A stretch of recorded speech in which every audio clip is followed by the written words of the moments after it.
Previously on the Bubba the Love Sponge show.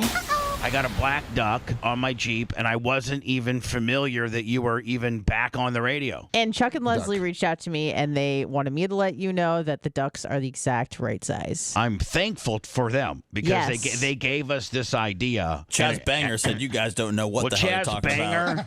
You know what, Chaz Banger? You guys need to ban that guy. It's not our forum. It's a Bubba Army spinoff. Yeah. Yeah, Bubba Army crew. Like, It gets really dark. It gets really dark in there sometimes. Who's running that? I don't know. A couple people named Anonymous. Wow. You're listening to the Bubba the Love Sponge show. Broadcast rights for the Bubba the Love Sponge show have been granted to this station by the Bubba Radio Network and is intended solely for the enjoyment of our listening audience. Any rebroadcast, retransmission, or other use of this production without the express written consent of the Bubba Radio Network is prohibited.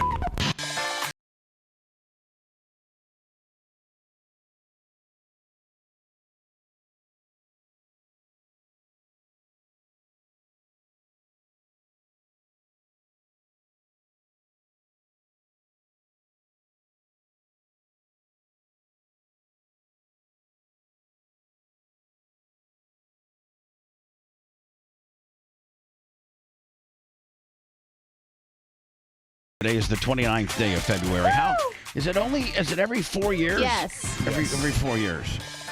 Brian the Babyface Matroni in today, which gives the show a different feel, of course. Good morning. Let me see where he's at. There you go. He's on the Diaco mic. Oh, sorry. Seth is here. Usually he would be what would you just call yourself, a couch slouch or a Slouch on the couch. Yeah, Slouch on the couch Willie over there.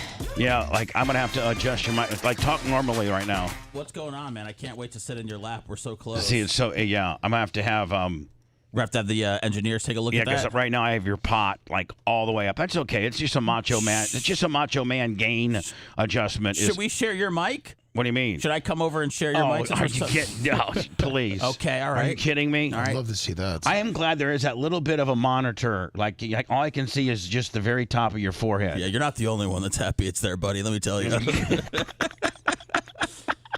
This is a soft launch. I'll go back there now and work on that. By the way. This is a soft launch. I wasn't prepared. Mach has all the corporate engineering sayings. You know, like this is a soft launch, right? So do you now? No, does he have your ring light on yet, or no? I think it's. It looked awful, so I turned it off and threw it on the ground. They got to do a lot of things to make me look decent, Bubba. It's a soft. I'm sharing mine. It's a soft launch. It's a work in progress. Anna's a little off. We need to move her again. These are just. This is a new. It's a new. Era. Well, it's not. Yeah, I mean, it's a new layout. Let's look at those peasants down there, Bubba. Look at that. Oh, so you and I top row Willie, and then they're Peasant Jones. Oh, big time You're Peasant lucky Jones. Dan's not here. He'd fight you for that deal. Good thing I can't really What's see up, you. babyface? How you doing? I'm good, man. It's been a minute. It has. Were you on vacation or? Well, I was out 1 week. You were out 2, so. No. Let's not get into all that. Let's not get into the comparison. You just want to know what I was doing. I'm sorry, I got defensive with that. Yeah. Like, don't accentuate my time off. I'm just talking about where, and you're not in trouble. I was just trying to, like information wise, see what you did. Like, not in trouble with your volunteer job. Did you take your beautiful family to Fiji? Did you? No, it was my wife's turning 40 this week, and so we did a Virgin's adult only cruise out of Miami. Hold on, really nice. Virgin's adult. I mean, you have to be a virgin to get on the plane. I mean, no kids. What are you talking about? No kids. It's adults only. Virgin voyages. You're talking about the Virgin company. Oh, the company. I thought it was like you had to be a virgin. No, you have to be a virgins only. It's a cherry popping cruise. Okay, let me see. Where's that thing at? I was not a real tookie. No, bull. I mean, just. The C Morning Zoo. If you're gonna try to emulate something I'm saying and throw it back, if you're trying to have a smart ass throwback, that's on brand. Yeah, it's on brand to get into being a tookie. So just observation wise, Seth, what's all this?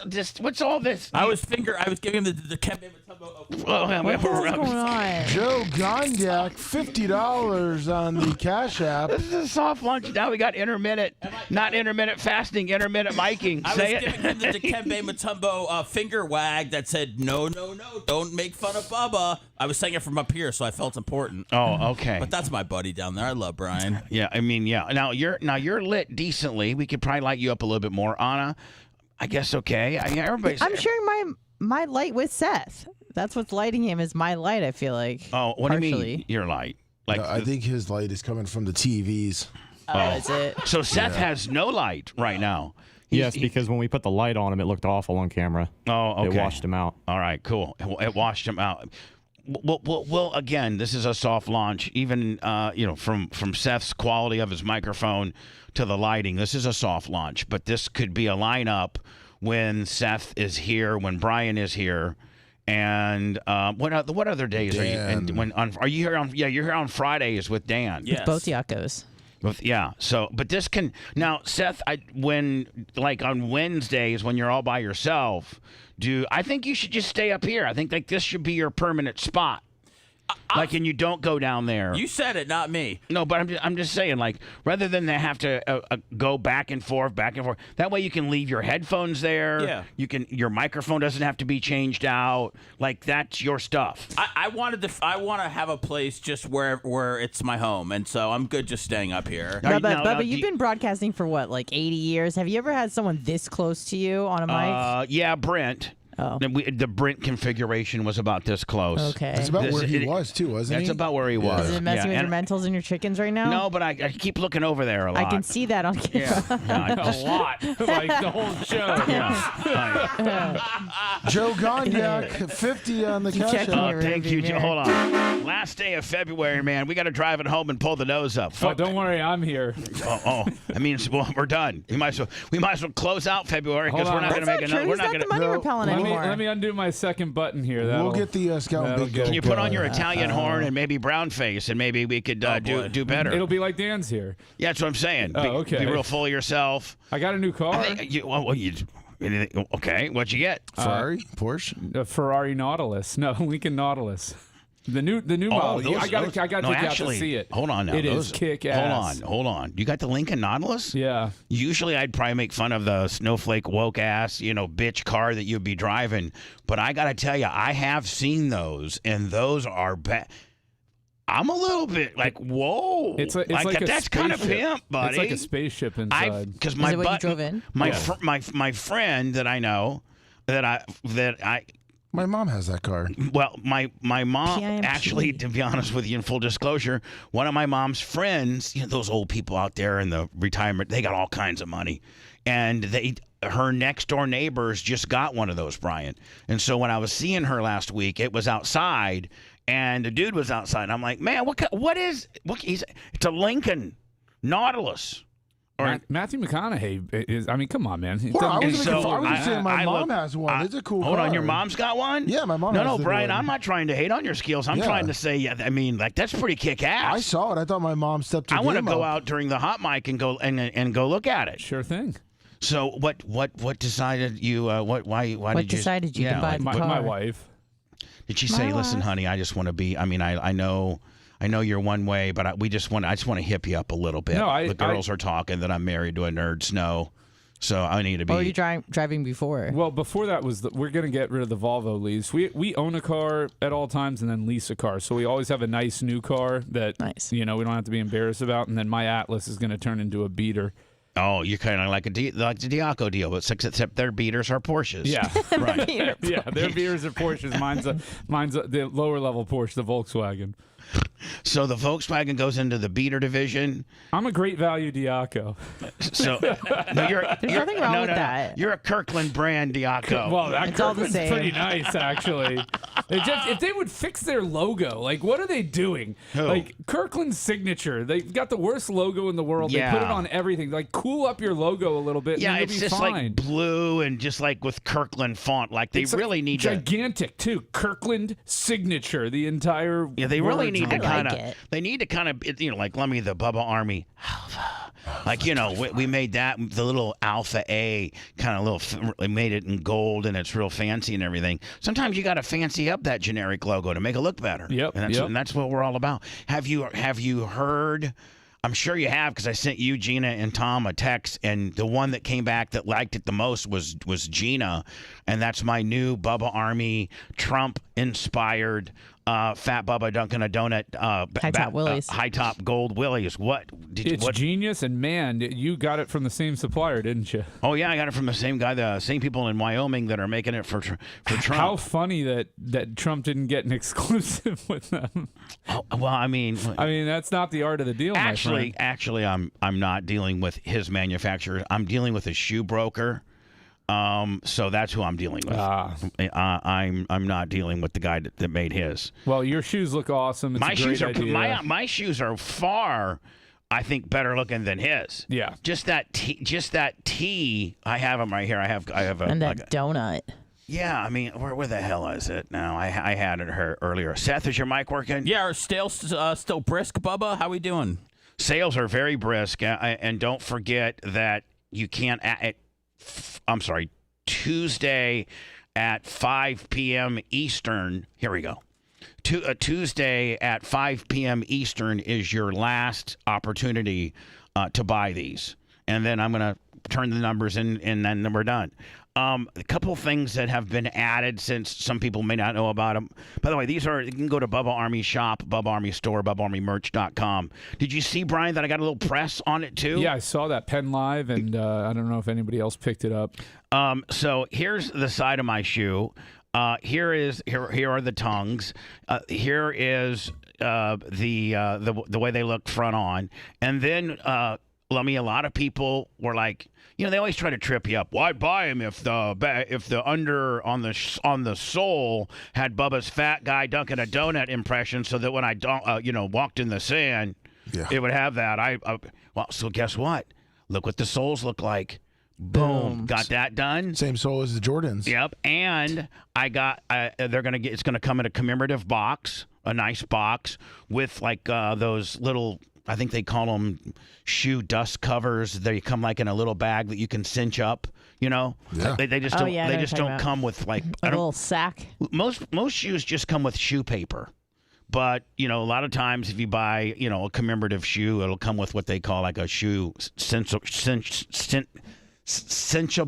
Is that how you say it? Yeah. That's how you say it. Yeah. A lot of nice dress shoes have those too now. No, that's awesome. You got custom box and everything now? Yeah. Are women buying those, Bubba? Yeah, we have. Yes. Yeah. I'll tell you this, Seth, I'm not going to give you numbers, but we are in the double digits of women. That's strong. So we're in the double digits of women, and we're in the triple digits of men. That's all I'm going to tell you. Nice. Now, have you noticed from the orders that there's some new blood coming in on this? I don't analyze the orders like the Merch Crick does. So all I'm going to do is when they come in, I'll sign them for those that want them signed. Here's one thing I hope that doesn't piss everybody off, but it's just I've had a couple people request, can you get Dan to sign them, or can you get Anna to sign them, or can you get Seth to sign them? Can you get the entire show to sign them? And the answer is no, I can't. Because it's going to be a logistical nightmare, first of all. Well, let me see. This shoe wanted Bubba and Anna. Another shoe wanted Bubba and Seth. This shoe wanted the entire... When Michael Jordan sold his shoes, he didn't... Bill Cartwright and Horace Grant didn't sign them. No. Okay? So they're in my shoe. I'm signing them. One guy actually said that he went to high school with Dan, and Dan was his valedictorian. Close enough. Yeah. And if you went to high school with Dan, then call Dan up and swing by his office and get him signed. I can't. Listen. I'm all about if after I send them to you, you bring them to Barb, or you see one of us out or whatever, and you want them signed. But that's great. I'm just not sending them to you signed, other than me. And realistically, I'm sure I'm going to catch a bunch of crap that I'm being narcissistic, but I'm really not, because I can't think of any other piece of merchandise that people have wanted multiple people to sign on the show that I've said no to. It's just, in this particular instance, I think it makes sense with just having me. And I don't think that that's a narcissistic. Here's the other thing. I would feel too much like if somebody's going to wear these, I bet you the people that you're signing for are still going to wear them with your signature. I would feel too much pressure screwing up my signature on there. Right. Where are you going to sign it? I'm going to sign it. I think most. I mean, you guys are into collectibles, but Seth, don't most basketball guys sign them on the toe? Yeah, normally on the toe, or if they're like a darker shoe, they sign them on the bottom. But a lot of the times, the players, when they give them to kids, they're right after a game. Do you think that maybe you want to wear a pair, shoot some hoops outside, and maybe give away some game-worn Bubba U shoes? No, I think we're splitting. I think we're splitting hairs at this juncture. Bubba, isn't your splitting hundreds? Isn't your Shaq one on the side? Yeah. No, my Dwight Howard one. Okay. I think my Deion Sanders game-worn '96. NFC Championship shoes are signed on the side. Yeah, it seems like a lot of football players sign it on the side. From So I'm gonna have to figure out where I sign these. And anyway, I think my shoe is actually better looking than his shoe. Freak yeah. There's Donald Trump's shoe. I like the red lining instead of the white. Yeah, I do. The white cheapens it. Yeah. Yeah. Now should I put I can make changes clear till Tuesday at 5:00. Do I put on the sole here? Do I put a black? No, I wouldn't put black. No black. Black what? Like just black.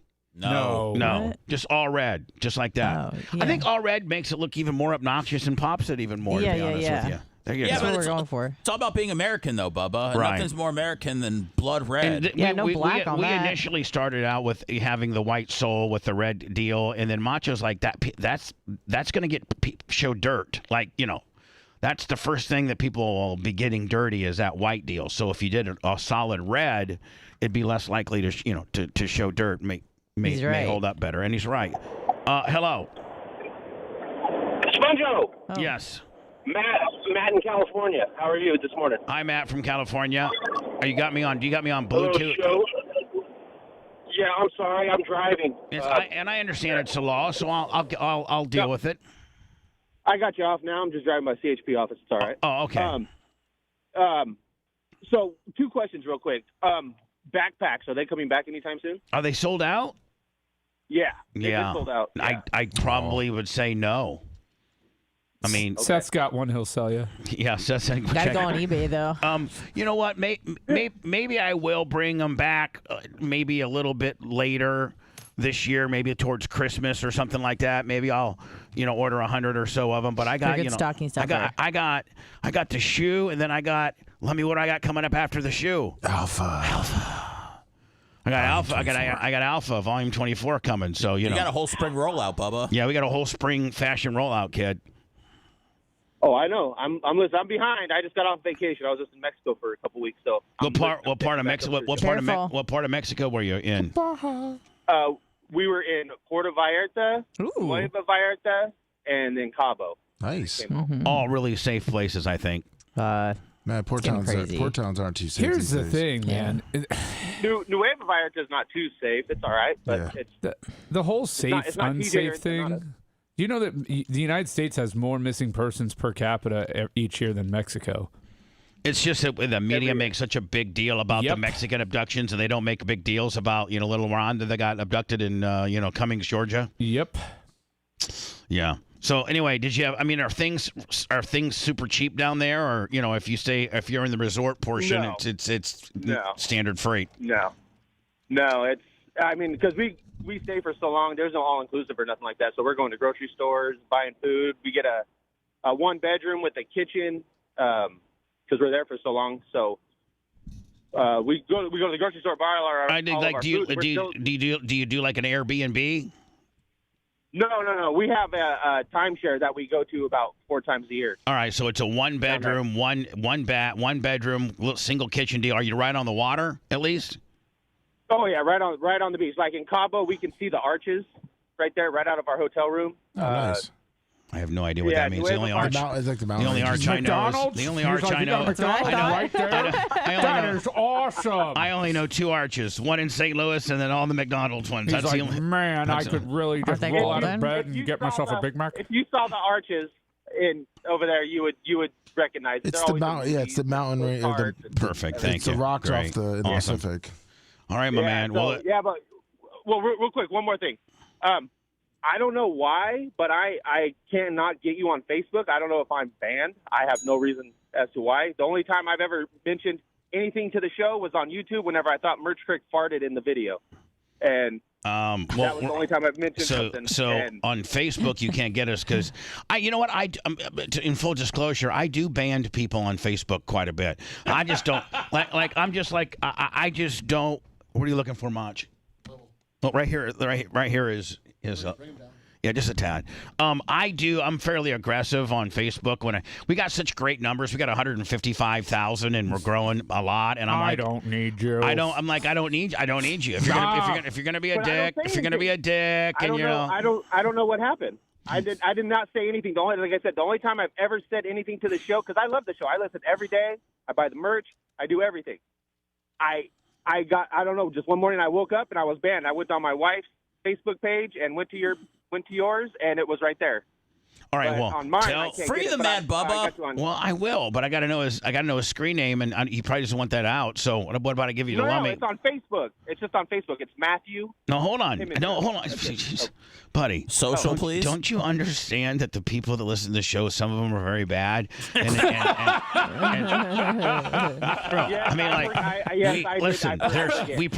don't know, Seth may know the numbers, but we probably have, 30 to 35% of our audience is listening to catch us on, like they hate us. They're listening right now to hate us. They're listening right now to call Anna a dumb bitch and me a fat ass and Seth a snowflake and Brian a lib and they love Lummy. So anyway, don't give. Let me put you on. I'll get his name off there. Lummy will get your information. Get it over to me, and I'll unblock you. Okay. All right, thanks, guys. I love the show. I love all you guys. I appreciate it every morning. You guys hold and get me through my first 4 hours. And by what means right now do you watch and/or listen? I am on YouTube full time. Because I pay for YouTube, so I download the show so that way I can listen when I'm at work and everything. Perfect. Twitch and all the other ones you can't download the show. But I'm thinking about getting on HQ, but it's just because I have YouTube TV, so I get a free YouTube. Yeah, but the Bubba Army HQ's got stuff from like 98 Rock and Sirius XM and just some really, really exclusive stuff that you can't find anywhere else. I'll tell you what, buddy. You buy a pair of those Bubba shoes and you put in the notes that you want to be unblocked, and this is a free for everybody. You will get unblocked. Don't worry about it. Just put in your socials there. We'll work on it. Socials. Hey, I just bought my wife the Jordan Lucky Greens yesterday, so I'm sorry. Now hold on. So you're not buying the Bubba Trump inspired Air Bubba? Doesn't sound like it. You know what? Man, you can't proclaim. Hold on. A shakedown. Hold on. You can't. 16. Oh, okay. You wear size 16. Buy 2 8s.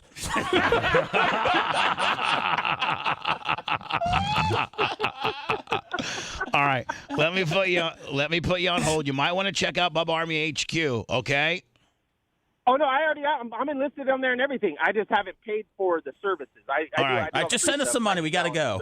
Appreciate you. No problem. No. I gotta get your information. Okay. Yes, sir. All right, let me get it. Curtis Enright, 15 on the Cash App. Lummy and Macho carrying Bubba over the sand. What?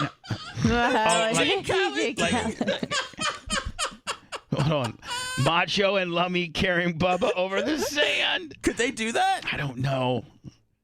Not just so I don't get my Air Bubbas, so I don't get my Air Bubba Trump-inspired T-shirt. Shoes. I mean, one of his legs is going to be up over his head, and then the other one's going to be down almost on the ground. What are you saying? Those two. I'm saying that Mach is a little bit smaller than Lummy, a foot. But hold on, but just equally as strong. So it's probably stronger. So what I'm saying is maybe he's a little bit shorter, and he has to lift me up a little bit higher, and it's a little bit more of a chest exercise to him than a shoulder exercise like it would be Lummy. But I think Mach would have me. I think I would be parallel. Can we do that? Can we go down to the beach and have them carry you from one truck to the other? Once my new shoes come in, yeah. Perfect. That'll be the first thing we do. Wait, is Mach okay with it? I think he might tear a delt or something. No, Mach is fine, please. I mean, they only got to listen. If I'm call me 275. What's 275 divided by 2?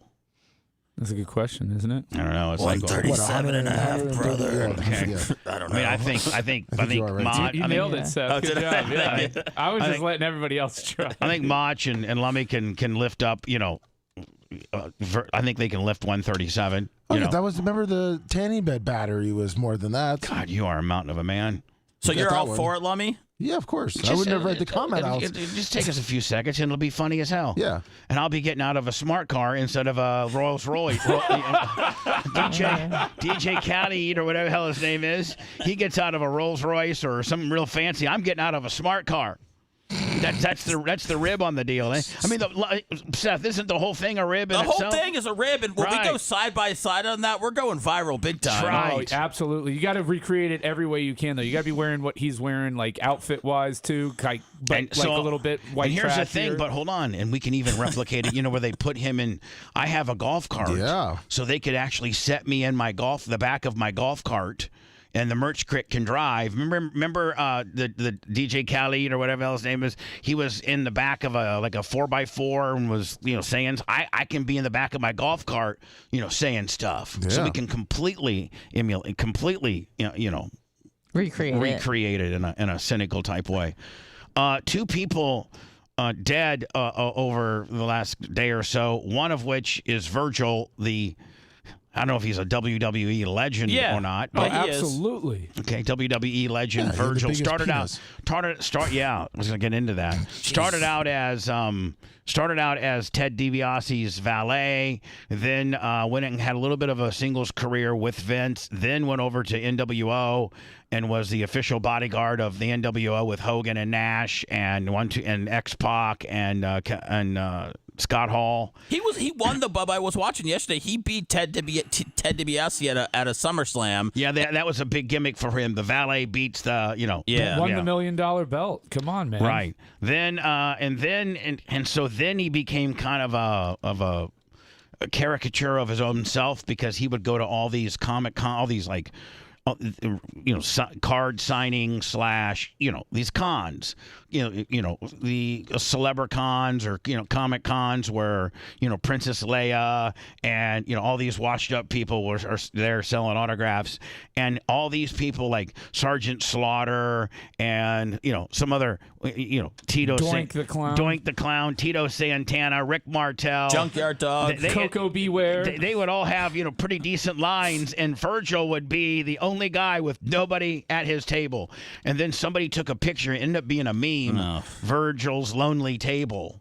And I think think Netflix or somebody did I don't know if Netflix did, but somebody did a documentary called Virgil's Lonely Table. Was it Sam Roberts? It may have been.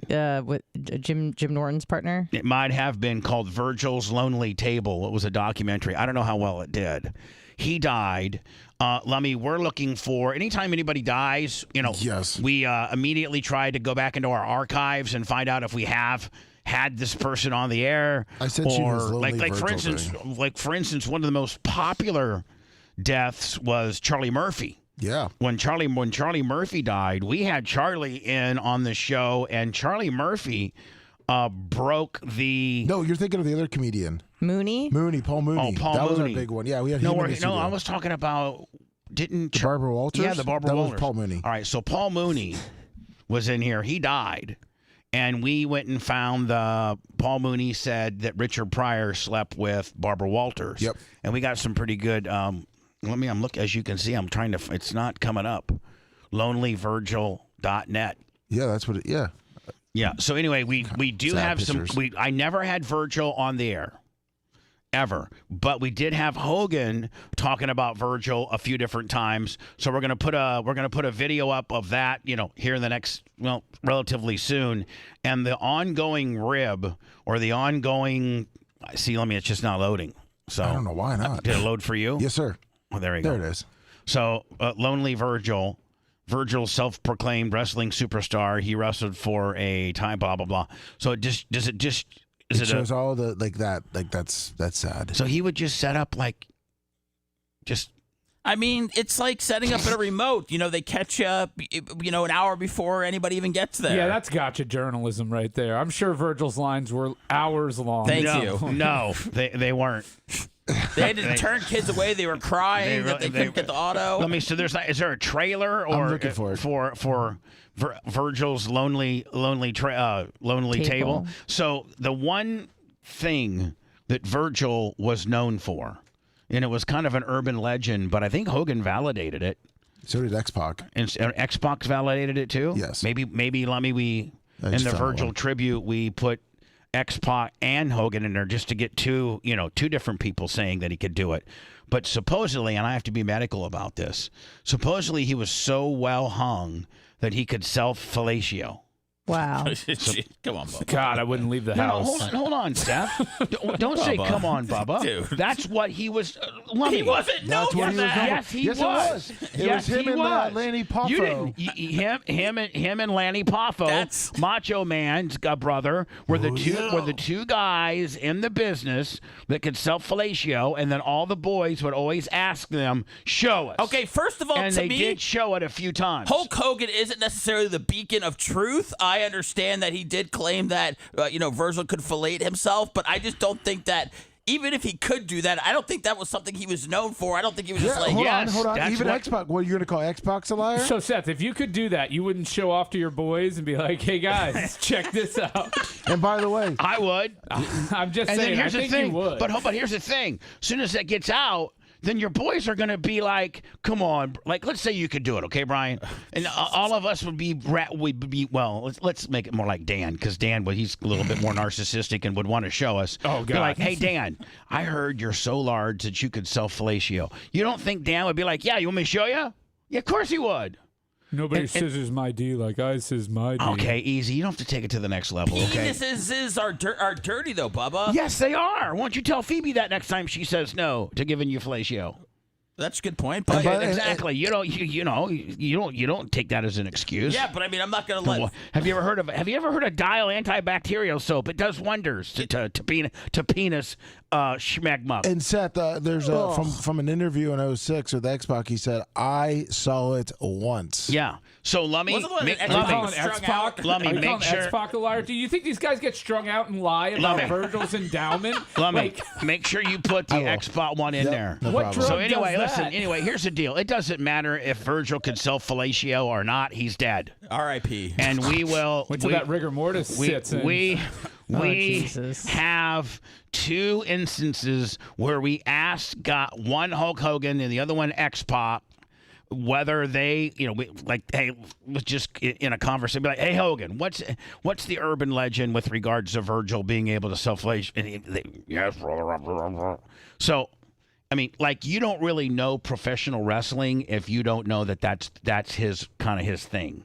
That just shows you, Seth and Brian, how much you guys don't know about the inner circles. I knew about Virgil's well endowment. You did? Yeah. Yeah, Seth's the only one that's taking a shiz on the deal. I'm going to go tell a bunch of school children today that story so they don't feel like they're left out of the wrestling news, Bubba. Listen, I don't think there's anybody that's under the age of 30 that knows who Virgil is. Right. Rhett's under 30. He knows who Virgil is. Yeah, but he's different. Yeah, he's different. Doesn't count. And the other thing, okay, so Virgil's dead. And then, boy, as we're 4 episodes deep into Curb this year, and Richard Lewis, I think, has been on every episode. Well, it's not just that. They had the whole thing with it being in each other's will. And he's like, I'm going to outlive you. And he goes, no, I'm not. I'm healthy. And it was one of the episodes. And by the way, we've had Richard Lewis in studio. And so we're looking for that footage too to do a little RIP to Richard Lewis. If you're a big Curb fan, as I think Seth, me, and Brian are, this is the final season, and they're 4 episodes deep. And I think it might have been the last episode, the disgruntled. I think it was the second. I think it was I think it was the last one, the disgruntled episode when they were on the golf course. No, it's the one before that with the testicles hanging out. Oh, okay. And so Richard Lewis is on a golf cart, and him and Larry David are talking back and forth. And Richard says, "Hey, Larry, I'm going to leave you in my will. I'm going to leave you something." And Larry's like, "No. I got enough money. I don't need your money. Please don't. Please. I'll just give it to a charity." And Richard's like completely insistent upon, "No, I'm leaving you some money. Like, stop. I want you to know how much I care about you. So Larry David turns around and goes, well, then I'm just going to leave you as much as you leave me. And then they get into a little pissing match. And then Larry realizes that's what he was aiming at the whole time, was just to have Larry, because Larry's richer than Richard. Right, exactly. And then Larry figures it out. And then Larry gets all heated and said, I swear to God, I'll have trainers at my house by 5 a.m. I'm going to outlive you by 20 years. You and Dan should do that with each other. No, leave each other in each other's will. And no, I mean, that would be very, very upside-ish for me. Dan, I know, that's what I'm saying. All Dan would do would have the IRS issues. You just need to go, hey, Dan, just so you know, I think with everything going on in my life right now, I had to rewrite my will. I think if you owe the IRS, they come in first on the will. I think they do. Really? So, that yeah, sucks. I think if you owe the IRS, they come in first and get what they can get. How much of a credit do you think they're going to give you on 1,000 pairs of gold sneakers? These are pre-sold, Brian. I'm teasing. Come on. It's not funny. Sorry. You're supposed to think those are the coolest sneakers ever so that we could sell them. I'm offering the trolls to get back in your good graces. Don't forget, man, merchandising is a part of our business wing, which supports our business. Like the merchandise making a profit goes to the bottom line. Which helps me not pay you. Which help what? Whoa. Helps me not pay you. What do you mean? Like, because Brian doesn't get paid. because it's me. Oh.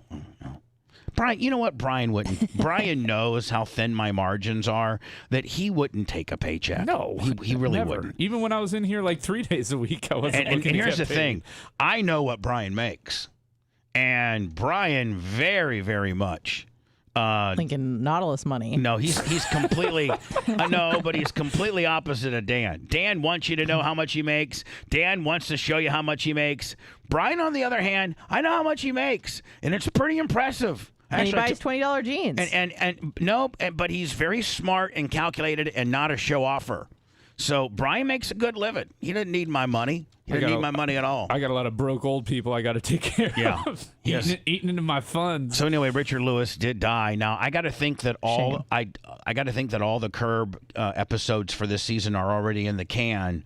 Do you think maybe Brian or Seth they go back and do maybe another maybe do something to? No, they don't.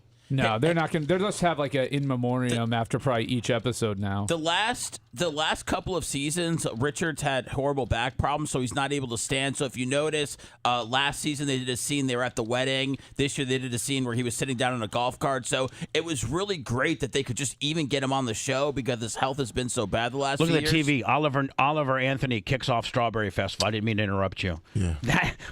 That guy's going to kick off. He's got one song. He's got a couple. Does he? Yeah, he has but look at that beard. It's perfect for the Strawberry Festival. But Seth, you're right. No one interrupted Virgil's eulogy where you get so filleted. We can't even talk about Richard Lewis. No, guy we're that we all talking love about and we're talking about him right now, Lover. We're coming back with him, and they did have to strategically put him in a golf like where he was sitting down. Yeah, and I think almost every one of Richard's scenes are in a golf cart. He had Parkinson's and he had a stroke, so and I don't know what killed him, but I he believe died from a heart attack. Heart attack. There you go. It's not a stroke, but on Curb, I was sad. He does look like like he's near death. Sure, he was 76. I was sad last night. Phoebe made a post that she was very happy that Richard could make it to the last season because him and Larry David have been best friends since they were like 3 days old, and I cried last night. They were born in the same hospital, Bubba, 3 days apart. So that's his Larry Plummer. Yep. Yeah. That's his Larry Plummer. Yep. Been with him all of his life for the most part. Yeah, that's really honest to God. Even when Larry was writing or was the head of with the Seinfeld world, was Larry the head of it or the head writer of it, or what was Larry? Him and Seinfeld were the co-owners. Yeah. He wrote it. So did he make as much money? Did they make equal amounts of money? Yes. Well, Larry left at some point. And I think only with like 3 seasons left. I think he. Yeah, so he didn't get equal money thoh. Yeah, okay, but he's probably up pretty to that point. And the syndication though now, I think he's probably in the billions. I'm current with the episodes. And I really am enjoying this last season. It seems like Larry's a little bit more shot out of the cannon this season, does it not? Yeah, his hair's extra crazy. It is. So. But he's extra crazy too. Like, I mean, I don't know. He just seems like he's just shot out of a can. He's a little bit more, high strung this year. Isn't just look at the difference between Larry David, who's 76, and then you see Richard Lewis. Like Richard Lewis can't even walk. What's that from? I don't. Taking care of yourself or not taking care of yourself. Yeah, I mean, Richard usually? Lewis was a drug addict, and Larry David was not. I mean, Larry David eats cantaloupe, so there you go. And he brings his own organic eggs to restaurants. And Brad, you know what the last episode, man? When I thought. Was it Jeff? Who's his Jeff? Jeff. When you think Jeff's in trouble because he saves Larry's ass by saying, this is very inside. Hardly any of my audience knows what I'm talking about. No, they do. They said they loved Kerr, but they hated this year because he's a communist. What? I think because he doesn't like Donald Trump. Larry's too liberal for them. Who cares? I mean, that's where people really mess up on your favorite show. Who cares about your favorite show's political alignment? As long as your favorite show, it makes you laugh and is funny, then who cares? Who cares? I'm with you, brother. I'm there. Who cares? Who cares who Larry David likes and doesn't like? He puts on one hell of a show called Curb Your Enthusiasm, did 13 or 14 seasons of it. He was the co-owner of Seinfeld. And if you're not familiar with Curb Your Enthusiasm is the kind of show, and I think you guys would agree, that you literally could say, listen, I don't know if I want to go through. Was it 13 seasons or 12? 12. It's 12 over 24 years. Yeah, so you could, with Curb Your Enthusiasm, you could literally go to season 5, episode 4, watch it, watch the next episode, and pretty much figure out who's what and what the whole thing's about. I mean, right? It's so pick-upable. Oh, yeah, it's just a comedy, yeah. Yeah, it's so I didn't start with season 1. I started with season 10, season 9. Is where I kind of became a fan. Okay, that's weird, but now you have time to go back and watch the first 9 seasons. No, I do, but I was also able to puzzle everything together and figure out who did what and the characters and everything like that. Even just picking up with season 9, just because I think it's so pick upable. Oh no, it is for sure. Just like you could sit down and watch The Simpsons and figure out what's going on. Right. So anyway, Richard Lewis, has he been since season 1? Has he been an ongoing character since season 1? Oh man, I don't know if he was in. Yes, he was, because he was in the very first episode, the pants tent episode, where Larry goes to a movie with one of Cheryl's friends because Cheryl didn't want to go and Larry really wanted to go, and Larry's walking by and he has a confrontation with a woman with rather large breasts, and it turns out to be Richard Lewis's date for that night. So yes, he was in the very first episode. Larry's always having confrontations with people. Yeah. Is he not? Yeah. How about his latest where he got arrested in Georgia? For giving a water for giving an African-American woman a bottle of water while she was standing 2.5 hours to vote. He walks up and gives her a bottle of water. Also, these 2 white cops, sir, and he goes to jail, remember? Of course, yeah. Oh, it was funny. Now, see, what do you think they're going with that, Brian? He pled not guilty, which means he has to go. I think he's going to go to prison. I think he's going to get locked up, or something's going to happen where he actually has to go to prison. You don't think that they end it like they did the Seinfeld deal, where he's in jail, like all the Seinfeld people were? You don't think that? You don't think that may be a callback that they do? Oh, that's cheese dick if they would do that. Larry is so much better than that. Well, we'll see. You have any idea where they're headed with it? No, but I'm just enjoying the ride, man. I want to see Vince Vaughn. I love Vince Vaughn. Vince Vaughn, Leon. I mean, there's some great. Leon's my favorite by far. Sure. Leon needs his own spin-off after the show's over. You're exactly right. That would be awesome. Leon needs his own spin-off where maybe they kill Larry. Maybe now that Richard's dead, Larry dies, and then Leon inherits Larry's house. And, I would think that Larry is probably going to leave, in his will. Everything to Leon? Everything to Leon. Or Jeff, one of the two. That's it, though, right? Or Irma Kostrowski, his new girlfriend. That he's trying to get rid of. He's already counting the days down on her. 6 more weeks. He's the best. I hate her. That's the whole idea behind her character, though. She is supposed to be this grating, annoying person that you don't like, and Tracy Ullman pulls it off so well. She does. Listen, Mommy, I think we're running super late. Yes, are we we not? are. Okay. We deviated from the norm, and look what came of it. You have some issues, kid. Bubba the Love Sponge. The Bubba the Love Sponge Show returns after these words.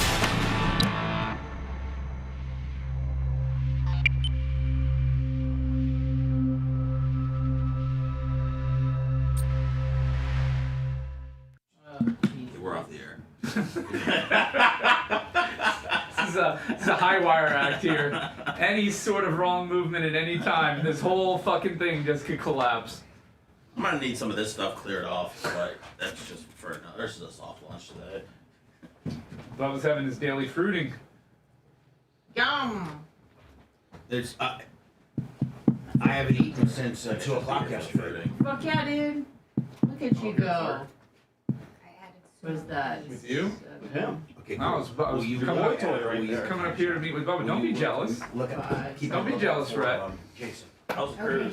17 hours. It was awesome. We actually liked it a lot. Huh? I was impressed. No, I know. Did you befriend any other couples? No, it wasn't that type of cruise. No, I don't mean how Bubba would. I just wasn't. It wasn't.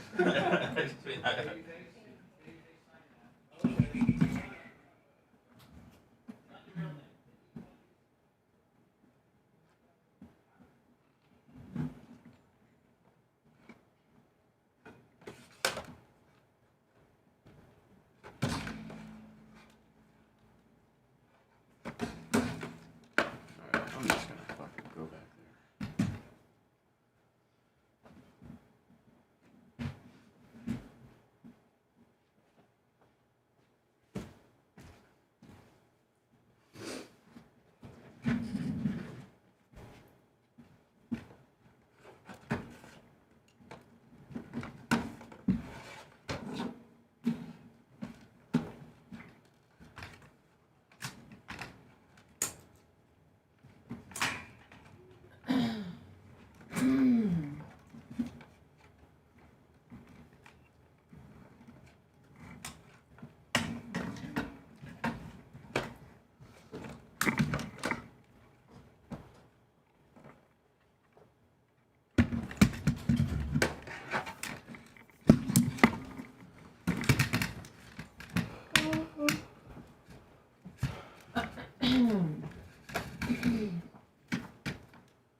Hey, Mach. Yeah. When you get a second, can you sit in Seth's chair for me? Yeah. Thank you.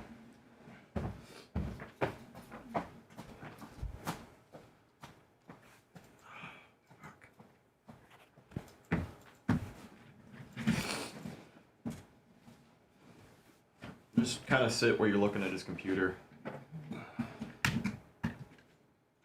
He's higher.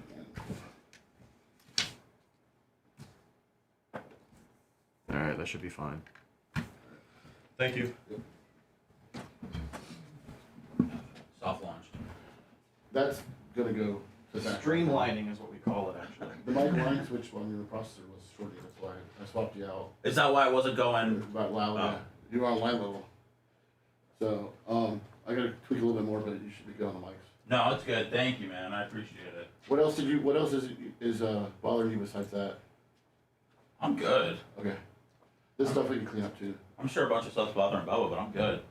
I mean, yeah, Bubba needs to move all his junk and shit over there, but I think we might maybe put some divider. Just to help with the sound. Can I guess what? Can I get one of those like bank teller little holes though, so I can like look at it? Go back into it. Yeah. Oh, hey, buddy. The processor that was in there, the mic line level switch was fucked, so I put in another one that's working right now. So I'll bypass it. The level is as high as I can give it from back there, so I'll have to bring it up on the console. Okay. After the show. Okay. But we should be good.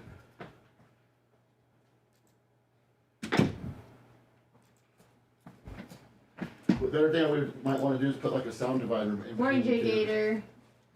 Between me and him? Just like, yeah, something to keep it from Yeah, I think the echo's okay. Alright. I've heard the echo. It's on brand for Seth. He's very echoey. I gated him pretty good. Oh, Seth, I had a little text exchange yesterday with somebody that we have a comment that we're commenting. No, man. Quit being a cocksucker. It was a very nice one. Oh, okay. All right, good. Thought it was somebody I was related to. No. Who, your mom? Yeah. Oh, gee, what a dick. I'm on a bad spot. Want me to repair that for you? I was trying to tell you about it the other day. You're over now. Oh no, this was Larry David's daughter. Oh. The launching pad. Oh, that was the first place he got his dick wet. I feel like the first celebrity. Suck me, Kenny. I'm not going anywhere, buddy. The clock back you up.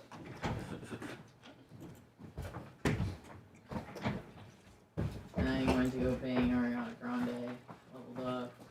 She's cute though. Larry David's daughter, yeah. I was actually surprised. Yeah. Tommy, And he I'm could.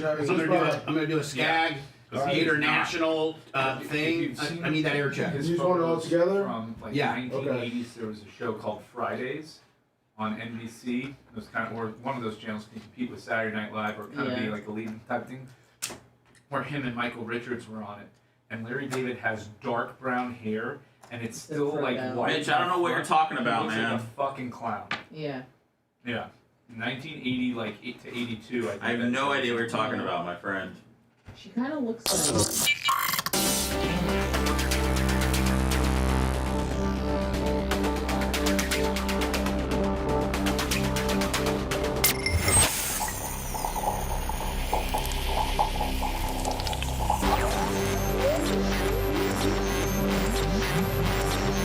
He doesn't care about opinion polls and research studies. Oh, I feel safer already. He's more concerned about getting a hot porn star for a mix-in with his wife. Okay, good, because I want to have sex. You're listening to the Bubba the Love Sponge Show.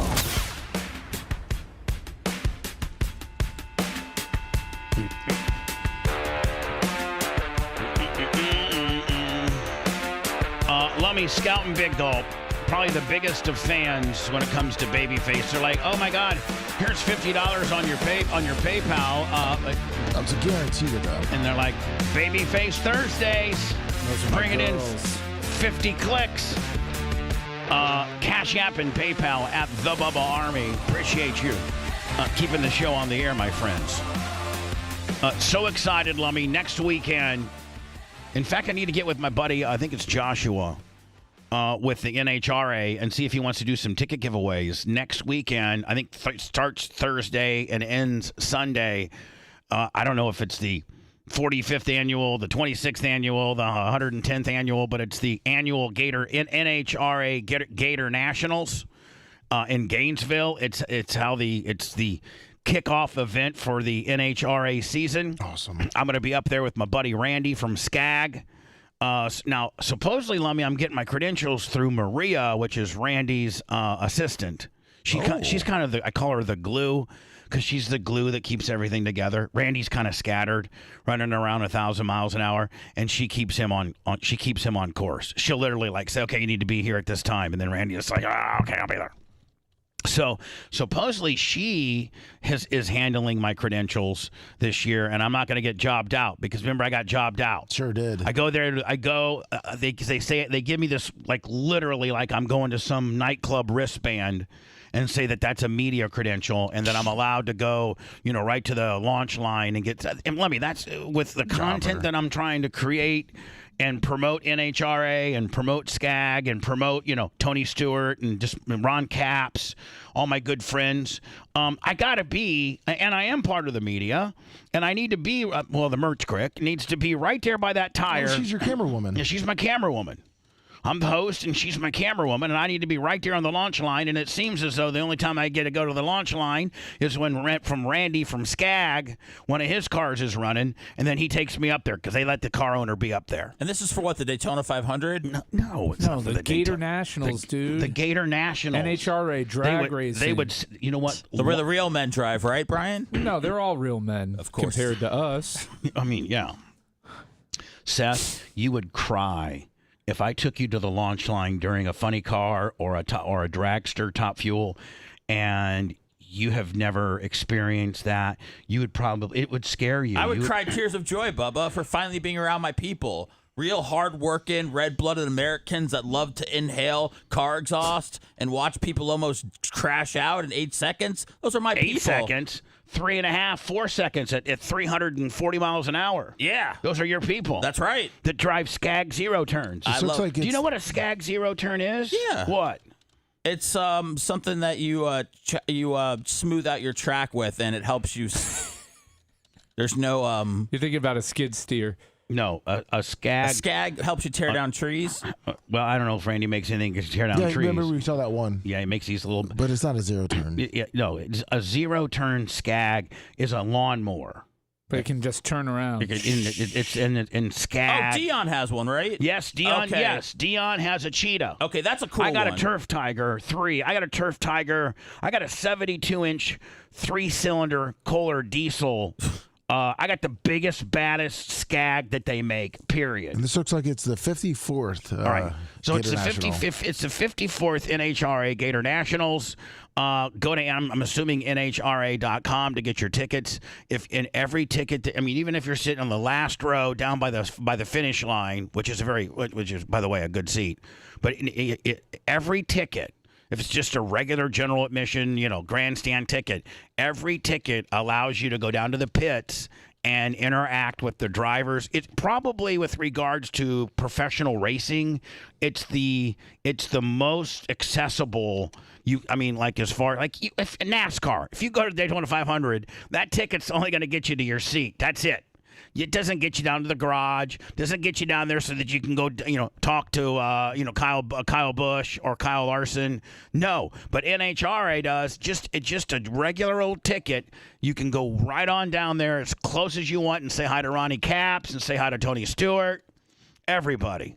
So I'll get a hold of Josh and see if he wants me to give some tickets. I know that I might have Tony on the air next week talking about it.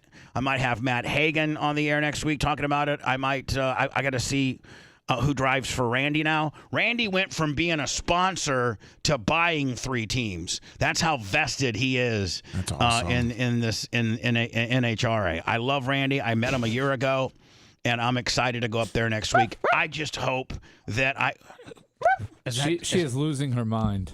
Bubba, I sent you. I just hope, Lummy, that I have passes that don't make me look like a jobber. Yes, the wiener dog is in the back and she's flipping out over something. Well, I sent you a video from the last time. Like maybe you want to go to 254, but like when you were on the track, showing just to show Seth. Have you ever had any of the forces? How violent it is? Yes. All right. Have you ever had any of the forces on?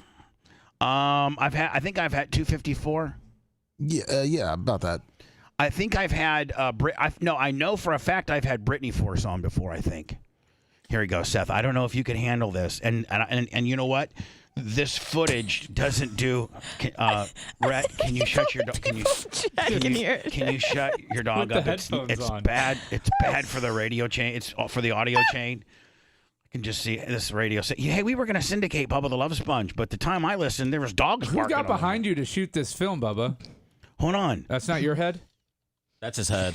That's not Bubba. That's not my head. Sorry. Oh. You want to get your face? You want to get your face smashed in? Yeah, way to be a dick. I thought that was Bubba. It looked like him I a did little. too. Bubba has more of a comb over. Bubba, you said the other day that you were thinning on top, and I was like, no, you're not, Bubba. I've never seen it. I'm not. I am thinning on top, but I ain't that thin. Okay. Bitch. Sorry, sir. And I don't know that I could crouch down like that right now. I don't know that I could. If I got there, I need somebody to help me back up. Well, let me see. I mean. Are you about to do some squats? Let me see if I can do it. I can move this. Crouching Bubba. This is so hot, Let man. me get ready. Hold on. Get ready to catch him. Okay, here I am. Oh, Seth's right there. Squat down. Yeah. Oh, he did it. He nailed it. Hey, what's up? Sumo squat right there. That's pretty impressive. That was a pretty damn deep squat Yeah, too. it was. That was impressive. Ass to the grass. That was my Johnny Bench impersonation. That's your squatty potty. My catcher skills coming into play. So Seth, this is an example of how close. When I'm with Randy, this is how close I can get, and this is how close I should be able to get all the time with all the cars. Here we go. Now you don't understand, Seth. No, I understand. Oh no, you don't. Oh, I do, buddy. No, you don't. Oh, please. You need to take Seth with you. What?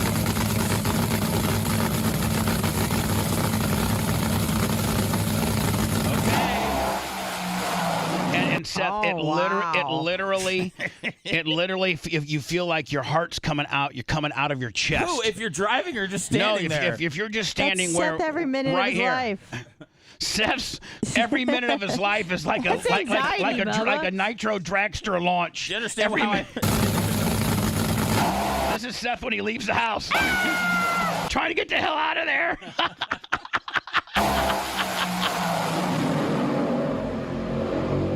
God, that is sexy. You got to right there. bring Seth with you and film that. God, I would love to spend multiple days at the track. Yeah, don't film the cars. This really has got me scared, Sponjo. What city is it in? Gainesville. Have you seen some of the campers that Bubba gets hooked up with? From Giant Recreation World? Yeah. Oh, my God. You should have seen the camper. I got a camper for the February Nationals at my track for David Markham, the guy who did my grading. And you should have seen, it was a 33-foot, like triple pull-out, six bed, all brand new, all gray, modern stone, like not that, Winnebago wood grain, like all, really modern, high quality. Yeah, and a full walk-in shower. Could Brian afford one with his salary, Bubba? Oh yeah, Brian can afford about anything. Oh really? To be honest with you. Oh wow. Did you see that car? Yeah, it was cool, man. He took us out and saw. I went and looked at his. I got to be honest with you, Brian. If I was doing, a little bit better, and if I could afford something like that, I'd buy that car. Seats are so comfortable. I mean, that car. I know it's a $70,000 car. Whoa. And but it looks like a $100,000 car. Like your Benz, right? The inside is just, it looks like a spaceship. And I mean, know it's pretty awesome. and I know how you are. You do your due diligence. Like I know that you go and research. Like you're just not going to walk into the Lincoln dealership and say, just because you got a hair up your ass, hey, I'd like to get one of those. No, I'm sure that you did. He's got price matches from 50 other dealerships in the country. Not only that, but he's right about that. I don't play around. No, I know use you their don't. own pricing But against them. hold on. Not only that's after you've honed in. I'm talking about when you are deciding on what you might want. I'm thinking that you do a ton of research with regards to that too. Resale value, maintenance issues. I'm sure that you do that, do you not? Oh, absolutely. And did you research this Lincoln? What's it called? Lincoln? The Lincoln Nautilus. It's a 2024 redesign. The vehicle was around prior, but the prior iterations look nothing like this newer version. Once you go up to the... Now, what's this model called? The Lincoln... This is the Reserve. The Reserve what? The Nautilus Reserve. Nautilus. I sent now, you the, and within the Nautilus world, do they have different... Do they have like the Reserve? Yeah, and they have like the base, Platinum, the Premier, the Reserve, and then the Black Label that's the total macked out one. Now what's the price difference between a Reserve and a Black Label? The Black Label gets into the 80s, but that one has the 24-way adjustable massaging shiatsu Who seats. does? The Black Label. Who needs that? Well, you can only do it when you're not driving, so you got to sit and park. I mean, it gives a whole new wrinkle to the cops catching you at the beach. I mean, you're like, literally, sir, I don't have my penis out. I'm enjoying my 24-point massage chair in my car. Yeah, exactly. Okay, just because my pants are down. Neil Malpa's there, 25 on the cash. Now, let me. This is what. This is probably why Brian brought it. Matthew McConaughey running through the forest. He's such a stud. My mom has the biggest crush. Like my mom. She bought, before their Cadillac, she has a Cadillac SUV now, but before that, they had a Lincoln Navigator, and the only reason why she bought it is because she loves Matthew McConaughey. Your mom's like my mom. Mm-hmm. Who in this room doesn't like Matthew McConaughey? Who in this country doesn't like Matthew McConaughey? What's that much? Tool bag. I think he's a smidge overrated. Yeah, just a little bit. Tool bag and smidge overrated. Everybody else is like, mark out. Well, just because he does those drum circles on mushrooms. That makes guys doing drum circles on mushrooms isn't cool to you? Naked in someone else's house? Yeah, it's cool. Those are bongos, I think. Anyway, this is the car that Brian has in the parking lot. You just showed me, and that's exactly the color I would get. The only thing I would do. That's not the car, though. It's an Nautilus. This is an old one. Oh, hold on. So this isn't what you got? No. Oh, good job, Lummy. I'm sorry. It's a 2024. I'm sorry, I was looking out of this car. It's okay. It's okay, mommy. It's okay, buddy. Can we go for a ride? Brian, can you take us for a ride and show us how it looks like a spaceship and we could film it for YouTube? Sure. Like when I had to ride on the back of Bubba's moped? I got big hits. But Seth, can you do it? You be the star of the video. Hey, it's Seth and with I think it would be better that you did it. That'll get 4 views. Me and Brian? Yeah. Just opening up cards in the new car? No, you and Brian. Going for a spin. Maybe Brian lets you drive it. And we go get a smoothie or something? You guys go get one of those $20 smoothies that you gouged me for. Bubba, I sent you the 2024. Sorry, Brian. I didn't mean to disrespect No. your It car. was I was just letting him know before Brian, he got in too deep. Brian, just know that when you take Seth out, it's always on you. Like he's got alligator arms when it comes to grabbing his wallet. I figured that. Yeah. He's got alligator arms when it comes to grabbing his wallet. I make a fake. I sent him $9 on PayPal. Okay. Yeah, whatever. I'm honest with the My future. This is what Brian's got, and I got to tell you, man, it is beautiful. I got in it. Seth, you could be smoking weed in that thing, and then you hit this button, and it gives you like has 3 different flavors. Like mountain sound effects? No, it has 3 different. It has 3 different fragrances that'll spritz through the air conditioning system. Yeah, it's called Digital Scents, and I just ordered 3 more scents for my wife. Can I try it? Can I smoke in your no, car? you're not doing that. Can he blow big ass O-rings with his vape like he did when he sat down up by you and then started waving his arms before the show started? Exactly. Bubba said that we have to be high to do the show, Brian. I'm just following show protocol. Why don't you shut up on some of the secrets around sorry. here? I thought that was Big out. mouth. I thought that was out. You got the biggest mouth ever. I thought it was out. I Sorry. never said. Did I ever say that? I don't no, sir. Exactly. Lummy, did I ever say that? No, sir. Exactly. You see, the thing about the future is it inevitably becomes the present. By the way, when Brian undid his unlock, fob, the thing did have it lit up like it went. It was like Christmas lights, like this. Today's future started its journey more than 100 years ago. Is it fast? I mean, have you opened it up yet? It's pretty good. I mean, it's not gonna knock your socks off. $1.20? Can you get up to $1.20? Oh, you could. I mean, it will top speed out, but like getting there, it takes a second. I'm top speed guy. Yeah. All of which has led to this moment. I like to see how fast I can go when I'm coming home from the track. My record so far is 155 in the Crown Vic. Wow. Whoa. That is like anything goes wrong on the road and you're dead. I know.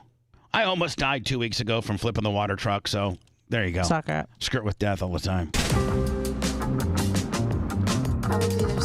Is there a reason? They need to show the inside, because that's what sells this car. Is there a reason why Matthew McConaughey decided not to endorse the 2024 version? I don't know. I don't know. They're like, maybe we need this hot biracial chick instead. Honestly, I think if I'm telling you, Seth, I think they're trying All right. I think they're trying to appeal to a different generation. And so the older generation's used to McConaughey doing it, and I think they're trying to break away from that. What's the DEI hire? To intelligently design a vehicle which provides a higher state of comfort for both bodies. So when you get in this car, the whole dash wraps around. It has a whole big wraparound deal. And then obviously has a console here as well. But this is what it looks like inside. And it's so badass. You can program those widgets. You can change them out and change the order of them so that whatever you want, if it's the could you have like an EDM like starlight ding ding ding, like have like like lights and stuff like that. They have like the background of it is like stars. When you're in like night mode or whatever, it's got stars up there. I think I'd buy a car off of Matthew McConaughey before I would her. Like, what's this bitch know about cars in the ocean? I don't want to go snorkeling and get in my brand new. I can barely breathe now. That's Seth and I right there. I don't want to go snorkeling and then get my $80,000 SUV with wet trunks and stuff. Hell no. That transports you harmoniously. So Brian was saying it has that where you can let go of the steering wheel, you type in where you're going, and then you let go of the steering wheel, and it'll literally drive the car. And Terra's Tesla has that, and I used it one time. When you're on the Veterans, there's a couple corners that are kind of real cornery. A little scared? Yeah, and so I got Terra's car on full load. Drive me there. And so I'm going like 78, 80, and I will tell you, I didn't trust the car. I put my hands up by the wheels, by the steering wheel when we were making that left turn because I was like, there's no way it's going to be able to hang this turn on its own. And it did. Wow. And Brian, you're saying you did as you drove it in today. You did the same thing. I tried it out for the first time. I was pro piloning, and as I said, it's available. I'm like, I'm gonna give it a try. The whole time I'm sitting there with my hands nervous, right by the wheels. And it's got a camera in it, so you have to be looking ahead and keep your eyes on the road in order for it to work. Well, if you close your eyes and take a nap, really? It'll shut off. It's got. What if you wore those glasses that have your eyes on, like wide? Shut up. Like those ones that you buy for 99 cents in the gift store, and your eyes are wide open, but really you're sleeping. See if it works. But yeah, it's got a little camera above the redesigned steering wheel. And with confidence. Kind of got like a F1 Indy type steering wheel. Yeah, kind of instead of a round deal, it's more of an oblong kind of deal. And it's so you can see the display better and the road better. I gotta tell you, if I could afford one, I'd be buying one of these. Look, here you go. This is what Brian did on the way in. I mean, you can start masturbating. You can start doing all kinds of things. Yeah, that's what I did on the way in. Really? Is that why you take a little bit taking the edge off, huh? Yeah. That nurtures your well-being. Oh, nap time. That's the massage time. Alters your mood. Now, what's the sound system like in it? It's pretty nice. Yeah, it's got. We didn't upgraded, but we have an upgrade one. But there's even a level above what we have, which is like you turn on your killers and listen to it. Like senses. Mr. Bright Eyes, baby. Through sight, sound. All right, so Brian's got one of these now. Yeah, pretty nice. And so congratulations to him. To my wife, really. Yeah, I'll get to drive it once every 3 months. This is her car, pretty much, because it makes her. It makes her feel sexy and makes her feel good. You gotta keep mama happy. That's it, man. Today it happens once every 4 years. The 29th of February, considered a leap year. I didn't know, but these various establishments are offering leap year specials. Oh, good. Yes. Nice. Oh, free fries if you. Yeah, Wendy's is giving you a complete free breakfast.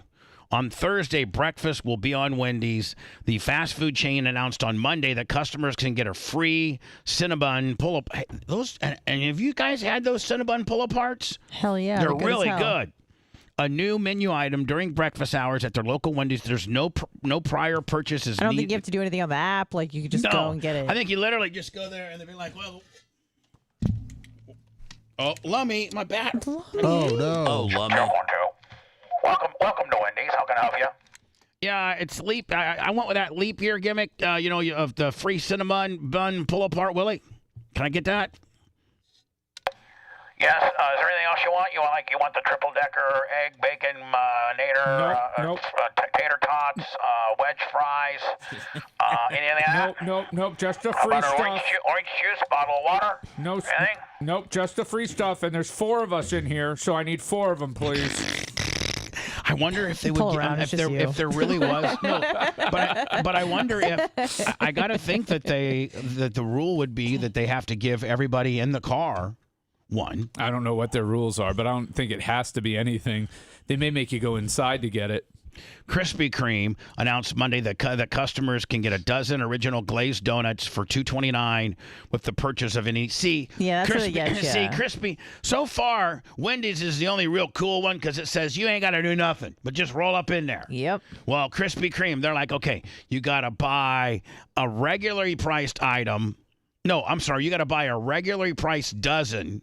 Then the second dozen they sell you is $2.29, which are like $15 now or something. I think. Yeah, they ain't cheap. No. So Krispy Kreme, that's not that good. And who needs 24 donuts? Boy, I could eat 2 dozen of those things in one sitting. Especially when they're hot. Can we film that? No, Anna would. That would be Anna. Me whap. Anna would wap to that. The rest of her life. I don't produce content based on how wet Anna's gonna get. Yeah, and Macho and I gotta carry. Why are you an anti-Semite? Maybe if you did, we'd be. How do you turn that into anti-Semite? Because I love Seth. If I wasn't a Jew, you could game. No, I do content that Seth may like, and he's Jewish. I do. So you're a sexist. You know what? Yeah. So I'll be that before I'm anti-Jew. Okay. Hey, Bubba. A sexist won't get me in trouble. Being anti-Jew gets me in trouble. Give me one of those Hamas burgers. If you ate a baker's dozen donuts, it would get me 40% chubbed up. If you want to do that for me. Chipotle extra guacamole comes as a perk for extra extra. Get the out of here. That's like a $2, add-on. That's a big add-on. So why don't you just go get a cup of it, Lummy? Build-A-Bear. Is there even a Build-A-Bear around anymore? Countryside You gotta have Mall. a birthday on All the malls still have them. Yeah, I just took my daughter there. Yeah, Walker got one for All his right, birthday. so this past Sunday, we had to have our Jeep ducking videos in. Yeah. I went to the International Mall, and it was like Sunday at like 1 o'clock. A lot of hotties. I could not, and it was a beautiful day. It was probably 75, not a cloud in the sky. So it'd been a beautiful day to maybe be doing something outside or at the beach or something. The mall was 100% packed. What? Like almost it was Christmas time. And I'm like, I turned to the merch critic. Why in the hell? I'm only at the mall so I can find some sucker that drives a Rubicon and I can put a Bubba Army. That's the only reason I'm here. When was the last time you went into that mall to buy something? Dude, that mall's intimidating. Hold on. Okay, I've been to the Cheesecake Factory, but that doesn't count. That was a given. Okay. No, what I'm saying is like that doesn't count, right? It's where I have all my You're big talking about business deals.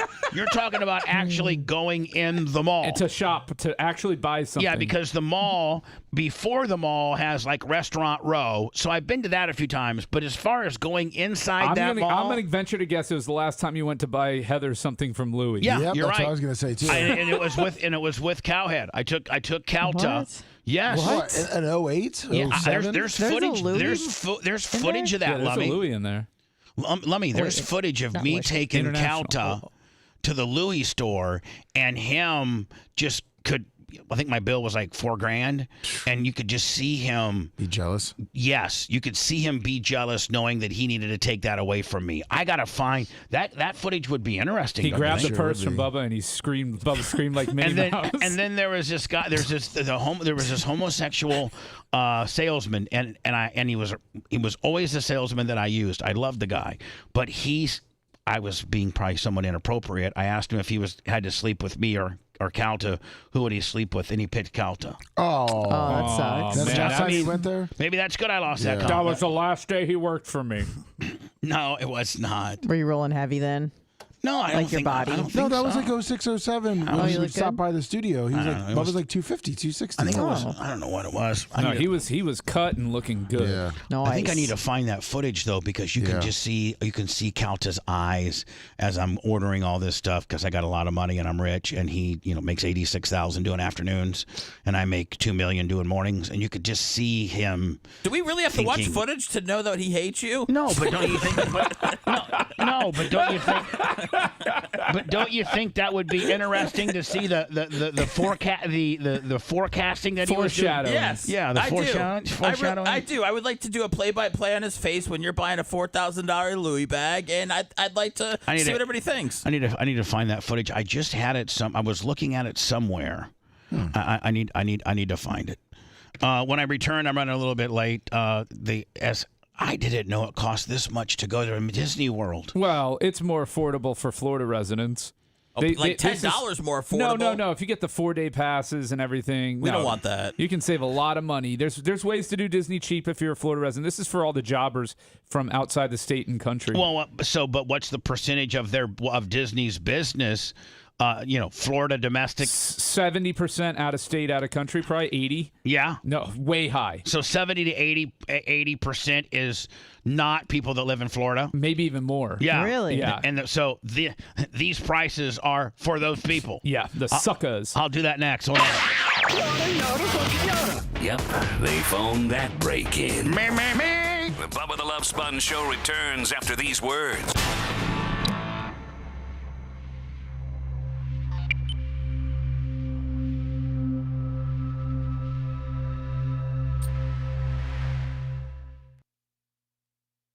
Probably 20% is my guess. So you don't know. It's a guess.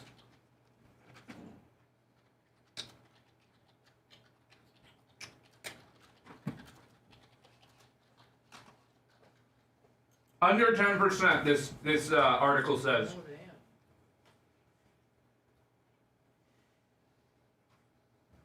I knew it was a lot. Can I go smoke weed in your car? No. Come on, let her brother get a light show. After you get your high on. After you get your... Oh, I'm sorry, do your show prep, as we call it around here. What's up, Berto Perez? What's up, Berto? Glad you got your cards, man. What's up, Grouper Libs? Yeah, I heard Universal's gotten out of control with their ticketing, too. But the thing is, Brian, like, I don't want to go to... I don't want... Like, I live here. I don't want to go to Disney for 4 days. It's so fucking expensive. Like, even just to get... Like, I just want to go for the, the day. You can bring your own lunch. You can bring... I don't... It's not about the eating. Well, it's about the excessive prices, the excessive waiting in line, the almost getting divorced, deciding why did you have kids in the first place. There's a lot of fucking things that go into a day at Disney. Yeah. I mean, it's just too much. Have you taken little Seppi there? Yeah. Once. You should never go again. I think I went once. I think I went twice. Both times I wanted to throw myself in front of the fucking monorail. I'm surprised there's not more suicides at Disney. They just don't talk about it. From dads. Who's down, they take $1,000 thinking they're going to be okay, right? And after lunch they have no more money. You know, Disney is the number one reason we do not have statewide casinos. Is Disney. Yep. They do not want dads running away during vacation and spending those Disney dollars at anywhere else but the park. Well, that's also What's up, Gator? Well, that's where they're fucking up because Disney should have a casino for dads. Yeah, they probably will. And a strip joint. What's up, a Mickey-shaped roulette wheel? What's up, Chuck Woody? Disney tried to get Chuck Woody. Sorry, I'm trying to get through these before I go pee pee. Apollo Beach area with a boat. Yeah, Mitch, it's not. I tell you what, man, I thought it was better than all those other dads, but I'm not. It's a place that makes you wonder why you had a family in the first place, and that's not a fucking happy place. Some of that's Indian land. Ah.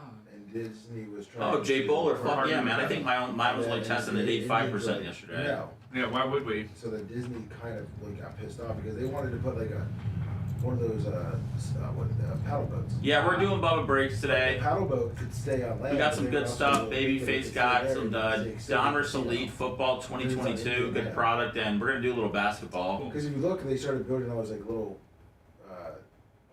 basketball condo. Nothing crazy. They were trying. It was like, but just didn't come. What up, Felix? Well, the Indians were like, we don't need Disney, and they turned it.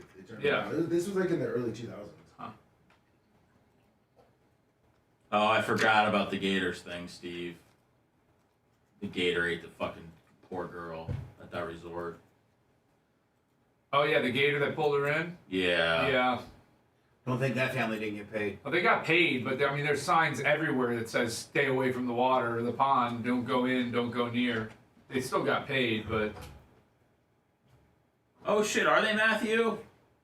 You know, I saw them open for Lincoln Park at 30 Seconds to Mars at Lizard Slayer. That's actually a great idea. A strip joint near Disney called Enchanted. That's what I said. They need to put a fucking casino and a strip joint in Disney. Yeah, but like a Disney-themed strip joint where they're all Disney princesses. Yeah, with their tits hanging out. That's sick, guys. That's sick. It's not sick. It's hot. Sick. Why don't you go So watch what some if Ariel's hentai, 13 or whatever that's doing? Listen, when Bubba went to... I want to see Shrek's dick. When Bubba went to, the castle, he did that whole thing. He said the waitress was like hitting on him. You know, she was hot. Yeah, I know. You go to the castle and there's some people that you want. Oh, they're talking about the Magic Kingdom. I'm talking about the Magic Kingdom. You idiot. What are you talking about? The senator? He's jerking off in the corner? No, let me, because I was a big time syndicated hippie-o, they fucking gave me for Julia's birthday, we got to go in the special fucking upstairs Magic Kingdom, fucking all the characters come out and you have dinner up there. And you're a VIP. Yeah, you know me. Cinderella's Castle. Did you get to be the Grand Master of the parade? No. I was the Grand Wizard. They offered it to him. He turned it down.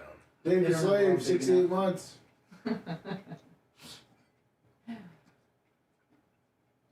Hey, so if I'm just eating my fruit right now, and the last time I ate was 2, how long would that be? I ate it. I bet your Goofy's got a big dick. Shut up, fucking Brian. I'm trying to talk about fuck. So Anna, what would that be? Last time I ate was 2 o'clock, and I just ate my first piece of. It'd be about 17 and a half hours. 18 and a half. 18 and a half. I ate at 2 o'clock. Oh, 16 and a half. 17 and a half. 16. It's what? So let's just go 2 to 7. No, so 2 to 12 is 10 hours, and then 6 hours, 6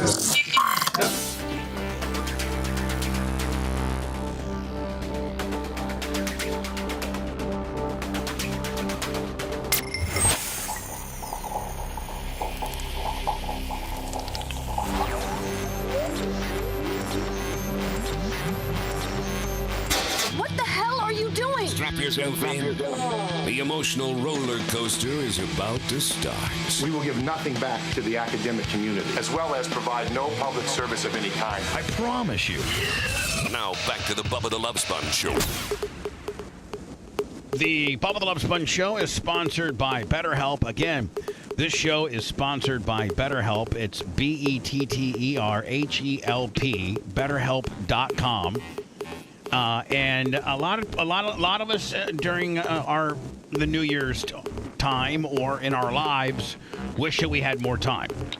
The best way to squeeze that special thing into your schedule is to know what's important to you and to make it a priority.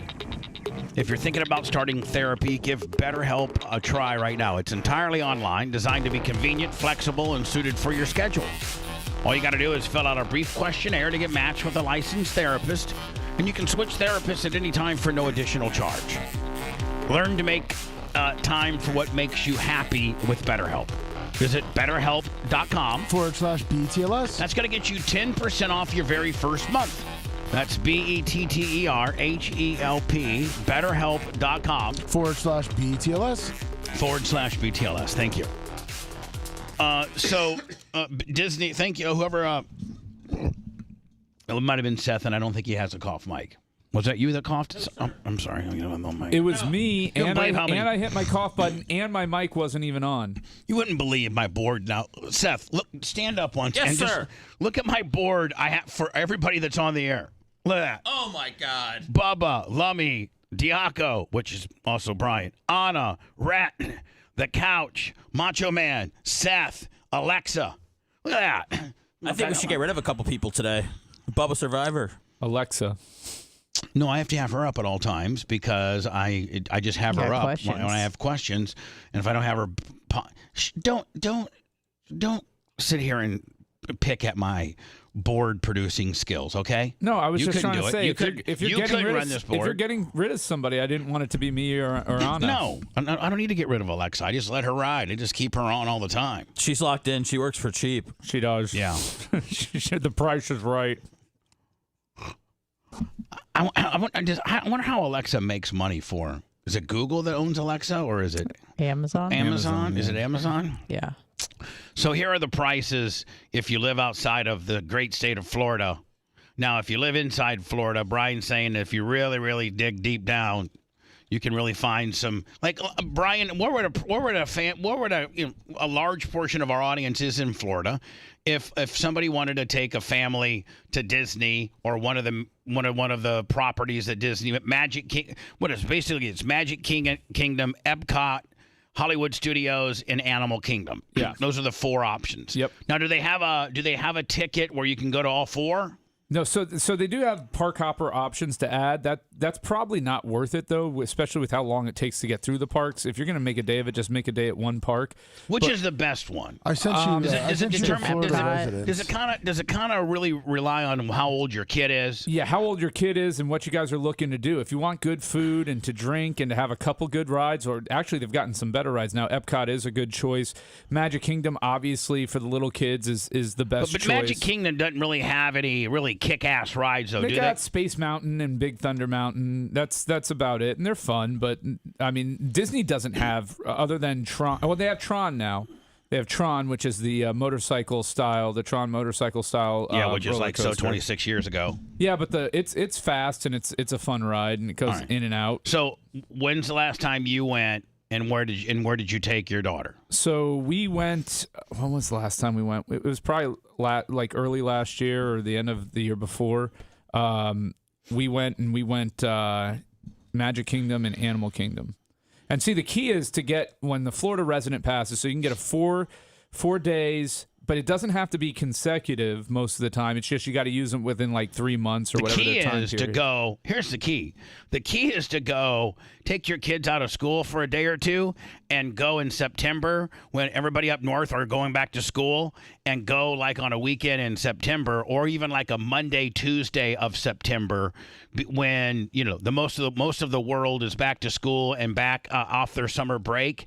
You can take your kids out of school anytime you want. I mean, that's when you go, like a Tuesday, Wednesday throughout the week. Am I not right? You'd be shocked that the weekdays are busier than you would think. There's actually websites that will have Disney traffic projections for the day, and you can see they'll like rate them, red, yellow, green, with green based being the on slowest. how many they think. Based on historically. I'm only going, if I ever was to go, not that I'm ever going to go again. I've been twice. No, I have. I've been 3 times. Once my parents took.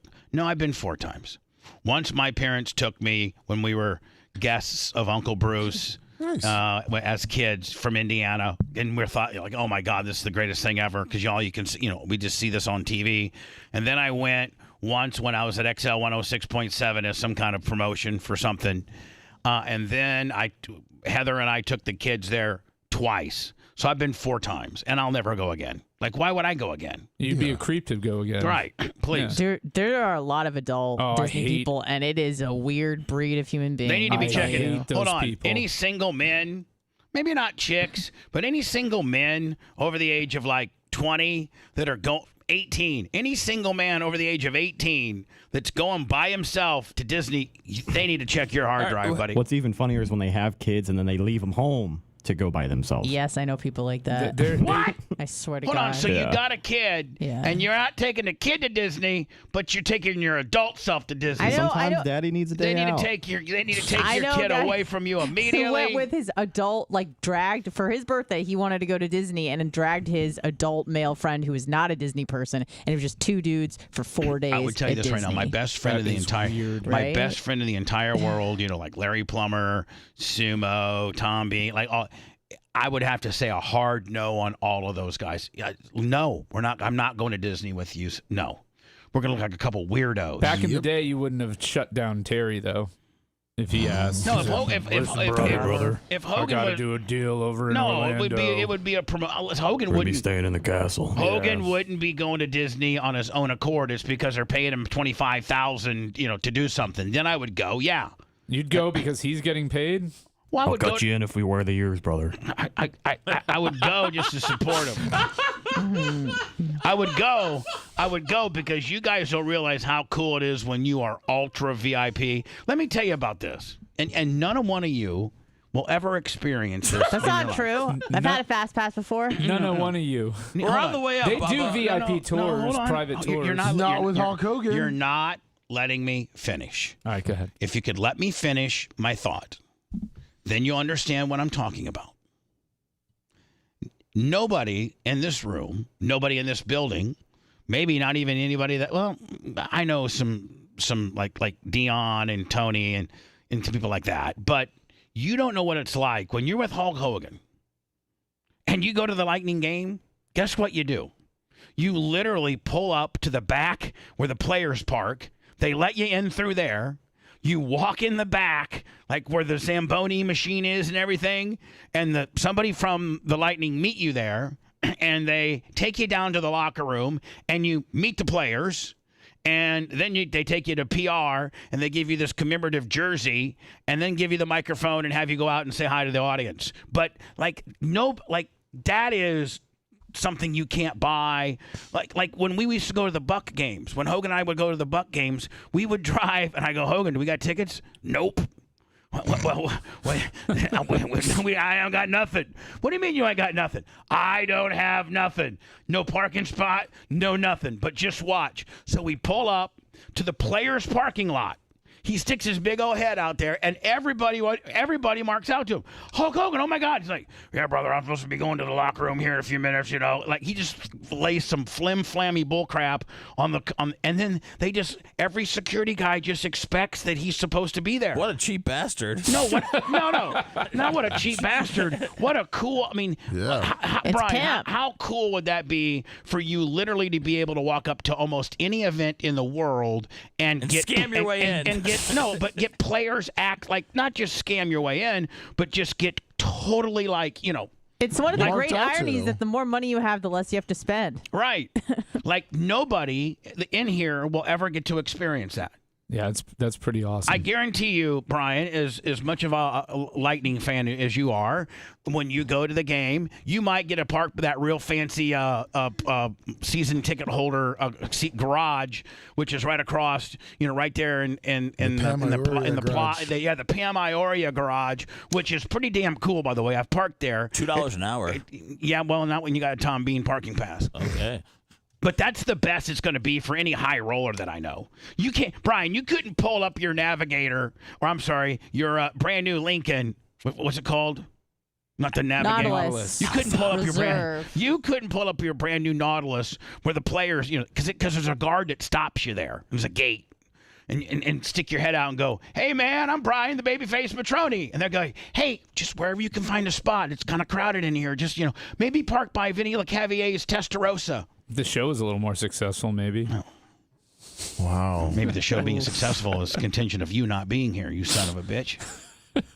So are we doing now, Seth? I thought yesterday we agreed that we're not doing breaks today because we're changing the breaks up, but now we're going back to the breaks. Yeah, well, what we're doing is Brian has some stuff that he purchased a while ago, so we're going to kind of rip through those. And then Brian also purchased what we will have for potentially our very first break in the next week or two. Last night he bought a hobby box where you get 2 guaranteed autographs. We're going to throw a couple other things in there, and we're going to give people a chance to buy a division and have a chance to have 4 teams get the card of their dreams. Buy an NFL division into a very hard to get, expensive hobby box, over $400. All right, so we're doing that today? We're not doing that today. We're going to start selling those spots. So are we shooting anything today? Yes, we're shooting. Okay. We're shooting. We're shooting a sales pitch. Is that what we're shooting? No. We got 2022. Are we opening up any cards? Yes. Do I need a $10,000 show knife down there? Yes. Okay. And please know, guys, that I don't know anything about this, and I'm just lending my celebrity on this deal and my brand, and we're obviously doing this on my platform. But at any time, like once I'm over it, I want you guys to understand, like once I'm over it and my ADHD is kicked in and I've gotten distracted by something else, I can just politely say, you guys got it? All right, cool. See you later. The problem for us is it's so hard for us to sense when you're over it, Bubba, because you don't ever seem to be into it. All right. Well, I mean, it's hard to say. You're over it before you get up there. He puts the knife to our throats before we even start. He's got about 30-second window while Rhett and Mach are scrambling after the show to try to get everything set up. If we can't hit him in that 30 seconds, he's like, this is ridiculous. Okay, when are we done with this? Let's get this over with. And then, you're right. Know that he starts putting the show knife to our throats. I'm having fun. That's how I'm rolling. Whatever. I'll give you a couple. If you guys were worthy of ear grips, I'd be ear gripping you. But I don't feel close enough to. Like I can ear grip bandits. You're gonna bring those back? No. I could ear grip Lummy. I can ear. Lummy's probably about the only person I could ear grip. Maybe Mach. Me before. Maybe Mach. Oh, thank you. Yeah, not Rhett.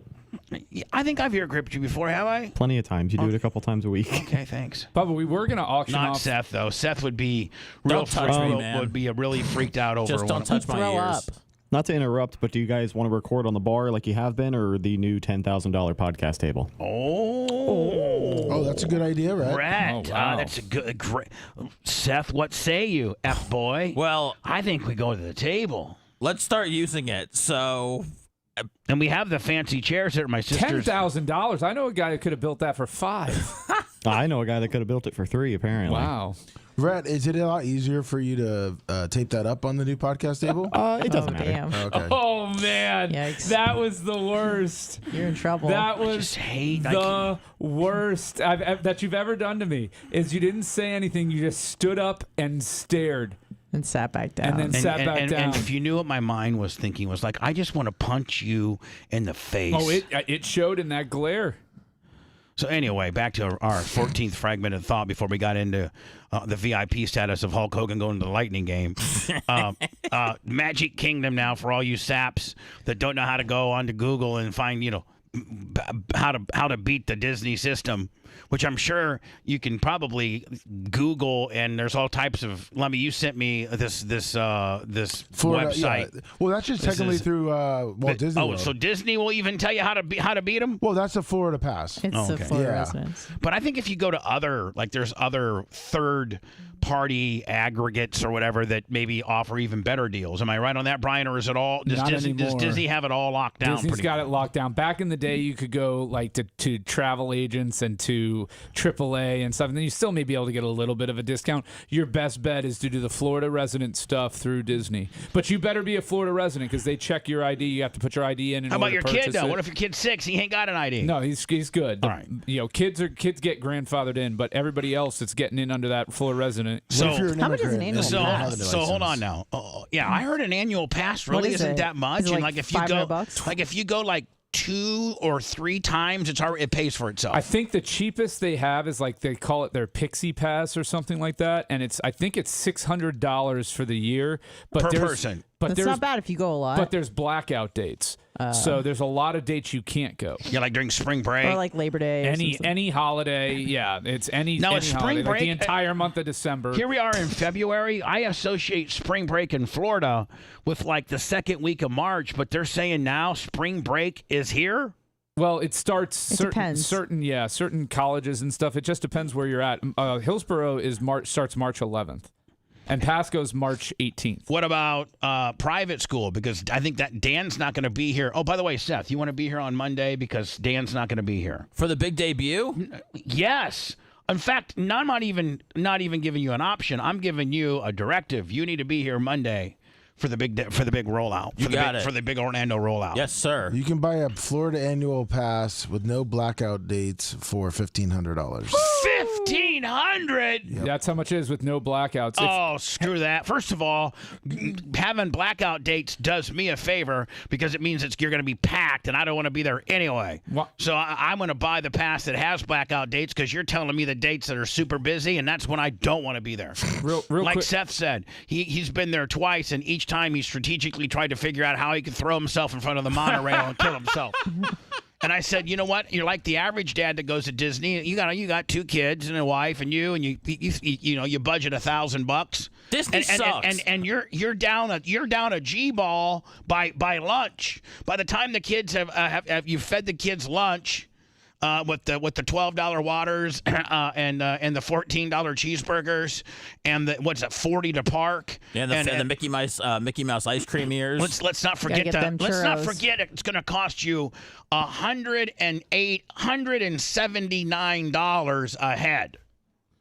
So they've raised their prices up about $10 across the board. That's just a walk in the door, and that's just walking in money right there. A week at Disney. So $179 times 4, you're $716. What's parking? Oh, well, if you're staying, here's that's part of the trick though, is if you stay at one of the Disney resorts, and they have some cheaper ones that are more motel-like the All-Star Movie, All-Star Sports, Pop Century, you get parking for free.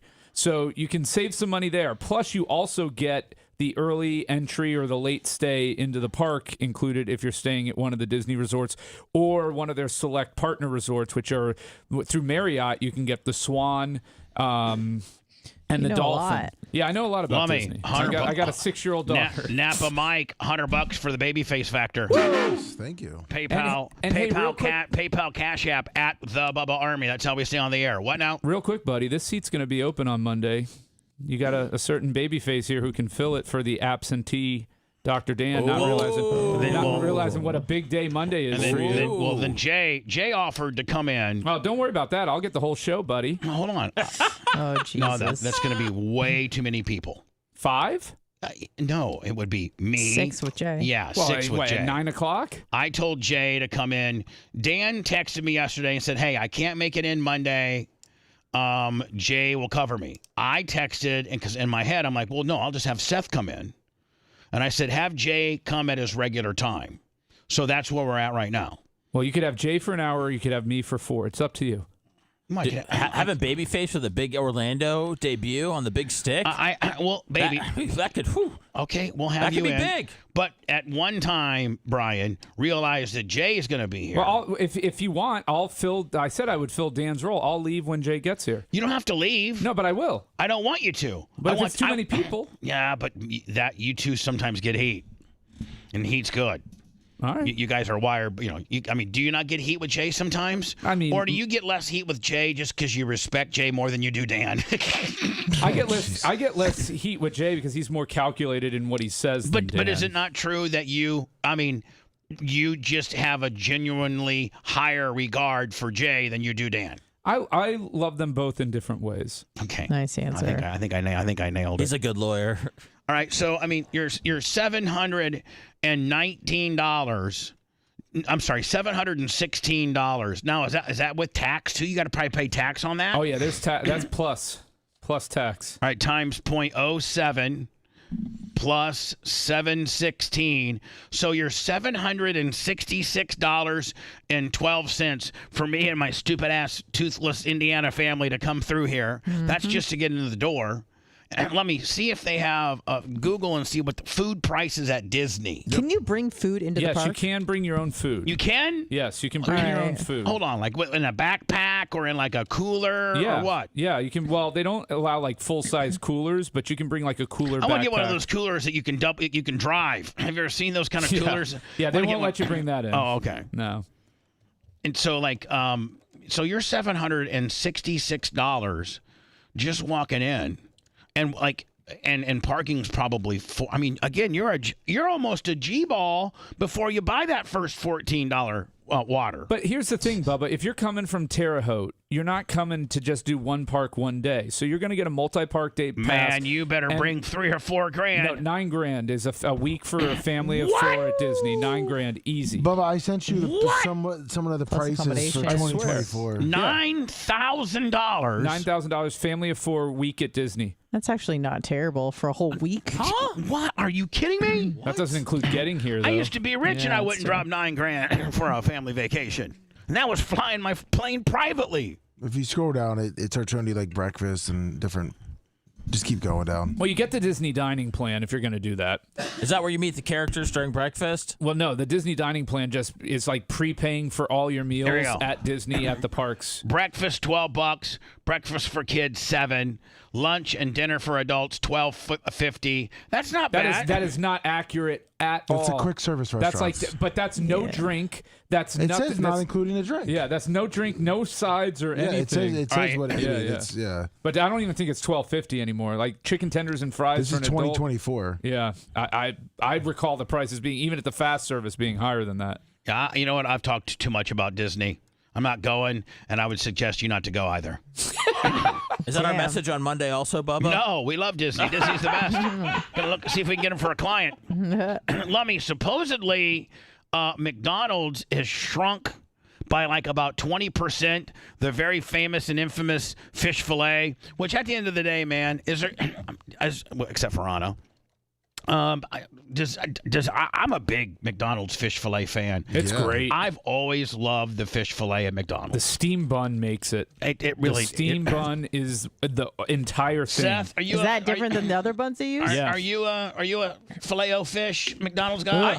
I used to be, but I don't frequent McDonald's at all. Oh, I barely go, but if I do go, it's a fillet of fish. If I do, I am. But supposedly they've shrunk it down. Oh, they have. And there's videos of people, So I think my next food review might be the shrinkage of the McDonald's fish deal, because the KFC pizza was it a limited time only? Yeah, but is it over? No, it just started. Well, if you really want a heart attack, they have a double fish fillet now at McDonald's. Bubba loves double fish fillets. I do love. That's the only way. That's the only way the fish fillet is even close to being the fish fillet that I grew up with. You don't get the surf and turf at McDonald's? The fish fillet with a quarter pounder patty on top of it? No. All right. So is this a guy talking about the shrinkage? It's like McDonald's French fries. So you have McDonald's French fries from the store. I'm a former McDonald's corporate chef, and I have an answer for you now. You also need to worry I don't want about the goddamn French fries. I want to know about how much you shrunk the fish fillet. Is he going to get into that? I mean, I don't know. It's just the fry game. process in which you cook them, because that's the only way you're going to get them to taste like McDonald's French fries. So McDonald's does have the best French fries. Let's just be honest. They used to, but as I'm an adult now, they're not very good. Yeah, And they this are. I is had what them you like have 2 to days do. ago. They're First, still real good. As some of you probably expect, you are going to have to go to Walmart and you are going to have to get great value, thin cut French fries. Let me. I've already figured out this jam. Okay? Yeah. I looked That's at what with my my wife air calls fryer. my penis, the great With value my air thin fryer. cut. This is what I do to get McDonald's like French fries. Is I get exactly these, and I put them in. I soak them in water, and then in salt water. I soak them in salt water for about 15 minutes.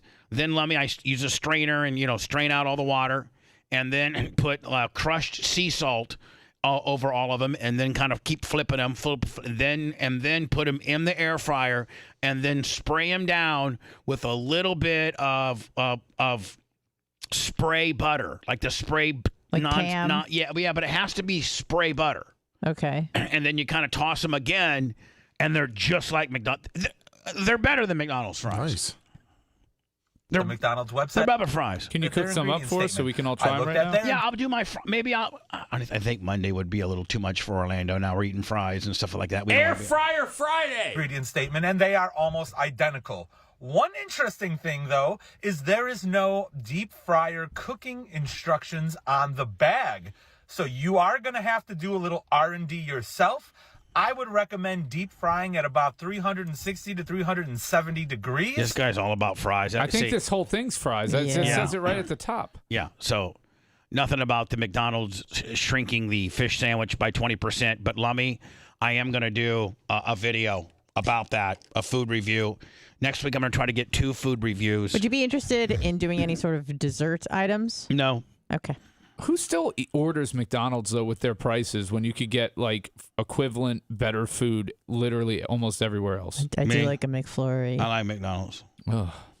So when I come back, Stephen A. Smith really lit up LeBron James. About time, man. About time somebody held LeBron James to his douchey standards, right? Well, I mean, I think LeBron's been, good representative for the game of basketball, but when it comes to stuff with his son, he's put his son already on a pedestal that I just don't think measures up to where his actual skill ability set, is what now. his skill set is. Yes. It's kind of like Larry Bird and Eddie Bird. I mean, so listen, when we were at Indiana State, Eddie Bird was Larry's younger brother, and he beat all of Larry's, high school records because Larry didn't have the 3 and Eddie did. So Eddie beat all of his records, Nice. and he was being recruited by a bunch of different schools, and he ended up going to Indiana State because that's where Larry went. Well, he came in as a freshman and lights out, averaged 17, 18, 19 a game, and they thought he was going to be the next big thing. But Eddie was lazy. Eddie was just lazy. And Larry went on to say that Eddie probably could have been an NBA guy, but he was just lazy. He was career lazy. Yeah, he would be with me and Jeff, drinking beers and chasing bitches when Larry was in college, he shot, 1,000 free throws a day. So Eddie should have been the one shoveling the gravel for his mom? Should have been. So, it's Eddie never amounted to anything, but there was a lot of hype. But Larry was not one of the ones that was hyping. That's the difference between the LeBron-Bronny deal, is that Larry was like, well, he might be a good ball player if he gets off his ass and starts practicing a little bit. Like that was Larry. But with LeBron, it's like Bronny this, Bronny that. LeBron and came he's out, not even that good. Well, he's a freshman, but LeBron came out and said that Bronny could play in the league right now, insinuating that he's better than a lot of professionals, and he's not. He doesn't have the most explosive stats at USC right now, and so yeah. And he had a heart attack. Yeah, he did. Right from the vax. But I just think that LeBron put him up there, and now he's kind of coming back down to earth, and Bron isn't having it. What? Let me set you up as to what this is about, and we'll go ahead and just go into words, and then we'll come out speaking about this. But Bronny now supposedly he's only competed 1 year in college at USC as a freshman, of which half of that time he was on the injured list because he had this cardiac moment during practice. So I think he got to play about half of a season. What was his average? He's playing right now. He's averaging about five a game. 37% shooting from the field. Ouch. Right. So you're marginal at best. Well, he's and just easing in. He's not even a G League guy, Bubba. He's not even a G Leaguer at this point. And your dad's LeBron James, and your dad, rather than to be like, hey man, Bronny might get there someday. Bronny's working hard. Bronny got a lot to learn. Bronny's got 3 more years of college, maybe 4 if he redshirted. Bronny will continue to work on a skill set. You mean like Jordan did with his kids? Yeah. Jordan's kid sucked. Yeah. And you didn't hear Jordan say that his kid was going to be the next, Michael Jordan. No, he's like, my kid needs to work. He's like, my kid, my kid is not me, and my kid's trying. I think he's gonna bang my best friend's ex-wife. I think his kid played for UCF. Sure did. And so, but not LeBron. Bronny this, Bronny that. Well, now the big controversy is that he potentially may register or may try to get Bronny in the draft. Like he may enter Bronny into the NBA draft, which happens here in June, July? Bronny's only hope is that it's a package deal and his father signs to whatever team drafts him. Is he going to be an unrestricted free agent? Yes, he planned it that way. So, you could get a team it would have to be. He might not come out this year. Well, anyway, Stephen A. Smith, who I like, the African American ESPN franchise. We know him. He had a little. He kind of really laid it all out there, did he not? Did you guys see it? Oh yeah. Oh, I loved it. We'll play it next. This is what hell sounds like. You're listening to the Bubba the Love Sponge Show.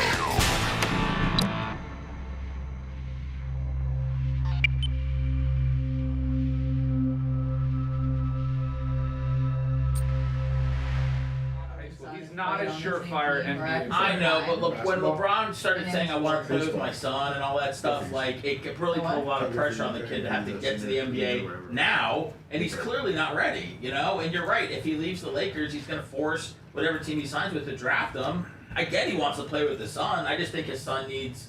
But there might be a desperate team out there that says, fuck it, we'll do this. Well, you're going to suck anyways, and you want to have LeBron James and sell every game out. I mean, that's... if you're struggling as a... Would LeBron pay for it? Would he give you a sweetheart deal, or is he still going to be a $40 million guy? At this point, he's going to have to give us a pretty sweet deal to whatever team's going to draft his atrocious, wasted draft pick on his terrible son. It's like the Bucks. They have Thon. What is it? Giannis's brother. Yeah. Who they say is like the worst player in the league. Yeah. And he'll be the second worst once Bronny gets in there. I mean, the kid's shooting 37% from the field. 62% from the free throw line. He's not good. He's got to stay. He's not good. But he's got to stay in college, right? USF has 5 guys on their squad right now that are better than fucking Bronny James. USF. USF's good this year. No, they're really fucking good. What is it? Amin Abdur-Rahim is a fucking We're going to talk about we just entered into a partnership. You told me about that before the show. That's awesome. We're going to talk about that before you leave today. All right. We're not leaving. We're doing lots of breaks. We got a lot of time together. Yeah, we're gonna. I've blocked off my calendar to 2 o'clock though, but we got some long breaks coming. Oh dear. So I hope you didn't make plans for lunch. We're ordering in. Seth said he'd pay them, so that's good. I got it. Yeah, I'll pick it up with the spaceship. Dude, we're really making some magic back here, right? Who what? Fucking Culpepper and Moss. Are you my Randy Moss? Yeah. You're my Dante Culpepper. Oh. What are you talking about, dude? He could chuck it. You went to UCF. I don't want to be Dante. I'd rather be like fucking, can't be Brett Favre. No, he didn't play with him. You could be Tom Brady. No, how about you be my Donald Driver and I'll be your Brett Favre? Nah, man. Donald Driver's just he's got too much of a physical specimen. He was good as fuck. No, he was all right. I'm just saying, I'm Randy Moss. That's just kind of who I am. Well, you can't be Randy Moss if I'm not going to be Dante Culpepper. Okay, well, why don't you just fucking sit with it for a second? I don't want to be Dante Culpepper. He sucked. No, he didn't, dude. He's got a rocket. Everybody loves Dante Culpepper. He's a cult hero like Penny Hardaway. I'll save those Orlando references for when we're in Orlando. I can't wait to ride Shannon's hog.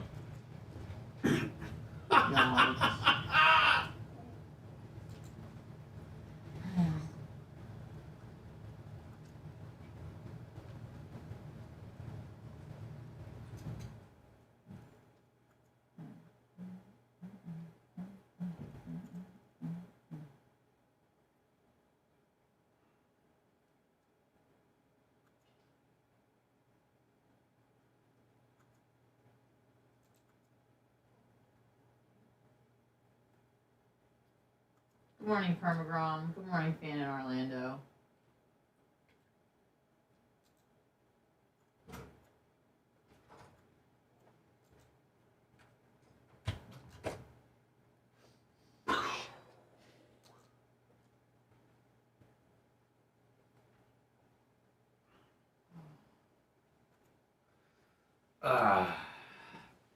The fat pig. How's Good morning. MMA going? Huh? How's MMA going? Good. My ear's kind of fucked up. Getting cauliflower ear? That means she's turned into something. Oh boy. I think, yeah. That means that she's fucking legitimizing herself. I got Cartilage kneed in the ruptures. fucking ear real bad yesterday. Oof, rolling around. Huh? Yeah. To the point where the guy would stop and was like, "I'm sorry about that." I was like, "Just give me a second." Okay, go ahead. Just like. Do you have any people in your gym that everybody hates working with because they go way too hard? Oh, for multiple reasons. You know, yeah. well, it's one thing to go with somebody because they're bad and they don't know what they're doing. And No, that's not it. That's not it. Oh. It's usually either A, because they're too squirrely, like they're not aware of what their body is doing or what your body is doing. Like there's a certain amount of awareness I think comes with age and experience mostly. But like, for example, if I'm rolling with someone and not only am I aware of what my body's doing, but I'm like, is their knee facing the right way? Right. Like, So you don't blow out. Right. So I'll like stop, or I'm like, wait, I think their foot is caught. So if I push, it's gonna fuck up their ACL or something. So I like, well, I'm good about shit like that. A lot of guys aren't. It's usually young male white belts because they just they got all the testosterone. White they belt just privilege, kill. man. Yeah. Well, they just want to kill. No, it's actually really funny because one time someone was like, "White's in the back." Like, hell yeah, black's in the front. Let's go. Let's call that the reverse Rosa. I'll tell you what, from a program perspective, great call having Babyface in here on Monday.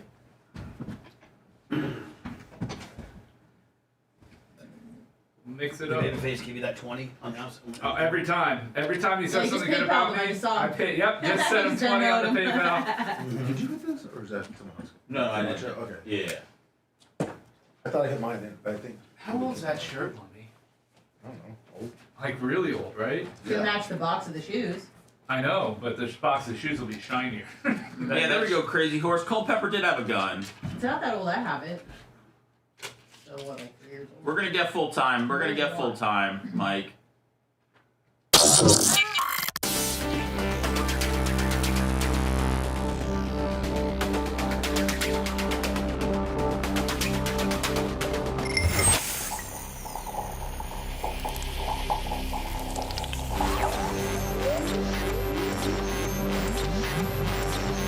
The following presentation has been closed captioned. Great visual. I'll make sure of that. Welcome to the revolution. It's a remarkable achievement. His perception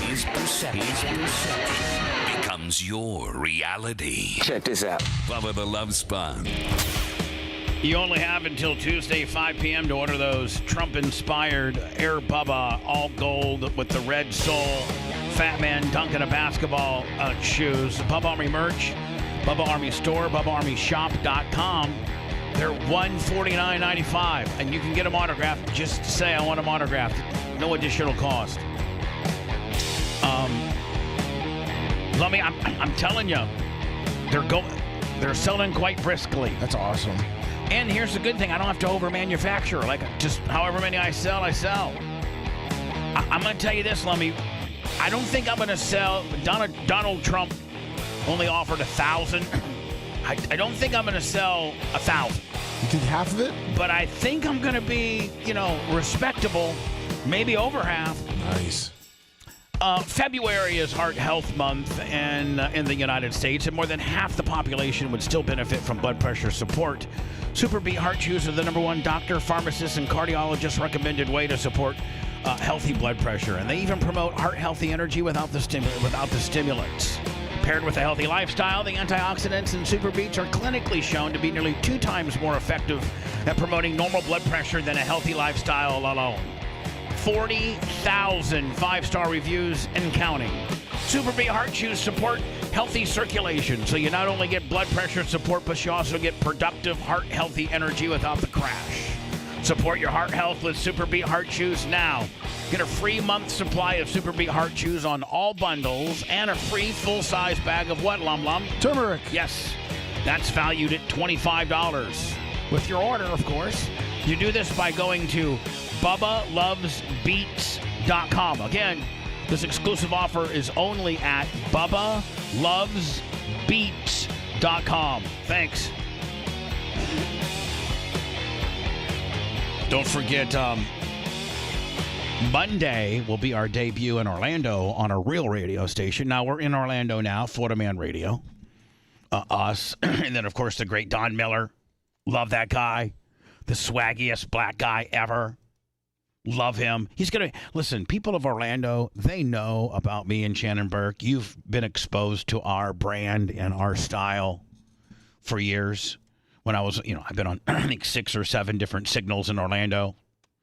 And Shannon, of course, being the, he was in prison and was also, midday and I think afternoon, maybe even nights on TKS. Like, he's a legend in Orlando. That's funny that the first thing he brought up for how well known he is prison. Listen, real radio. I forgot about that. Real men go to prison. Real men go to prison. Really? Hold on. Real men. Hold on. Let me just Brian, say. is that real, true? Real men. He's not a real man. Real men don't go to prison, but real men have at least one booking photo. They catch at least one gun charge. So time to catch mine today, fellas. All right. So that you can be, and when you tell the cop, you can be like, why you pulled? Because I'm trying to get arrested so I can be a real man. Trying to get on the Burke Brigade level. Yeah. So anyway, I've been arrested. I got a mugshot. Shannon's been arrested. He's got a mugshot. I don't know if Don Miller's been arrested or not. If he has, I know, Lummy, that I sent my mugshot artwork over to Shane from JVC yesterday, and I think one of the billboards that they're going to debut next week in Orlando, as we will be we're turning Florida Man Radio on 103.1, a really good 50,000 watt signal. So that real radio and Russ Rollins and the Monsters in the Morning, which, by the way, Russ and I are friends. It's one of the very first times that I'm entering into a market and not just absolutely going, completely insane on my competition. Oh, no, we're having a funeral for them. It's happening. We're not. So everybody just It's going to be Brian and I in his new very expensive car. Right. Russ and I are friends. We've already texted back and forth. He knows we're coming. And he said, good luck. I'm like, good luck to you too, buddy. I hope this doesn't affect our friendship. Jeez. What? Stop S each other's D's. Let's go to town, baby. Yeah, let's make it real. Let's go. Listen, the people of the men, 25, 54 of Orlando, will quickly, figure out whether they like his show or my show better. We got completely different show. Plus, I'm a legend. Russ was, in Russ was in middle school when I was dominating nights in Orlando. So Russ probably, he's not on the same talent level Bubba, as what I was am. the good luck? Like with Rocky and the Russian, like good luck or like good luck. We didn't talk. It was text. Okay. It was just good luck, bud. Was there an exclamation point or period? An emoji? I don't know. Or no punctuation? I reached out to him first and said, hey, Russ, I'm sure you've heard the news. He said, yeah, I did. I said, listen, I want you to know that, I hope we can remain friends. This is not my standard Bubba, radio war deal where I come in and call your wife a whore and have parody songs. And nuh-uh. Wait, he just said, yeah, I did. He didn't say, yeah, I did. That's great for you, or I'm excited for you. He just said, yes, I did. Oof, that's not warm. Babyface is warm. breaking it down. That's not warm, man. Oh, shut up. Yeah, I did is like, and what's your point, buddy? Don't get in my face over No, my I'm exchange with saying. Russ Rollins. Look, I'm telling you what he actually said to He's you. reverse facing you, telling you to Bubba. shut Rollins up. is owning you Telling right you- now. No, he's not. He's in your got you. head. He's in your head. So clearly. anyway, I said, hey, I hope we can stay friends. And he goes, absolutely. Good luck to you. So game is on. No, but hold on now. Well, Good hold luck on. to you. You're gonna need it, kid. Hold on. If everybody is shut the fuck up. Yes, sir. And that is, we are very much the underdog. We are starting with a 0.0. He is, I think he's 6th, men 25-54, and 2nd, men 35-64. He's the Mike Count of Orlando. He kind of is. And he's been, I think that franchise, WTKS 1041, has been the crown jewel of FM talk for iHeart Clear Channel for 31 years. For 31 years, it's been the only FM talk option in Orlando. And they had some dumbass shows on there, Pat and Taco Bob. I mean, get the hell out of here. I mean, they've had some good shows on there. Drew Garabo came from there. Yeah. Shannon Burke came from there. Yeah. There's been some good. They've had some good shows on there. Buckethead. And now they have what they have now. I always size up my competition. I never go into a battle unprepared. And so I have watched some of Russ's stuff.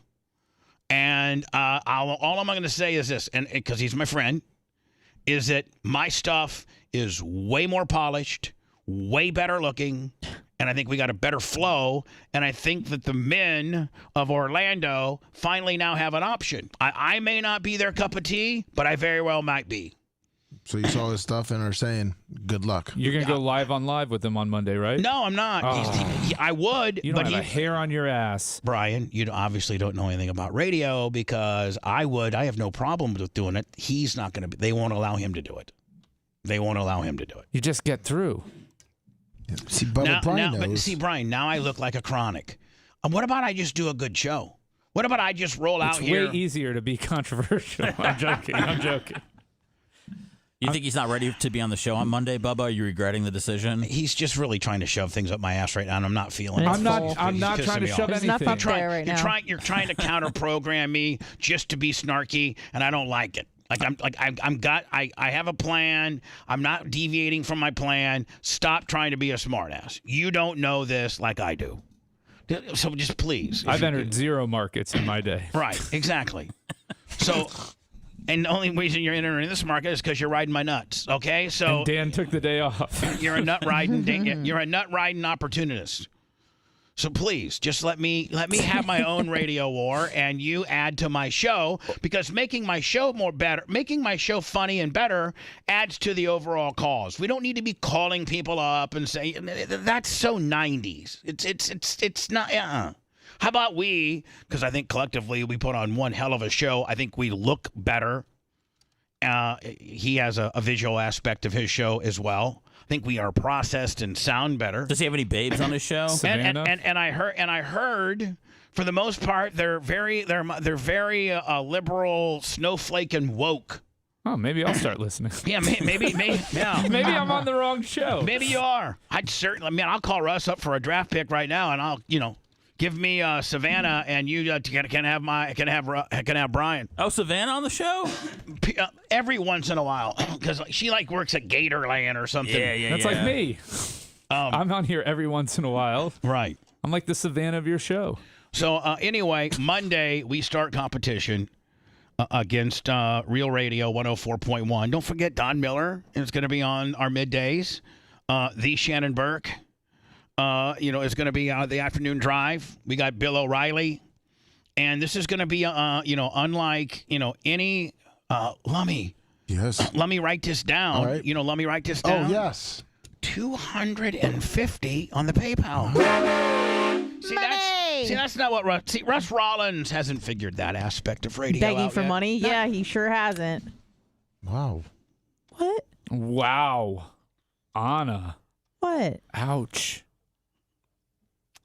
Are you mad at me? Well, I just think it's You can be a We make jokes about this all the time. Yeah, but it's we're talking about somebody who doesn't have to do that compared to somebody that does to keep the show on, and I have to do it, bitch, to pay your salary. I know, and I appreciate that, and we're doing it well. Didn't come with that caveat. I'm sorry. No, it came with a very smart ass shove up my ass. Hey man, if everybody wants to shove things up my ass and constantly be counter programming me so that everything I say gets shoved up my ass, I will tell you that the show will probably only be 2 or 3 people. I don't know, and I'm just saying. Hey, Bubba. You guys got to work with me. Anna, you know how hard it is to sit back here and do a show. What if every co-host was trying to shove something up your ass or catch you on a boomerang every topic? Yeah, I apologize. It gets frustrating. See, yeah, it does. Because your little snipe in, but just piled on to Brian's little snipe in, and then Numbnuts over here is always sniping in. Is that me? I'm Numbnuts? Yeah. Okay. So I mean, cool. but come on now. Sorry. I'm trying to Uncle Eric, $50 on the Cash App. Bubba, you're the greatest. Jesus. Anyway, here's Stephen A. Smith. You guys should get me on. Well, real quick, is Don Miller bringing D'Amica Page with him? Yes. She's pretty hot. I'm not talking about that. You guys are going to shove up my... I'm not now shoving you're it up now you're trying to kiss ass. Bubba? I'm not. I was looking up Don Miller, and I was like, wow. She looks like almost like a Sage Steele type. I was very professional during the interaction. You were, even though you called me numbnuts. So I have a question from chat that's popped up a lot. May I ask you? What? People would like you to bring back Tuttle since we're in Orlando. Oh. You know I love Tuttle, so I would sign off on that. See, I didn't bring that up. See, you're a liar. First of all, you're a liar. You're a goddamn liar because I have asked to use Tuttle in some podcasting situations, and privately your answers have been, I don't like that guy, and I don't want to work with that guy. So if we want to start and be intellectually honest, let's start there. Well, I didn't want to be intellectually honest. I just wanted you to say the other part. Yeah. And the other thing is, I would love to use Tuttle in Orlando, but not only is he hated by you, but I think he's more hated by Shannon and Shane. They don't like him. Interesting. I'd love for Tuttle to be my Orlando correspondent. I wish that Shane and Shannon would be able. FTE Greg, $100 in the Cash App. Thank you, Cash App, PayPal at the Bub Army, and yes, Anna, that's how we fund the show. Mm-hmm. Or you can buy my sneakers if you like. They're $149.99. Dude, could you imagine if you ended up selling more of those than Trump did? Oh man, come on! Can you imagine if I had like 1,250 that I sold? That'd be awesome. Yeah, but that's not saying he couldn't have sold those. He just put a cap on it. You know what I'm saying? Well, to create like false scarcity, because that's the only way they would sell. Yeah. I mean, you're not creating any scarcity. You're saying, I will take all of your orders up until this date. Right. That's about as transparent and cool as you can get. Like, you're not limiting this to a certain number or anything like that. You're saying, look, if you want them, you can have them. He could have done that too. Yeah. He didn't do that.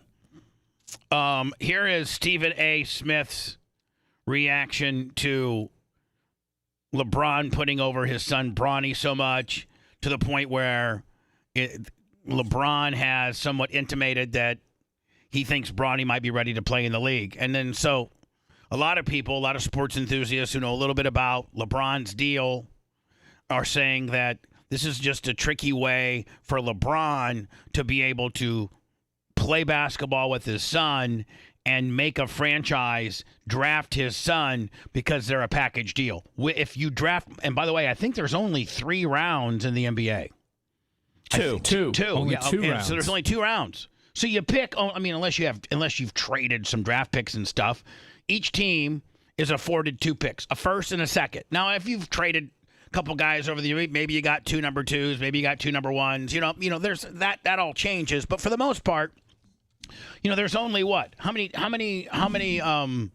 teams are there in the NBA? 31, 30? I think like 30, 31, 32, right around there. So realistically, Brian, I mean, other than people that play the D League or the G League, or there's only about 65 to 70 guys that probably get drafted, right? Oh yeah, it's like 60. So LeBron has come out since yesterday and said, "Let the kid be a kid." Pretty much. Yeah, that's because hold on, that's because he's covering his ass right now because his little marketing ploy didn't work. So if you're like, I don't know, Charlotte. Or who are some of the ass buckets of the league? Well, somebody that's really in possession. Someone, I mean, Braun said he wants to stay. No, Indiana's not. They got Halliburton. Indiana's good. Detroit. I'm sorry, Detroit. Indiana's. Detroit's take it bad. back. Indiana's pretty good, Sorry, actually. I apologize. Detroit's the worst team. Very in the rarely league. do I know more about sports than you do. Detroit might be the worst team in the history of basketball right now. Pistons suck. Magic have turned it around. I think they're the 7th seed right now. Hold on. Detroit and in the Washington Eastern. have the same record, so.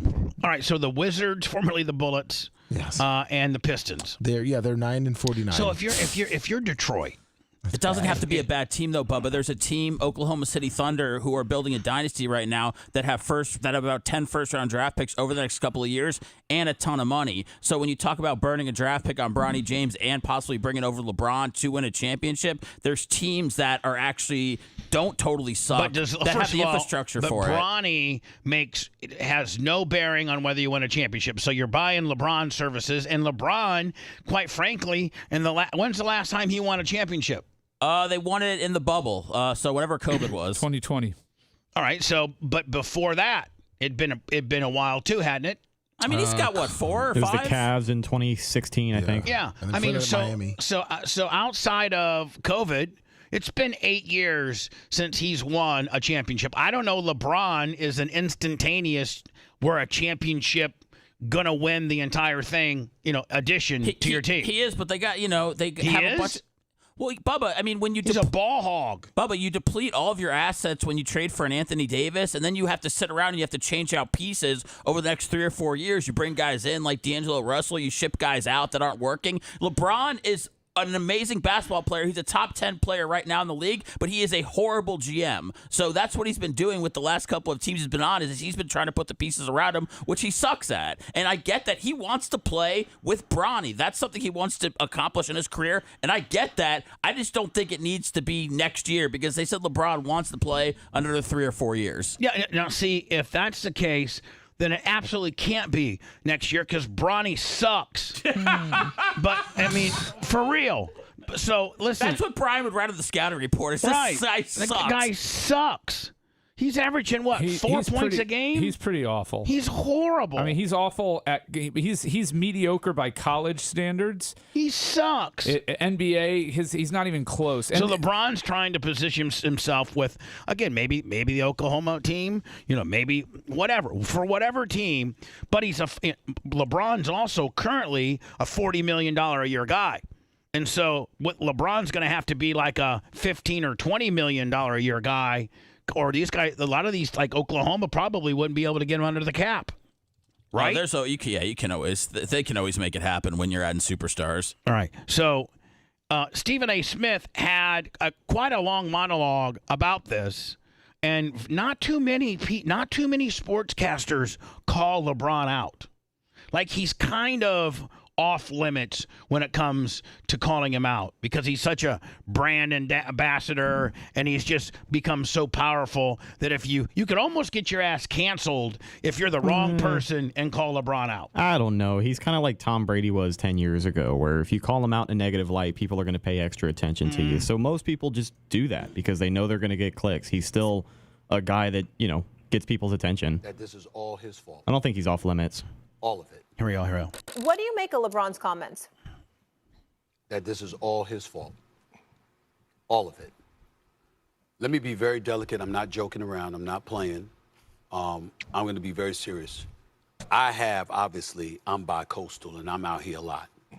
I have never seen Brian. And Shannon Sharp looks like he could put on some pads right now and play. He's jacked up. He is just... Wow. And people call him out every single day for being gay. And I mean, I don't care if he's gay or not. He could probably still be one hell of a... I don't care if he's gay or not. His sexuality shouldn't matter. This guy is jacked. James play. I have refused to have gone to a game. I have been waiting for him to get to the collegiate level, because I think their family is absolutely beautiful. I think that LeBron James is an incredible role model. I think his wife Savannah is just spectacular on every level, as his wife and the mother of his children. I think his kids have been fantastic. I think when you see their family unit, it's a blessing. I think I literally, there have been times that I've thought about the Obamas, And then I think about the LeBron James family because that's how impeccable they have been. Oh, I mean, come on. Having said that, that's a little. No, strange. they are a great family. when we get to Bronny James, that kid has done nothing.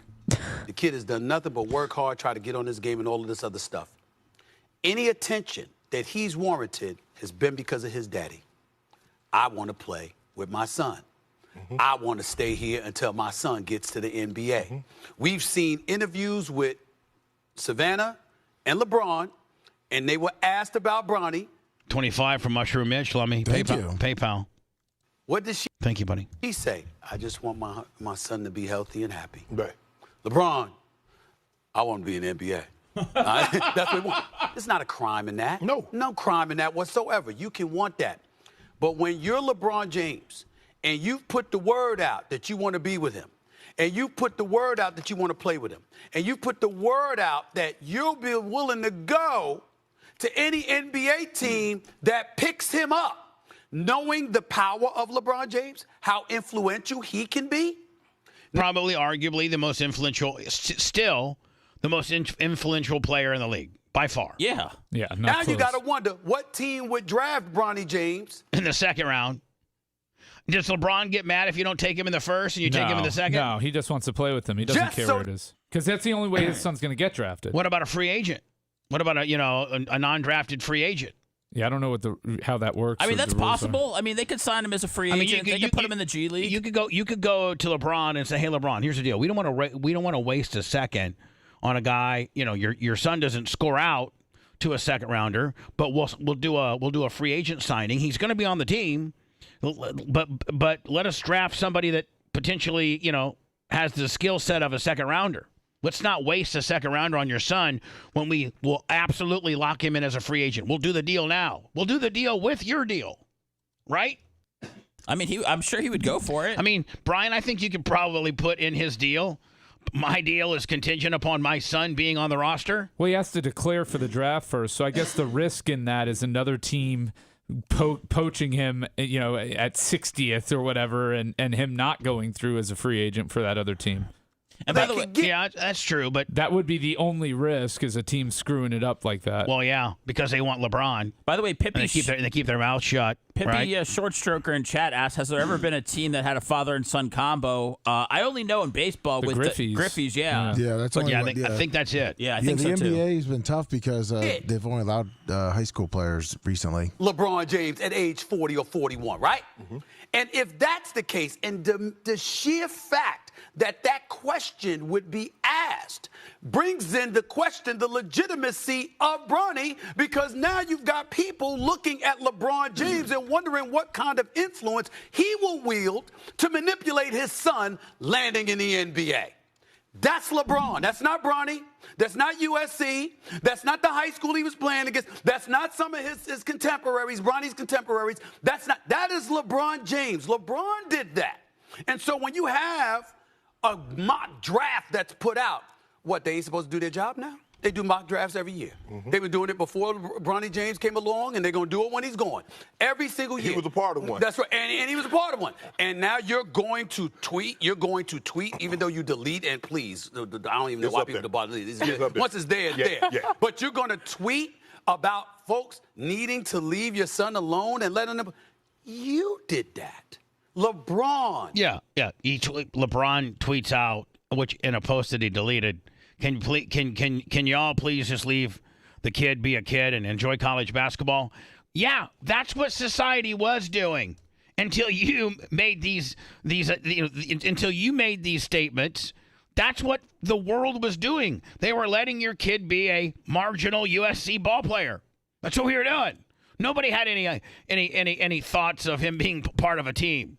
You're the one that started all this nonsense. Now you're trying to reverse the heat and say, y'all just need to leave my kid alone. Bitch, you're the one that got us in the Bronny James discussion to begin with. And your kid sucks. I think he's also using it as like a negotiation tactic, because I know the Lakers want him back, and I know that he's set up to potentially make, I don't know, like $60 million a year if he resigns them, because that's the max. So, he's been screwing with them a little bit. So I don't know if so maybe he goes to the Lakers and say, listen, I'll give you a $19 million deal, but you have to give Bronny a $5 million deal. Bubba, I don't know anything about, all the basketball guys and all the prospects right now, but Bronny needs to go back to college. Like, that's the smart thing to do. If he comes out. But I don't know but you don't know what LeBron's shelf life is like. He's got a few left for sure. He could have one bad knee injury though and be done, and he knows that, which is why he's freaking out right now. Which is why he's put this on press. This isn't the way it was all supposed to play out. Bronny was supposed to be mid at least at USC, not as bad as he's been, and then he could still make the argument and make that case. Now that's off the table. So the pressure's on Bron because now Bron knows he has to perform at a high level for at least another season in order to get his son into this league, because his son is not getting into this league without LeBron in the league. Right. This guy's not, and I don't know that 1 year of development makes him any draftable. I mean, right? Guys make big jumps in college and all that. Oh man, I don't know. Not from averaging 4 points. Bubba, look, to averaging 34. First the guy with. He's recovering, too, from having a cardiac. Hey, just because he got the vax wasn't my fault. Okay.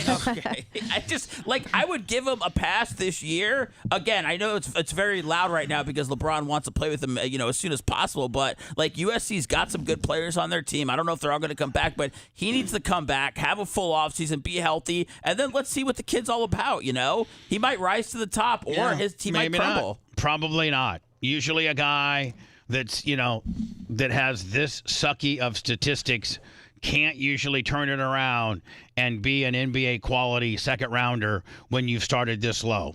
Most NBA guys have started 5 to 8 to 10 points a game higher than he did.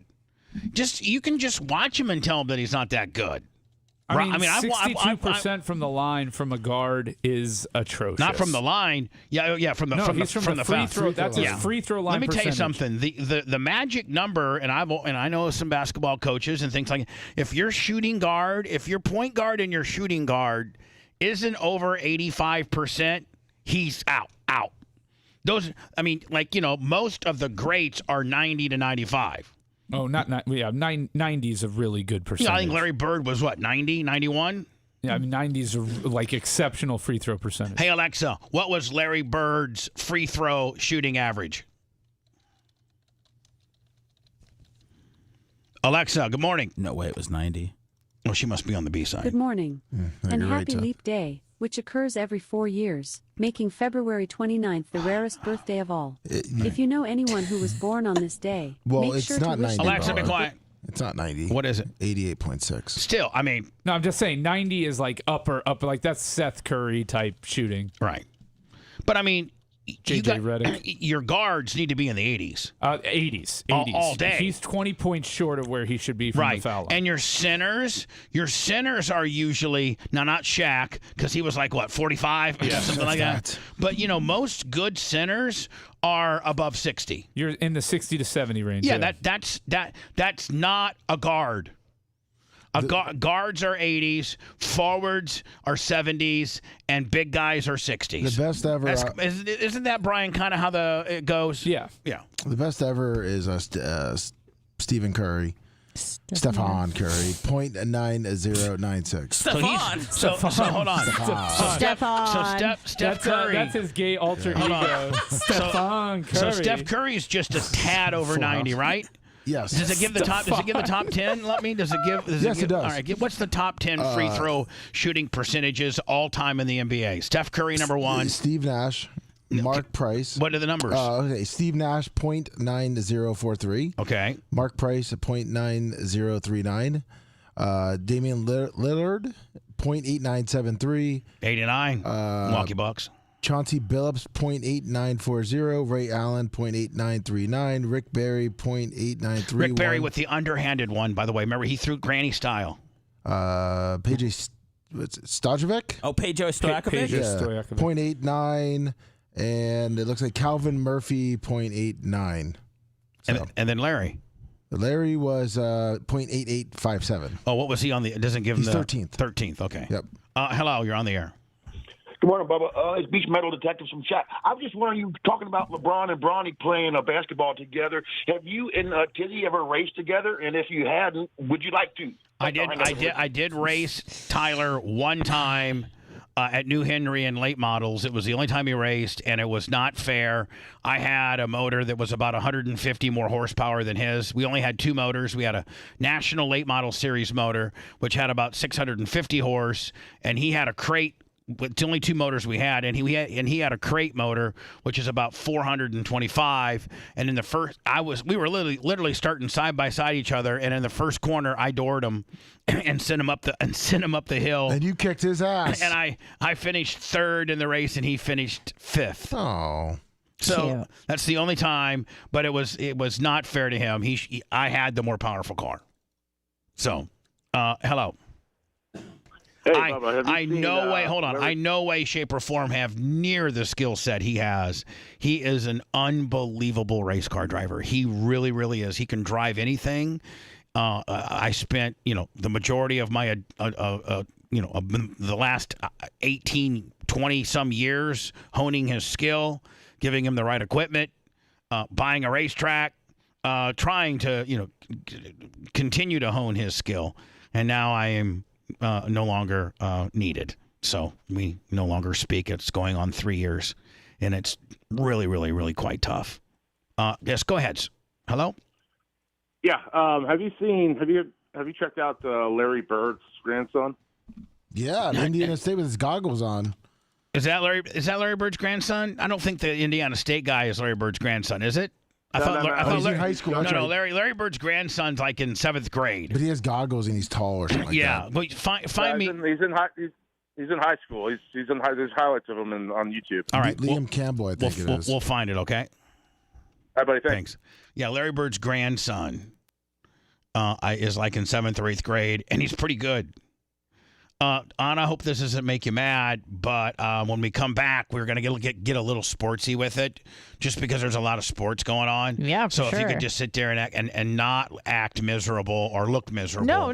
Just, I'll smile. Yeah, there we go. You guys can see we're talking about the NFL draft. It's coming up in April. The combine is going on as we speak. Guys running around in their underwear for job interviews. Man, I've talked to a few players who went through the combine, and they're like, literally, you're a piece of meat. They poke and prod and grab, and like they virtually accost you. That's why I mean, it's a lot of the bigger players, but that's why a lot of people don't want to participate. They'll just go there and talk to teams, but they won't throw, they won't lift, they won't jump, they won't run. They don't want to be a part of that. Yeah. But then there's guys that aren't superstars that gotta go. Yep. In order to make the league. Anyway, they're contemplating on the teams in the NFL that need quarterbacks and the deals that may be cut in order to get that quarterback. And then there's another article that Seth sent me, and I found it amazing, where they gave each team a report card. And each team gets a rating based on how good of a team overall, like everything from the way they feed you to the way you travel to the hotel to how competent your coaches are. It was voted on by the players. And this is voted on by just the players. Just not even like the support, like the secretary, just the players. Just the guys on is it the 52 or 53 man roster? I think it's 52, isn't it? Is it 52? 53 sounds about right. 53. Just the guy, and they probably let the practice players vote too. Yeah. So the players take this annual survey. It just started a few years ago to give the NFL Players Association Union a better understanding of how these franchises treat the players, as voted by the players. And did you see the Bucs report card? Pathetic. They got a couple of Fs, didn't The they? whole front office is pathetic. Packers are 3. It goes Minnesota, Miami, or Miami, Minnesota. Oh, I thought Miami did bad. Yeah. No, Miami topped it. Did they? Okay. Miami. I think it's Miami, Minnesota, Green Bay. The Chiefs were at the bottom, I believe. Yeah, the Chiefs are the very worst. The players want a new locker room, and they give them wooden stools, while every other team gives them like full-blown recliners and stuff. They still give the Chiefs wooden stools. And it seems to be working. Yeah, you're right. Andy Reid got #1 head coach, though. So we'll get into that next. Hold on. Striving to reach new lows every day. It's Bubba the Love Sponge.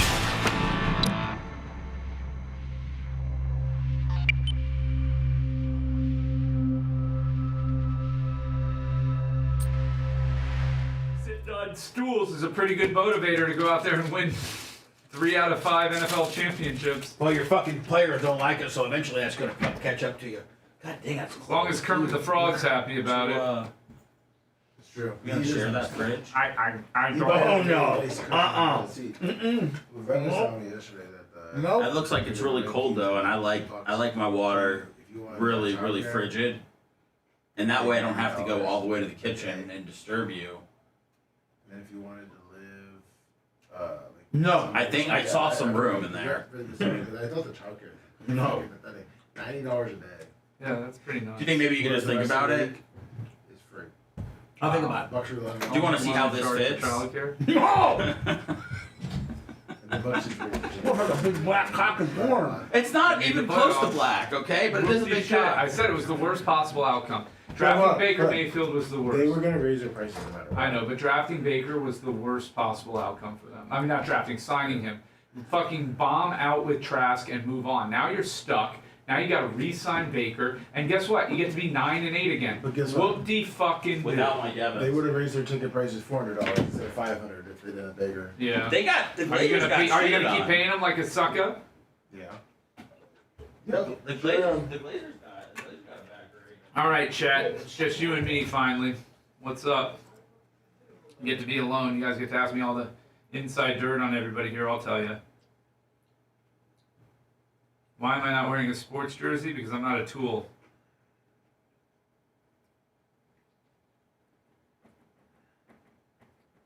Thanks, Mike. I saw your comment earlier, so I know you really like it. I'll send you who the designer is. Good morning, Grouper Lips. Bubba, does Seth get a shelf in your fridge now? No. No? Thanks, Dan.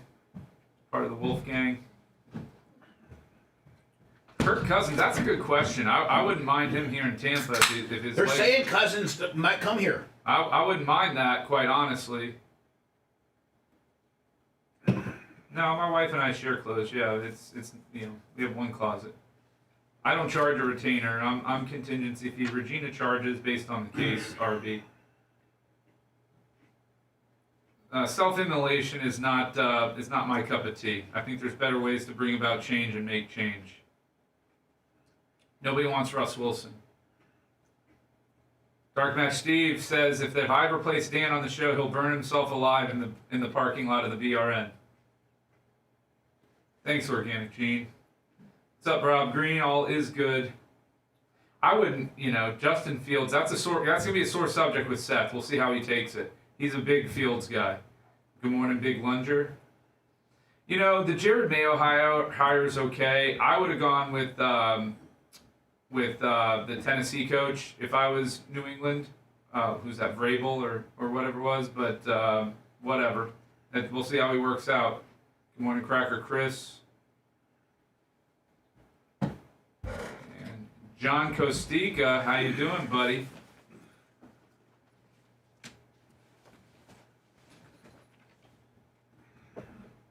Thanks, Eat More Coleslaw. There are a lot of attorneys on this show. I don't care what they say either, RB, quite honestly.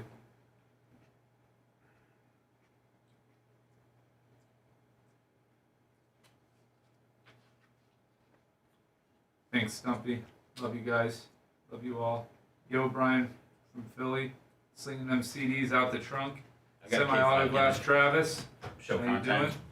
doing? We don't handle comp cases typically, Kirk. If it was a really significant one, we might. But I can always refer you out to somebody who does. So just feel free It to looks like reach it's out. for engineering. Good morning, Let the me try fat to pick pig. it up, and he blew his back out.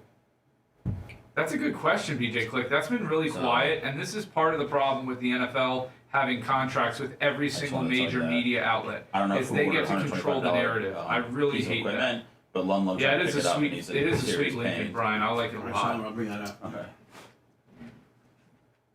Oh, I'm not a Jets fan at all. I love the Jets though because they are the funniest fucking franchise in sports. They are the biggest losers in the world.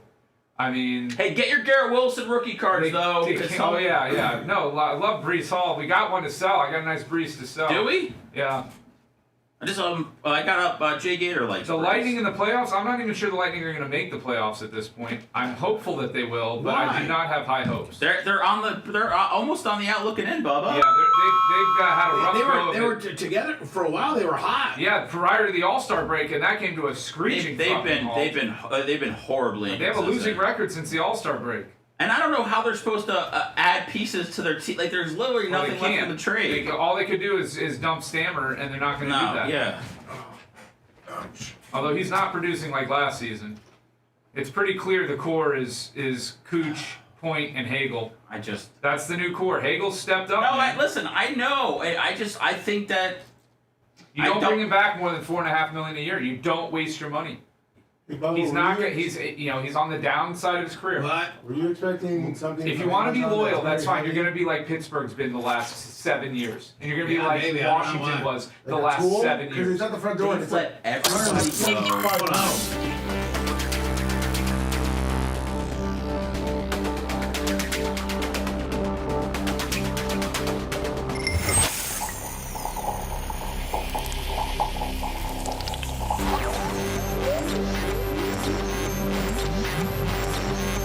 What is there not to like about the show? Bubba the Love Sponge. Guys are awesome. And I love the sponge. The show's cool. It's real, man. He makes me laugh my ass off every time I listen. I'm a full truck of fact, man, so it gets me through the day all the time. Bubba the Love Sponge. You're listening to the Bubba the Love Sponge Show. On Monday, 6 a.m., Florida Man Radio debuts on the frequency 103.1 in Orlando. And we are super excited about that. Lummy, did you blow out your back? Somebody said that we got this super heavy Amazon package out front, and it doesn't look heavy at all, Bubba. It's 125 pounds. Oof! Instead of like trying to see what you think, why don't we just open it up out there? Why don't we just? It's not labeled to me. I don't open things that aren't. All right. So. Well, how about I have Macho Man go out there with a razor? Who's it labeled to? It says Bubba Army Engineering. Well, then it's Macho Man. But it's a tool because it's from Amazon. It's like a Velcro. But it wasn't in a box or anything. It was in just a wooden crate kind of looking thing. What? Yeah, that's why we were suspicious, and that's why he was trying to figure it out. Just open it up. It might be something to do with the move that I have to make here soon. Oh, okay. It might be some moving equipment. It's heavy. Wow. All right, well, have somebody. It's a small little box too. No, but Lummy can't lift it. Lummy can't lift it. Honestly, Lummy, did you try?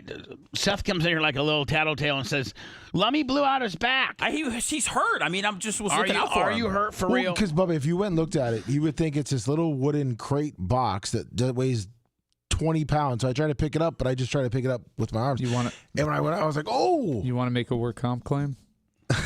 I'd like to do it on his behalf. Slip and fall. Call Brian. Yeah, I'm just which saying. Means we lose our business too. I'm not going to make a claim there, babyface. So thank you. Claim all you want, but I mean we're done. Yeah. Go take your drug test. You better pass, or you're fired. So Lummy, maybe Macho or somebody can go out there and break their back, figure out what it is. Well, I know, but let's open it up. Yeah. So we see what it is. Tear the box and stuff around it, which I'm sure will, I can't even figure out what it would be. No, there's no box around it. It's like it's in like a wood crate. Yeah, it's like these little pallet stands. Dan had his solid gold bars delivered from Numis to here. Mike Thurman, $100 for Babyface's cute polka dot tadpole shirt. All right, well, let's have somebody Flowers. go. Yes. Let's have some. I know I have the plumber coming here today because we have some plumbing issues. And so I don't know what this is, but we are planning a move soon. I can't get into all that because, Lummy, the more transparent you are and tell people what you're doing, then the more they just hate you. Exactly. Like, we said, hey, guess what? We're getting a podcasting table. A $2,800 one that's within our budget. We didn't know we were going to have to play the custom shakedown game, making that table 5, and then giving everybody like all these trolls like, oh man, Bubba's got all this money. Blah blah blah. I ain't got. Well, You did apologize and recognize you were at fault for not getting the correct size ducks for the ducking out there. Ducks were too big, according to a lot of people. No, on the but internet. they're not though. But they're not. Exactly. If you look The it exact up, right they're size. allowed Shut your to be hole, between Seth. 2 to Just trying to start 2.5. problems. I represent the chat You're going to rooms. represent So the my. black You know ones what were you a are little going to bit bigger. represent? You're going to represent getting your ass thrown off this radio show. Yeah, you don't want to represent chat. Let them represent themselves. Yeah. It's a good life lesson. It didn't work out well for Tuttle. I'm getting thrown off the show already. I thought I have to get kicked off of this area with you on stage first. Well, I'm just saying, today's been a very struggling day. And then during break, Lummy, he turns to me in his real creepy way, and he goes, "Oh, Jesus! Since I sit up here with you, do I get some of your refrigerator real estate?" Oh my God! And I go, "No, I just need a He's bottle of he's water." like, well, and he doesn't have never enough, He man. always exactly. Thank you. I'm sorry, Rhett. Say that one more time. It's never enough. It's never enough. That would, you know what? When you get your What's supposed to be enough? You gave me a place to sit to do a show. I know. God, thank you so much, sir. Now I'm asking for a place to chill my water. No. Okay. And as soon as I say no, then he gets in this big dissertation. I like my water to be as cold as it could possibly be. And having to walk out to the refrigerator out there will not chill my water as efficiently as it would be if you just can I just get a row? Will you just give me a row? And I'm like, no, I'm not. That's my I don't want you in my Get your refrigerator. row. Nobody needs to be in my refrigerator. I got stuff in my refrigerator people don't need to be seeing. All right, I got you. What could be in that fridge that we don't need worry to see? about it, Don't worry Brian. about it. Don't worry about what's in my Well, now I want to fridge. see. I've never wanted to look in your fridge before, but now I find myself needing to. And Lummy, you being anybody, Yes. if anybody here, any real man like Rhett or Macho Man or Lummy, if you see anybody in my fridge other than the merch crick, Kick their ass. because she stocks it up for me on occasion, other than the merch crick, immediately stop them from being in my fridge, whip out your phone, videotape it for evidence, and maybe get physical with them. They're Okay, going we'll into do. bone arrow choke. I got it. And ask them, why are you in Bubba's fridge? That's right. You are not interrogating. supposed to be in Bubba's fridge. Oh, my God. Ooh, mama. So... That was a big deal back in the day. There was only certain people that were selected to fill up the fridge. Yeah. Yeah. Why, that's what I'm wondering. What could be in there that's so Don't worry about secretive? Don't worry. You know what's in there? Don't worry about it. It looked like he had room enough to store my core bottle, Brian, No. but I only got a quick And glimpse. then he drinks these big ass like They are 18, huge. 18-inch core bottles. Literally would take up like so much real estate. The cap No. is like 4 inches long. No. Nobody. Who measures You're really water just bottles in inches? Bubba, you said it looked like a big... black penis. Exactly. Compared to a white guy's penis, that's what that thing looks like. I look at that and I was taken back. Speaking of which, Don Miller, afternoons, Florida Man Radio. Yeah. Speaking of big black penises, Don Miller is our is our midday guy on Florida Man Radio, and I bet you Don's hung. I bet you he is. Does he have one of those deep, like really just powerful I know he's got a voices? sexy co-host. Yeah. Well, D'Amica. Anyway, Demica. here's a little sports for you. D'Amica. So they're going through the potential NFL combine and the quarterbacks that might test, and then the teams that might need quarterbacks and where these quarterbacks might be selected. I found it a little bit intriguing, mostly because of the Justin Fields aspect of it, and that flips Seth out. Seth thinks that, and you know what? I do too. I think maybe Brian is the only one, maybe Lummy, that maybe won't agree with me and Seth. But I'm like, you know what? Trade that pick. You can get a king's ransom for that pick. Probably you don't need I think Justin Fields is the quarterback of Chicago's future if they would get a competent GM to build a team around him. I told Seth, I think a month ago, that it would be stupid to trade Fields, and they need to trade down and take a lineman and a wide receiver. That's exactly what I'm saying. Yep. Brian, what do you think? Do you stick with Fields, or do you go get the Caleb kid from USC, who, honest to God, I'm thinking, I think this guy's going to be I think this guy's going to be a bust. I think the LSU guy is going to be better. Caleb Williams is going to be a bust. Give me LSU Drake guy- May.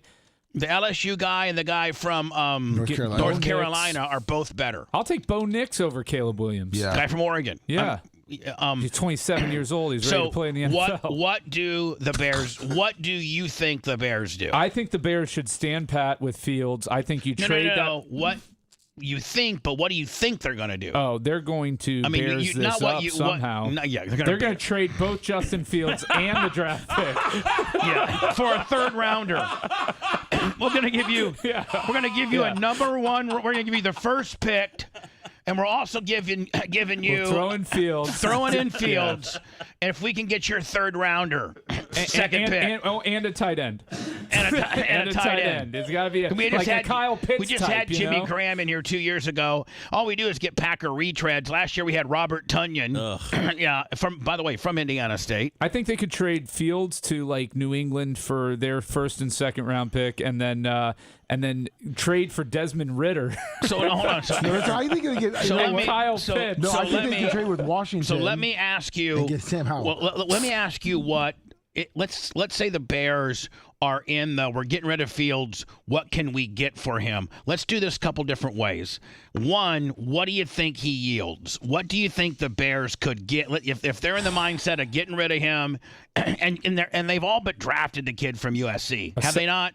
They could get a second round pick for Fields, I think. I don't think you're getting much more if you're out there actively shopping him, because what's your leverage? You've got the number one pick. So, I mean, clearly if you're shopping Fields, you're clearly ready to move on.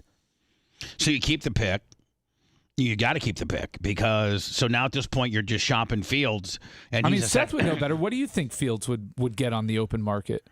Every reporter like Schefter and everybody said that he's worth a first-round pick. I think what you could see happen is if they made a trade with, like, say, Atlanta, I think they would get Atlanta second, and then they would swap first-round picks. Like, the Bears have 9, Atlanta has 8, so they might do that, and then maybe toss in, like, a fourth-rounder. So there's different ways they could go about it. If they do get a first-rounder for Fields, it'll be something in 2025, and it'll be one of those deals where it's like based on percentage of snaps. Yeah, if he starts like the way the Jets did with Aaron Rodgers. Right, like if he plays 75% of the snaps, then the second-round pick goes to a first-round pick. I think it'll have to be something along those lines. But I hope they keep Fields. But if Caleb Williams is as good as people are hyping him up, I don't think he is though. He's not. He's not, and he's a head case already.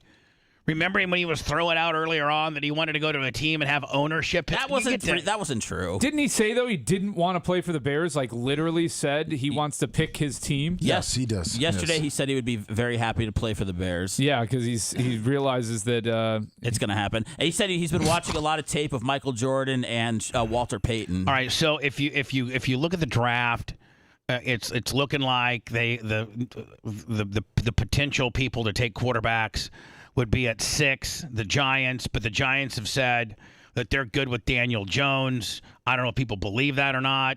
What do you think? What do you think? The problem is they're stuck with Daniel Jones's contract. It's going to cost them. It's going to end up costing them Saquon. So they're not going to be able to afford to re-sign him. So they're not in the quarterback game. Atlanta at 8 is probably the biggest player in the quarterback game right now. Not only you forgetting New England, and Washington. New England's at 3. Yeah, Washington is 2, I think, right? Yeah, Washington's 2. Yeah, a lot of people are mocking 1, 2, 3 to be quarterbacks if Chicago goes so that route. where does Washington and New England go? I mean, they're 2 and 3. Realistically, Washington should trade with the Bears because bring Caleb Williams back to the D.C. area. That's where he's from. Make a from. huge splash with the new ownership that's there. And they have massive cap space. Exactly. They have $82 million as it stands right now without playing any reindeer games. They could totally revamp that entire team. If the Bears were smart, they're going to do what they're going to, not maybe like put Fields on the market. So then Washington, who's known to just give everything possible, I mean, the Bears could clean up with the they could get Commanders. a first this year and a 2025 first from Washington. And so again, you stick with what you got. You stick with Fields because of just everything you can get for him.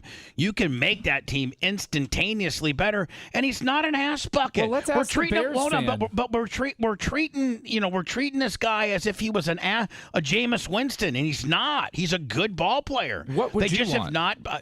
Me being a football enthusiast, or being a football enthusiast, and then Seth is an actual Bears fan. Right. Me being a football enthusiast is I want them to take the guy from the USC, which makes them suckier than they are now, and my Packers can beat him even more easier than with Justin. I think Justin Fields makes him a better football team based on the amount of currency, that draft currency that he's worth, and what the picks that they're going to get, that they can build weapons around him. And I think that they instantaneously are a better football team by keeping what they got and trading the first-round pick. I think that makes them a better football team immediately. And let's not forget, Justin Fields is not some old-timer. He isn't like Kirk Cousins or, Aaron Rodgers, who only has a certain amount of shelf life. This guy is 25, 26 years old, and by all accounts has the skill set to play the quarterback position. Have the Bears bettered his skill set by giving him any type of protection or weapons? No. But I think they're a better team if they keep him and build around him. Seth, how do you feel? I think you feel the same way. Here's the thing about being a Bears fan.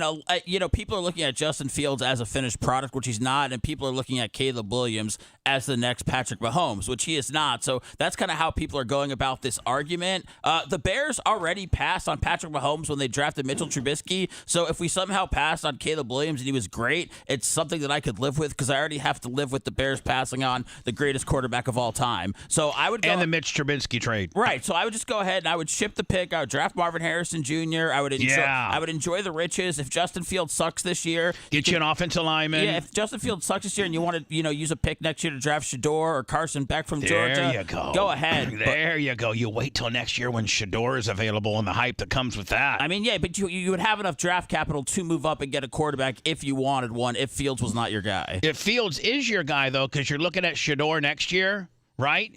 You can get a haul for that pick, right? Brian, what are they saying that pick right now would warrant? What does that? What does the number one overall pick do? I got to think Atlanta wants it. Well, and that's the big Minnesota buyer, wants right? it. No, but the big buyer for that is pick Atlanta. Is Atlanta, and because at 8 they know the sexy 3 quarterbacks. They're gone. Which is the guy from USC, the guy from LSU, and the guy from North Carolina. Those in that, not necessarily in that order. But they're gonna at 8 they're not available. No, they're gone. No they chance. are off the board by 5. Yep. If you were smart and you were the Bears and I go to Atlanta. I would go to Atlanta. Atlanta has a good defense and a good team. You go to Washington. Caleb Williams is going to start every game there. Their team is awful. Their team is garbage. No, because you get their first round pick next year. No, you get it this year. You get it this year and next year. So what he's saying is, if Washington overpays, you're going to trade to the crappier team, and you're going to get that pick next year. So who do you go to? You go to Atlanta. You go to Washington. You go to Atlanta first to get the offer. To get then to you 8. go to Washington and you say, listen, if you don't give us this, then we are trading to Atlanta. And that's how you get Washington to overpay. That's what I'm saying. Look at you being the Billy Ball manager that you are. But that's why you take the Washington trade. So you go cut the deal with Atlanta. You get you say, hey, Atlanta, deal. Here's the deal. We're going to give you the number 1. We take over the number 8, and then we get your next year number 1. Right? And a 2. Yeah, something like that. No, you can get more out of Atlanta because they're further back. All right. So with Atlanta, you go, hey, Atlanta, yeah, we know you want Caleb more than anything in the world. Well, we're going to get him. We like him. But if you'd like to flip-flop applesauce with us this year, we'll take the 8 pick, give you the number 1, but we get this year's 8, next year's 1st, and next year's 2nd. And maybe a 2nd this year, too. You could get a lot out of that. Let's not get greedy, but let's say, but you're at least going to get. Then they're like, yeah, we're doing it. Be like, okay, I got to make a couple phone calls. I'll get right back to you, okay, buddy? Okay. Then you call up Washington. Hello, Washington. What are they? They're the Commanders. Hey, I need to talk to the general manager. Magic Johnson. Hello, general manager, who's made some horrible decisions. Riverboat Ron's no longer here. Yeah, hey, listen. This is Bubba Clem for the Chicago Bears, and I just want to let you know that we have already cut a deal with Atlanta where we give them the number 1 picks because they want the Caleb kid, and we're going to take their 8. But we're also getting their next year number 1, and we're getting this year number. Maybe even lie to them because of course you lie. So here's the bottom line. We're gonna go ahead and offer. We'll void that deal. We haven't pulled the trigger on it, but we need this year's 3rd, which you guys got. We'll flip flop applesauce. Give you 1. We get 3. We get 2. Commanders got 2. They're the 2nd pick. Yeah. All right. We're just flip flop applesaucing, and we get your second round pick this year, and we also get next year's 1st. And this year's 2nd and next year's 2nd. and boom, you want it? You know what? You got 30 minutes to call me back. Because in 35 minutes, because in 35 minutes, I'm calling Atlanta and telling them we got us a deal. What does Washington do? I think Washington says, we got to have Caleb. We got to have that guy. In Chicago, Atlanta's going to take him or Chicago's going to take him, right? Well, the real move that Peter King predicted right before he retired this week is that the Bears would swap with Washington, and then the Bears would trade down from 2 to Atlanta, so that Atlanta could move up and take a quarterback. That's a great move too. That's double whammy. Yeah, because then you could potentially trade with New England and use that leverage if New England really wants Drake May and they think Washington's taking that. Next thing you know, you got 4 first rounders in the next 2 years. You could easily end up with that. 4 first rounders and 3 or 4 second rounders. 4 first rounders and maybe 3 or 4 second rounders in the next 2 years. Which for football, that's insane. And still get that Marvin Harrison Jr. And still may hit on Justin Fields. It may come together for him. It's not like he just needs a guy to chuck it to. It's not like he's dead to rights there. Do you remember, Seth, 2 years ago, maybe you, Brian, I was talking about Jordan Love. They're like, man, the reason why they don't show a lot of Packers practice is because he's not very accurate, and he can't hit the little target like Aaron Rodgers does, so they don't allow practice in. Well, the guy got noticeably better this year. Jordan Love was the league MVP for the last 8 weeks of the season. So, what I'm saying they is, had secret video from the practice that they were putting out. They could not hit the targets. So, but when they started bringing some wide receivers and started changing their scheme around, Justin Fields has the athletic skill set to be an unbelievable quarterback. You just got to give him a little bit of help. You got to protect him. He's always running for his life. Now, he's a noted runner, but there's plays that are designed for him to run, and then there's running for your life, right? He's had poor coaching. No matter if he stays with the Bears or not, this will be his 3rd offensive coordinator in 4 years. Yeah, so that's just a recipe for a disaster. I tell you what I like. I like where Chicago gets all the picks. They go and get Washingtons. They go and get Atlantas. Yeah, because they're projecting. What do they really? What does the Bears really need? A wide receiver and an offensive lineman and a defensive lineman, an edge rusher. All of those guys are available at 8. That's correct. Or at wherever they end up. Yeah, no, they are. They are a lot of great wide receivers this year. Kid out of Washington, LSU. Malik Neighbors. So just not only Marvin Harrison. USF got anybody that's draftable, Brian? Not really. Maybe like in the trenches, 1 or 2 guys. They weren't a hyper talented team. They normally have one a year, though. They were young though too. They were young. It's going to be next year or the year after. Yeah, this new coach, who I got to give credit to. We were all Deion'd out. We were all Deion'd out, but this guy came in no nonsense and put together a pretty good season this year. Alex Golesh is awesome. He put together a pretty damn good season this year. I went he down really to that did. Boca Bowl and watched that beating they put on Syracuse. Oof. Listen, talking about one of our we just entered into a partnership with USF. Yeah. And we're going to start covering their athletics and covering their players socially on our social networking platforms. And get to go to practice and get to go to press conferences and there's this we have entered into a partnership. In fact, me, you, and Rhett all got. This is really going to piss off Seth, and Seth's always keeping score. We got us a USF backpack complete with hats. Yeah, some gear. Hats. Well, I might be the one a little more upset about that. I don't think Seth's a big USF guy. Sweatpants. What? Everything. T-shirts? Everything. T-shirts. Man. Everything. It's Brian's alma mater. Yeah. Hold on, look at this. Look at this one right here. Brian, I'll get you some and stuff. then let me. This is their fundraising wing. Yeah, the Fowler Avenue Collective. Yeah, wow. Collective. Listen. I'm just telling you, man. We just entered into a partnership with USF, Lummy, where we've talked to the athletic department where I get to go to practice and catch passes from the quarterback. You better be wearing those sweats. Be wearing those Air Bubba. You know their name of their quarterback? Now with the don't try to trip me up. I'm not trying to trip you. I'm trying to help you learn. That's all this is. This isn't tripping up. Then you would say, do you know that the quarterback's name is... Do you know that the quarterback's name is Byron Brown? Yeah, and he's pretty good. And who's their top receiver is Sean Atkins. He is like a Julian Edelman type.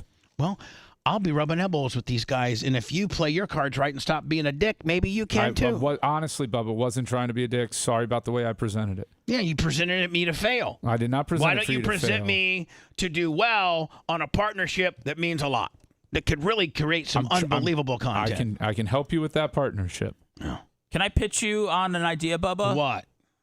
That we could sponsor one of the athletes and have our own, like give him an NIL deal and have like our own guy that we talk to once a week, and then he goes around the campus and tells everybody about Bubba the Love Sponge, because none of these 20-year-olds know who we are. That's what we're doing with Sprout. We don't need actually to sponsor anyone. They just come to us. No, they're gonna provide that for us. Every NIL deal. Quit trying to give my money away. My God, you want payroll to clear next Thursday? Yeah, sorry. Don't be throwing my NIL on that money. We've already got a hold of USF Athletics, and they're going to offer us that without any NIL. Yeah, that's part of the partnership. God, you're the worst negotiator ever. Yeah, so we pretty much, all the guys that they do the NIL deals with, we get first rights to interview them, bring them on. We got to be on the field. Merch. We got to go. We got to be a part of all the tailgating. We got to be. We got to go to practice. And in fact, Lummy is working on, we're going to maybe start this earlier. We were going to think about starting it for spring football, but their men's basketball team is so damn good and probably is going to make the tournament that we might start infusing Lummy, our partnership with the men's basketball team. Yes, that's correct. We may kick correct. this off a little early. Because what are they, 23-4? They're 21-5. 21 and 5. They have a game Saturday night on the road against Charlotte. We're going to go to that. And then they have Tuesday. The last home game is against Tulane. On Tuesday. You think they'll make the bracket for March Madness? Yeah, Tuesday at 7. It's going to be tough. I'm trying to get involved in sports. Yeah, I know it, and that's a great question. Thank and you. if they win their conference tournament, they're assured in. Right. And right now are they tied for the lead of the conference? No, they're 3 games clear of everybody in the conference. They have tied for the conference championship. There's they no way can they do cannot no get a worse share than tie. of it. Yeah. If they win one more game, they win the conference championship. But to realistically get an at-large bid, they have to win their last 3 regular season games and then lose respectively in the conference tournament, and they might get an at-large. But they're guaranteed one if they win the conference tournament. They've already guaranteed themselves a double bye in the conference tournament, which means they're already in the quarterfinals. Yep. Really? If they win the conference tournament? No, they're already in the quarterfinals right now. Of the conference tournament. Of the conference tournament. Okay, yeah. perfect. Let me where's the conference tournament being played? I believe it's in Dallas. Dallas, yeah, Texas. It's in Dallas. Yeah, we don't. Do you think you could get a hold of your guy and see if maybe we could go to one of the final home games? Well, there's one left. I'm already going, and Rhett and I were already going to go. So we were going to talk to them about. You think you get me courtside, like Jack Nicholson? Oh, John Gruden's on the courtside. No, their courtside seats are really nice. Yeah, you got to wear USF gear. He's got some. I got some. I know. With the backpack. Let me see if you can give me courtside, so I'm big time. I'm working on it. If you're looking for that non-offensive broadcast, You're in for a surprise. You're listening to the Bubba the Love Sponge Show. I love the sponge. It's not that kind of love sponge.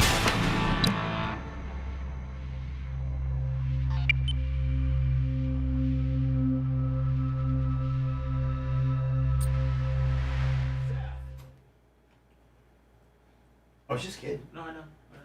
Uh-oh. You There's upset? dissension in the ranks. Seth's in his head now. They're playing Funky Town. Mancha sent me a video thing of cats. It's kind of her thing. I think it would be funny to give a, not funny but good, to interview the what's his name, Pryor. Case and Pryor is how you say it. Lummy! Yes, Bubba. Our Venmo opened up. Did it? What? Yeah. All right. Mitch the Mark's dad gave us 25, and now all of a sudden Venmo is back. We're back. Venmo's back. Venmo's back. Yes, it Venmo's is. back. Everybody, hold on though. It was only somebody sent us over 100 through Venmo Dark to match, make sure it goes Dark through. match. Rodney Dangerfield, 25 on the Venmo. No, Mitch Mark's dad, 25 on the Venmo. It needs it, but the real test is it's got to be over 100. Back. So somebody sent us 101 through the Venmo. Why don't you send us 101, Johnny? Fucking buying a $70,000 car money bags. I'm not asking for you to pay for it.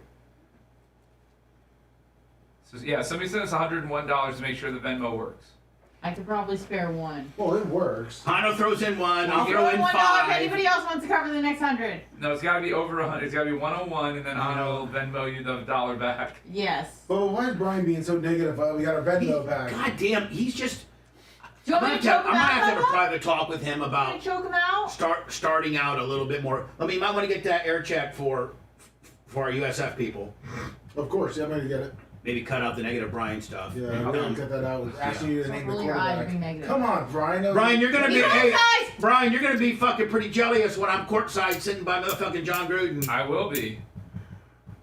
Lummy's on your lap because you guys only got one ticket. Can you imagine? Yes. Here's the nice thing about the Yuengling Center is there's not a single bad seat in that house. No, there's not. It only holds 10,600 max. But it's good. But it's great. And it gets fucking loud, man. I went to the Charlotte game, the FAU game. You know the last one, SMU? Yeah. It was pretty good, but the FAU game was. Did you go to SMU? I wasn't. I was driving back from the cruise. I literally had it on watching it No, while I was driving back. It was loud. Yeah. They had to lead the whole time, pretty much. Yeah. No, that FAU game was something else too, though. And we went on those tickets for FAU. We went on the last home games. Yeah. I told Ashley, I'm like, USF's going to be good this year. We should buy tickets. And obviously, no one believed me. Yeah. And then they started out really slow. I had them over 500. I thought they could win 20 games. I didn't see this coming. But I didn't also have them losing to Maine, Central Michigan, and Hofstra. I had them losing to Hofstra. Maine and Central Michigan were the surprising losses. I wish I would have been drunk. I made a $2 bet, made a $20 bet. Mm-hmm. But Brian, I'll get you a shirt. We're large. Medium. I want some of them sweatpants. Okay. But I mean, you don't have to. Like, don't go. I can. I drive a $70,000 car. I can afford sweatpants. Being funny, being facetious. No, but it's nice to get. Well, it's nice to get the stuff you can't get. Those are like teen. I just texted you, Lummy. Okay. Making this thing potentially even more of a double whammy gimmick. What I'm saying. Yes. And it's because probably of our online presence and their lack of. 100%. Okay, perfect. They've said that too. That is awesome. No, all I'm saying is that since if you do come up back this, absolutely here. Yeah, you look official. No, that's exciting. I still got to get Bubba one of it, like a shirt he likes. Did we get the $101 for Venmo yet? Is it official? Lummy's monitoring Venmo. Monitoring it. All right. At an alarming pace. Yep. Well, that's John Costica, $100. Oh, I was like, I said 101. Dude, stop it! Fucking asshole. This is genius. Let me give him love. On the way John back. Costica, $101. There we go. Woo! It's back. It's official. I don't even know that Seth might be out of the room. He may not even know the good news. Yeah, I don't think he does. We got our Venmo back. Oh, fuck yeah. Someone give him some happy. And we know it's back because John Costica sent us $101. Yeah, so which is above the threshold that Venmo's officially so back. our fucking Venmo's back, Seth. Dude, that's killer, man. Yeah. Another place for me to send $1 to. I reinvest in the show. Oh no, Mommy, share what you shared. What's that? What happened? Nothing. He goes, oh no, it just shut down. Mommy did it? No, Bubba. It's Brian. Just No, doing he Brian. said that. He fucking. I'm really fucking tired of Brian's bullshit. He fucking said it. Pull the tape, Brian. He got. Yes, pull the tape. Hot mic is on. I only got one from John Costica. Yeah, 101, Bubba. No, just. Yeah, the 101. It comes in different because it takes the fees out. I know that, but you said there. He was on a different platform. Oh. John Costica is the man. John Costica is the man. He's a big, rugged dude. He's a big steel slinging Valparaiso motherfucker.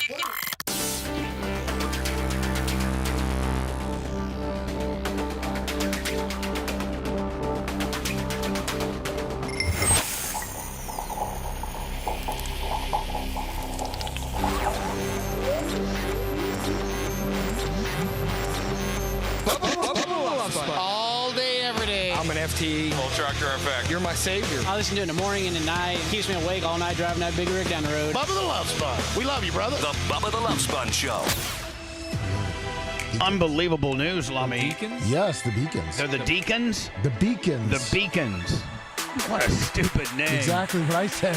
So I thought they were the Zippies. John, the reason we speak of the Beacons is because we're talking about, is that 1AA? No, they're 1A for basketball. They are? Yeah. Anyway, I just haphazardly, or whatever the word is. It's close enough. I know what you mean. There you go. I almost even said F. Let me. All of a sudden on my phone, I get an update. You got Venmo money, and we've been locked out here. I'll tell you the exact date. January 19th. We've been locked out. I'm sorry. Do you have the date, buddy? Yes, January 19th. So on January 19th, all of a sudden, Venmo sends me up this warning and be like, your business may not be to the standards of the way we like to do business. And the problem is that we don't give a lot back. We're a lot like Seth, where we take it all in and we don't give it back. Dude, I threw you a donation during $1.99. $2. Was it one? Was it one or two? It was only one. Just come on, Lummy. I could have gone with two. Oh, did you? I thought it was now you know how I feel. Hey, look at me. Now you know how I feel. It was one, when dude. When your co-host could put you over and make you feel good, they go right for the jugular to make you look like a piece of shit. Bubba, it was Welcome two to my world. times. Look at me when I'm talking to you. Bubba, it was Scared. You can make eye contact. Bubba, it was 2 times. He paid 2 times $1. Thank you, Lummy. That's $2. Thank you. But we have John Kostika, $100, Mr. Mark's dad, $25, Dark Match, Rodney Danger, $25, and Rob Green, $50 on the Cash App. Cash App. That was cash. Venmo, we just got our slutness back. Yes. We just can't start all of a sudden blasting a bunch of men. You have to ease into it. Why can't we be like P. Diddy and just thrust ourselves upon any other up and coming producer? 50 Cent. Bubba's not Usher. So John Kostika from the great Valparaiso, Indiana, who is a steel-slinging son of a bitch. I love that guy. Lummy, he threw in $101 on the Venmo. Yes, he did. Are we recanting all the horrible things we said about Venmo? Mitch the Mark's dad broke the Venmo cherry. Actually, Dark Match Rodney Dangerfield did on the 23rd, but did not get credit for it. Correct. So we've had our Venmo back since the 23rd. We just didn't know. We were so down and out on Venmo that we were like, who's that guy on Winnie the Pooh that's real Eeyore? We were like Eeyore. We're not gonna get any Venmo money today. All we're gonna be is just a Cash Apper and a PayPaler. So it looks like an Indiana guy saved us on Venmo. What would we do without the great people from Indiana? Not much. God bless him. Please. Greatest state in the union. It is. John Kostika Here. from Valparaiso. The Valparaiso team up there is the Beacons, and I don't even have it. Like, would they have a guy that walks around with a light on top of his head? Is that your costume? I mean, like if you're the Tigers or you're the whatever. I mean, there's 17 billion colleges, Bubba. You got to mix up the mascot. Is the But what's Gonzaga a the beacon? Zags? Does a guy have a Santa Cruz are the banana slugs. Bubba, he is a soldier. Oh, a beacon is a soldier? I guess so. Okay. I'll send you the mascot. Better take it back. You served our country. Yeah. No, not that. He's like a knight. Sorry, a knight. Oh, like a knight? Like one of those kind of deals? Yeah. All right, cool. I sent you if you can. Anyway, Venmo, PayPal, Cash App at the Bubba Army. We're back with the PayPal. I mean, with the Venmo. I'm so happy. The more the more that you send, the less Bubba has to talk about it, people. Sure, appreciate it. Thank you. Oh, wait, Bubba, they just updated their mascot. They were the Vandals. Let me. Do not start with negative connotation. It's not. I'm showing you the new one. Venmo was taken away. The minute that you come in like a negative deal, I automatically go, oh wait. Then I automatically think we just got our Venmo pulled again. Oh, no, I was trying to correct my the Valpo, the Beacons. They're a lighthouse now. They're a lighthouse. That's their mascot. Yeah. Some jobber walking around as a lighthouse. They're in Indiana and they're a lighthouse? Well, there is probably a lighthouse in like northern, like. They got some lakes. What is a lighthouse? What does Lake Michigan? Lake Michigan to keep you off to keep you off the rocks in Lake Michigan when you got that big ore freight liner. Who looks at a lighthouse and goes, this needs to be our mascot? The Great Lakes of that area has large ships that go through various all the Great Lakes to move iron ore. Haven't you ever heard the wreck of the Edmund Fitzgerald? I thought Indiana was Have you landlocked. heard? No. Yes. The legend they say from the Chippewa on down. It's the Yeah, I big kept lake. They saying. call it Chikumi. So they were the Crusaders. The legend they say never gives up the dead when the winds what I of commanded. November come early. We got to get this out of our systems before Orlando. Did you see the Clippers rebranded? Their new logo's a boat. Yeah, I saw that. They stole it from the Columbus Clippers or whatever it is. Yeah, Stole from the Scientologists. I don't like it. So the beacons is because of the light. Through the light we see, and we're a university. Through the about light, you better being try to find light. out a couple of W's is what you better find out. Yeah, 2-15 in conference. I So think.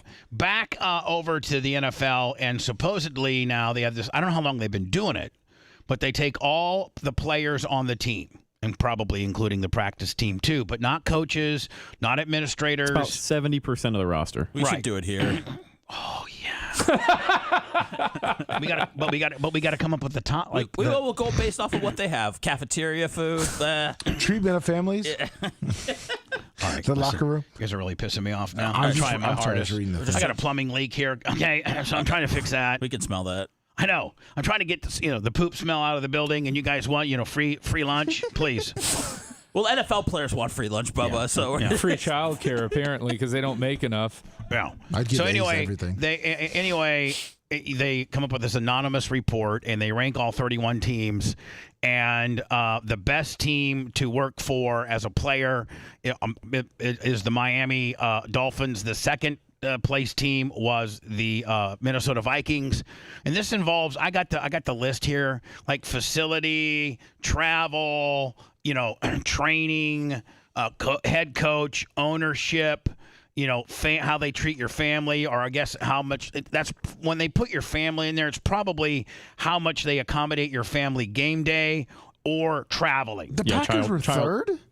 And then the Packers were third. At least they're good at something. Packers are third, and the Bucs not so good. I'm so sorry, you guys. So it's because the owners. It's because the owners. The Bucs were charging players if you didn't want to have a roommate on travel weeks this year. You had to pay the organization $1,750. Yeah, and then they offered childcare as well for game day, and they charge $90 a day, while every other team, I believe, has it free. Right. What? So here are is this the Bucs? Is this the Bucs report card? Yes, that is. So this is the Bucs' report card. It'll also give you an idea of what the categories are that the teams are voting on. And again, the top three teams supposedly are in this order: Miami, Minnesota, Green Bay. I didn't know it was that bad for the Bucs. So, treatment of families. The Bucs, F. 28th in the league. I mean, that means they pretty much have to urinate out when they show up. I don't know. I think in the Super Bowl, they notoriously gave a lot of family members nosebleed tickets. Yes, they did. Yeah. Jeffrey Vaughn, $40 cash app for Dustin. And so there's a lot of teams, though, probably like the Packers, the Miami, and Minnesota. The teams that score better on treatment of families, I think that these are the couple of the things that they do right that other teams do wrong. I think they have child care at the game that's free, like a nursery kind of deal that's free. And I've been told that they have like an app where you can go and watch your kid, while they're watching your kid. And then I think a lot of teams, for the most part, the ones that score the highest when it comes to treatment of families, they will make sure your family has they have a couple boxes, that luxury boxes set aside for families. And then the other one is I think half of the away games, or at least a portion of the away games, more than one or two, they let your family come. They get another plane, the family plane, and the family gets to travel. They get a hotel room. They pay for the hotel room. That's very cool. And so I know that a lot of teams do that. There's one or two road games a year that's family friendly that they completely pay for everything for your family to go watch. Food and cafeteria. I can't believe the Bucs scored a C- because I've been in the new facilities cafeteria and food. I got a personal tour of $1 when, Tom Bean obviously is a big Domino's guy, right? And Domino's when I got my tour, Domino's was a partner of the Bucks. I don't know if they are anymore or not. What they grade on food that year? I don't know. But it was Little Caesars, by the way. But hold on, Domino's being a partner for the Bucks at that point, you were able to get like a VIP tour of $1. So Tom took me. I was Tom's guest. And I got to tell you, man, their cafeteria was unbelievable. Like it was. Well, that doesn't mean the food's good. So the building has been around since 2006. They did put a lot of money into the team facilities a couple of years ago when they rebranded to Advent Health. But one thing to consider, and I've seen a couple of reporters say this as well, because those guys are also there every day during the regular season. At the end of the day, this is also just millionaires complaining about billionaires. This could be a case of champagne problems, right? Is what some people are alluding to, because some of these grades, even like Shaq Barrett's wife, she left a comment. She was very surprised about some of the grades. Well, and my tour guide that showed us. I mean, they had steaks and anything. It was made to order. It was whatever you wanted, and it was like 3 different areas. And then they have soft serve ice cream, like anything you want. They have a salad bar, anything you want. Well, clearly not. And hold on, and the players eat free, like no questions asked. And some administrators eat free, and then everybody else, it's like, $3, $4, $5 for a big chicken breast and whatever. So I can't see how the food would score C-. I can't see how the players, who was told to me that they don't have to play, if they got really, really nice food in a really nice cafeteria setting, Bubba, and you eat free, how can you get a C-? Bubba, you had a tour of the facilities one time. These guys are there every single day. I'm gonna go ahead and say that they might know a smidge more than the guy that had a buffet, because the guy that took a tour because he had a Domino's connection. Is that wrong? Yeah, no, you're right. So nutritionist, dietitian, they score better at a B. Locker room, I went into their locker room is so kick-ass. So some players have described the locker room as unclean and smelly. You got to remember, what, was it 10 years ago, Rhett, when they had a MERS outbreak? Yeah, I mean, this is that same locker room. Yeah. So let's not forget, man, the Bucks need to realize what their facilities used to be like over there by the airport. Well, that's what Booger put that on. Well, you're not going to. I mean, the players that didn't play for that only know the high life. But the weights were actually outside, and they were rusted. Well, and some of the players sometimes would have to bring sandpaper and sandpaper the barbells. And to knock the rust off before they could lift weights. I'll tell you, part of the problem is that the college facilities have gotten so nice now that the NFL facilities are going to have to start keeping up with the college facilities. Oh, yeah. I'll tell you this. I had a VIP tour of Notre Dame's facility, and I had a VIP tour of the Bucks facility, and the Bucks facility couldn't hold a candle to Notre Dame's facility. So you're right, Brian. These guys have been, coddled and have the best of facilities. In fact, that's that and the NIL. But prior to the NIL, it was all about facilities are what you used as a part of your recruiting tool. Yep. You're like, hey, you want to go to Louisville or you want to go to Clemson, who has a new, $110 million facility where they, the facilities, like the locker rooms, blow away the NFLs. Like you see these players with their lit up lockers that have everything. It's pretty exceptional. I know at Notre Dame when I did a tour that every player had an own. Let's not get refrigerator talk because Seth will want some of my refrigerator real estate. I've given up on it. That being said. Each player had their own little mini fridge, and the dietitian and the nutritionist knew what that player needed, and so that player had to come to the facility at least 3 times a day to get their pre-mixed, shake that was personally made based on what they need.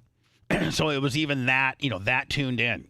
Here's the thing, Bubba. It's that, and also, like Rhett said, it's like 70% of the players, and we're talking about like these could be spoiled millionaires. But what about some of the veterans that have been on, 2, 3, 4 teams or have visited other facilities and know that what the Bucks are doing just doesn't compare to some of the other ones that they've been around? Yeah. You're probably right. Yeah, they're not judging it in a vacuum. They're not saying, "Oh, this is the only facility I know for what it is. It's this." They're saying compared to everything else I've experienced in the world and what I know. Weight room B. I'm sorry. Go ahead, Rhett. I was just going to say it's also not a stretch of the imagination that the Glazers would have a hard time funding the facility and upkeeping it. Like that's the general consensus that they took away. Is that the players feel like the ownership doesn't want to invest in ownership D-. Yeah, because they said the ownership is very cheap.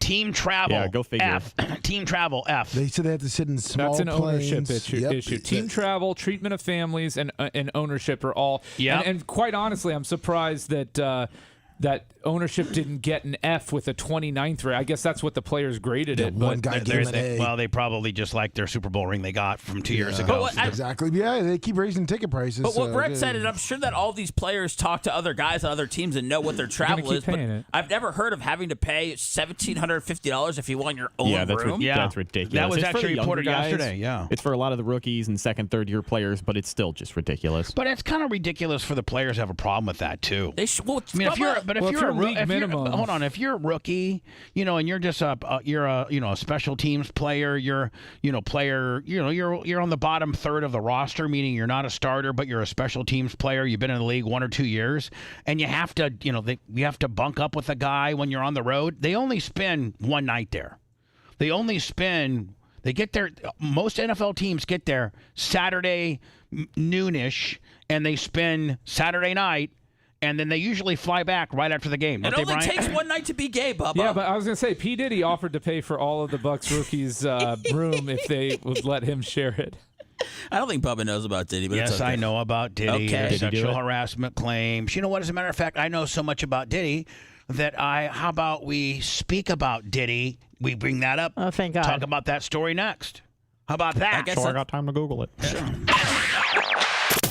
He's been arrested, sued, fined, and fired. And that's just the tip of the iceberg. So what does that make him? Bubba the Love Sponge.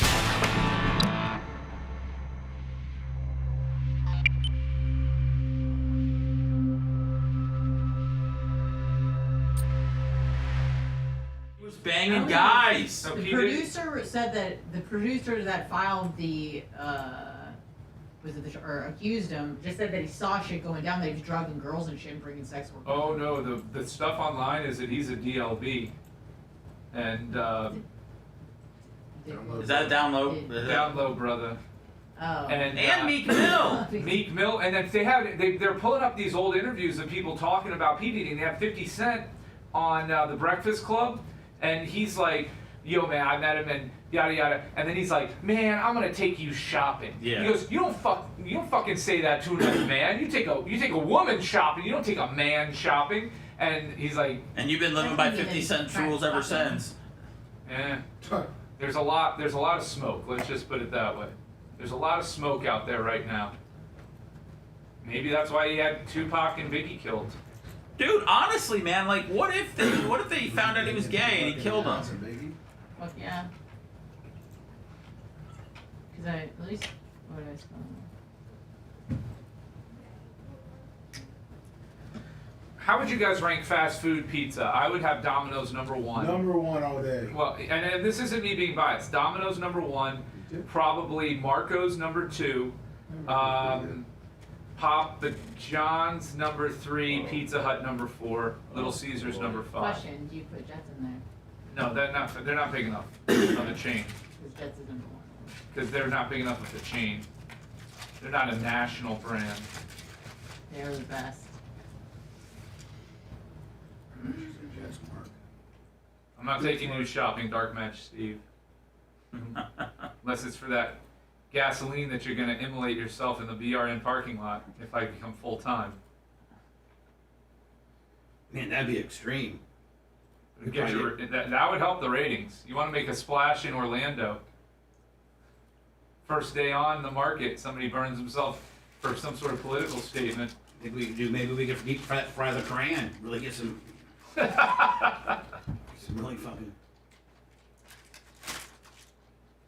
Did he gare the 9 guys blowing 10 guys? Is that a saying? What the fuck? That in a row song. What did he do? No, just in chat it says, Diddy's gayer than 9 guys blowing 10 guys. Just, never mind. I guess that would work. Well, I don't know. I just thought it was. I don't know, man. There could be 9 guys blowing 10 guys. No, I know. Now I want 5 guys. Thanks a lot, Seth. Now I'm hungry. Yeah. Yeah. Yeah, he is hungry. I like Dan because he doesn't emulate me and make me feel stupid. That's why you like him? So you yell at him all the fucking time because he interrupts you. Stop being down. But I like him because he doesn't do that other stuff, so no lies detected there. He's not interrupting me today. He's not going to interrupt me Monday. Dan's probably going to make himself available for Dan Monday. just texted me and said that he's available. He just canceled his whole trip. He just canceled on his family. He's taking his trip to spring break, supposedly, or his kids. Oh, that's where those rich private kids get it a week earlier than everybody else. The Jersey Shore. Oh, they're going to city or They're home on the shore, Ocean City. Yeah, no, I'm It's perfect for him because he can just gym tan laundry the whole time. Dude, that was a This guy won't let me use his fucking wastebasket.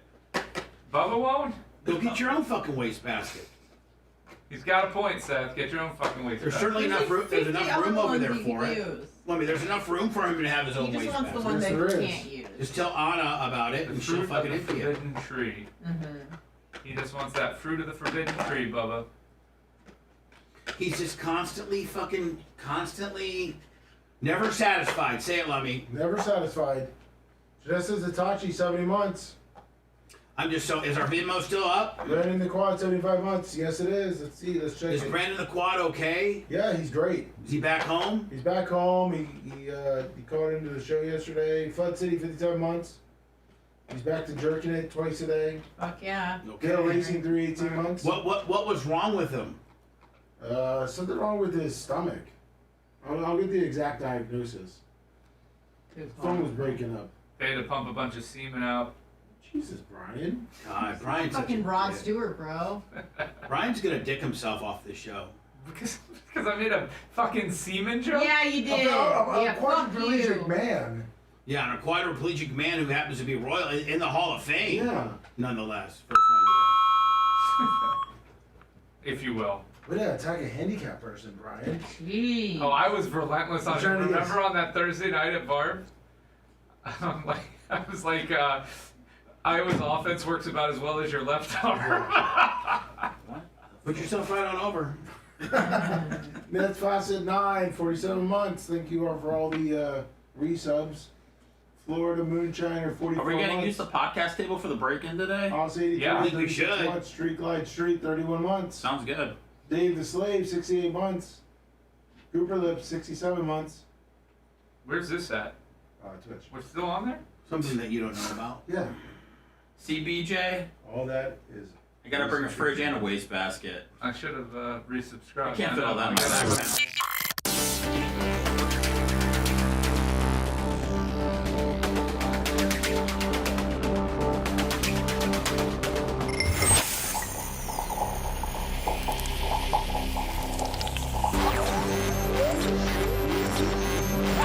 Even Seth said, kick him off Monday. God, he's irritating.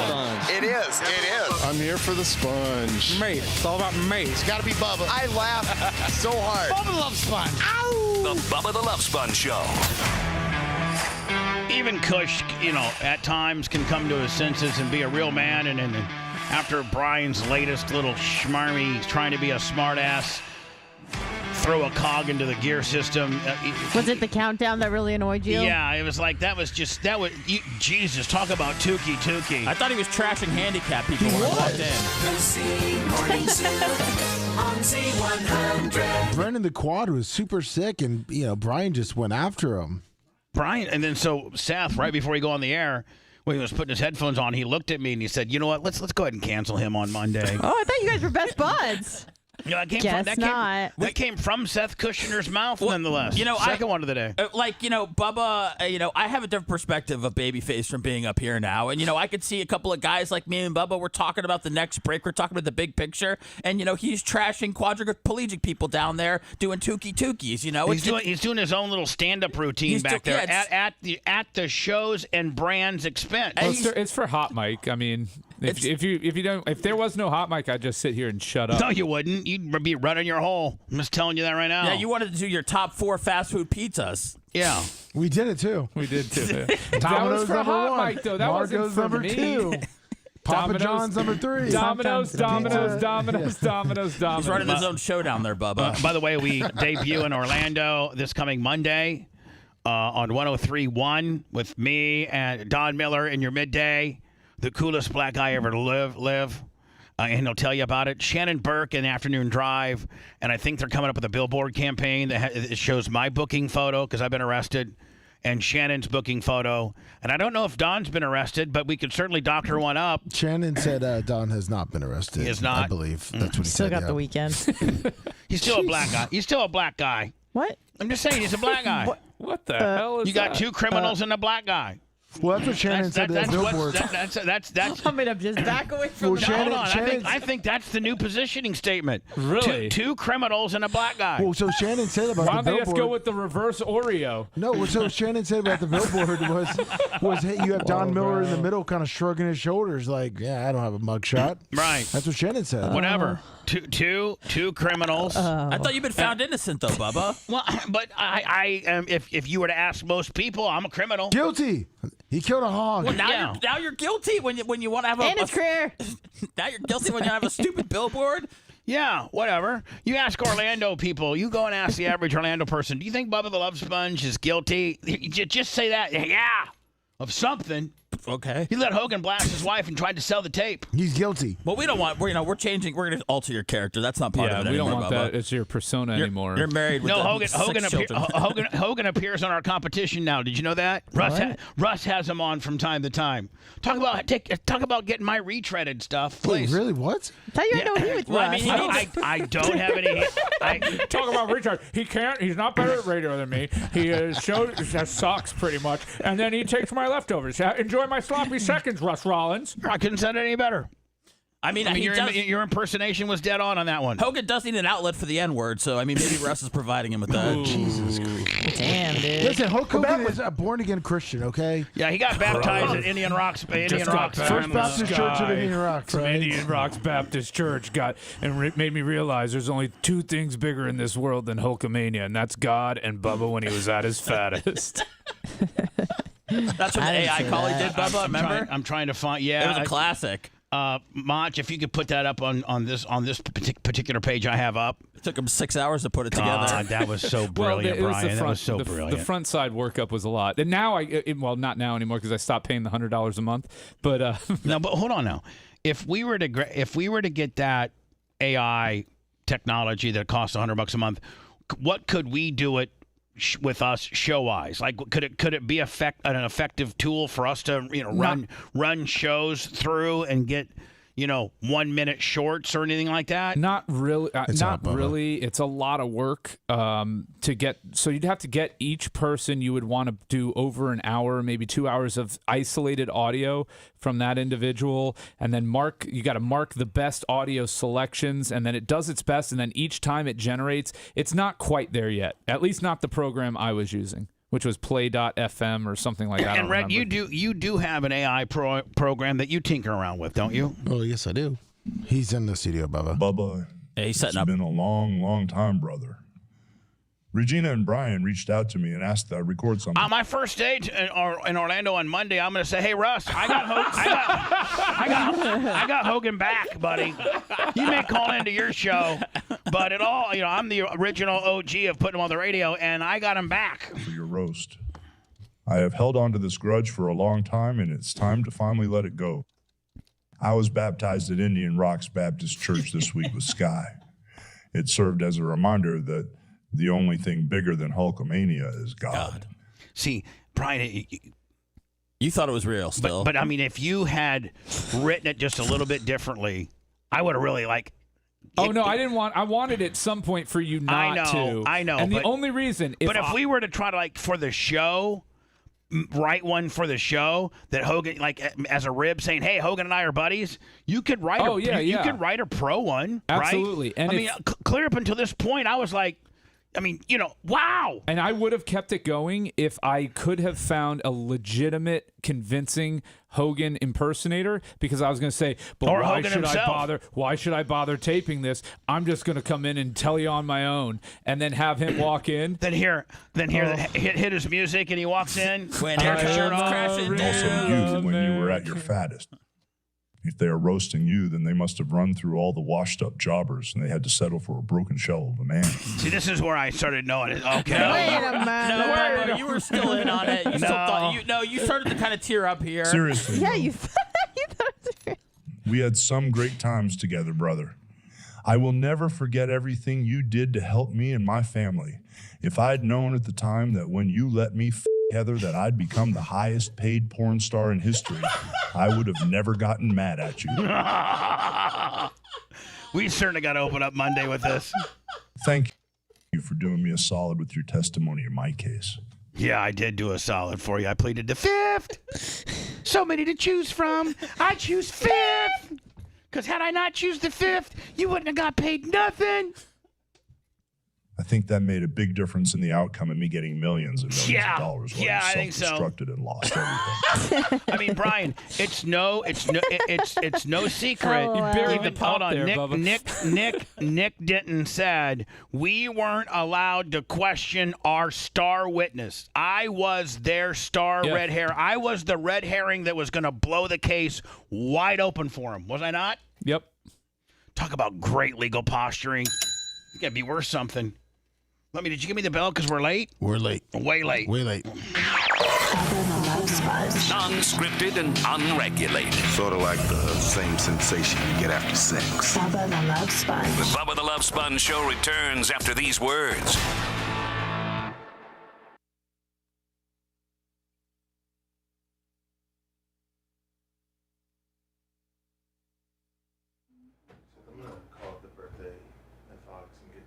Let me. Will you find out what's in that fucking box? Yes, sir. Yes, sir. Open it up again. Pick it up.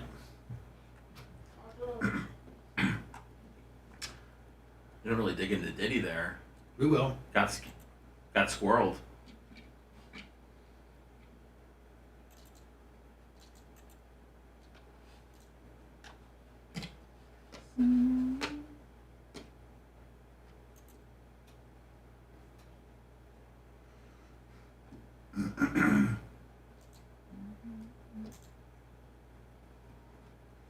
Oh shit, I could put that up on fucking up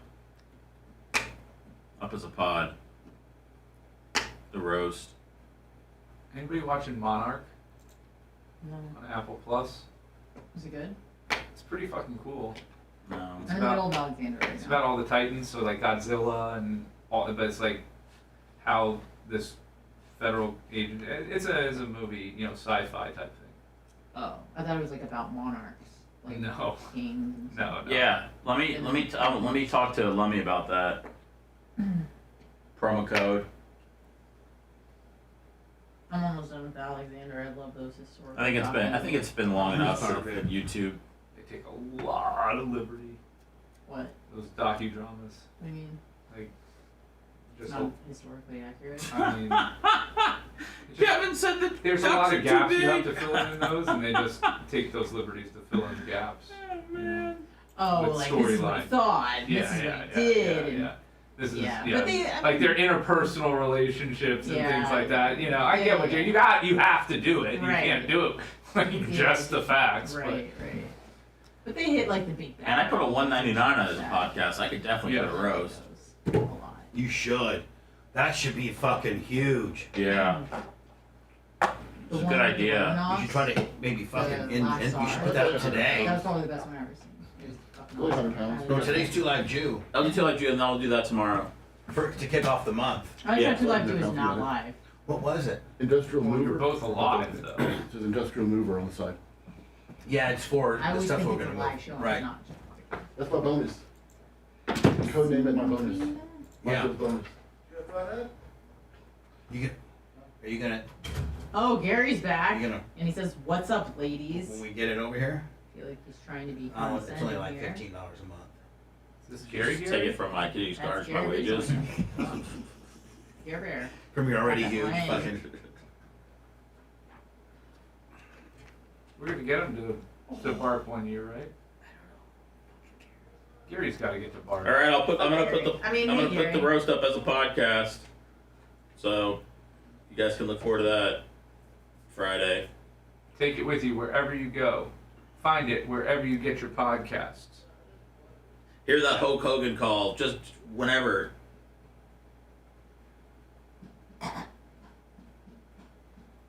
He's playing the bongos. Talk about some non sequiturs in chat. Jeez. Mark my words. Do so carefully. Good idea, guys. Harold.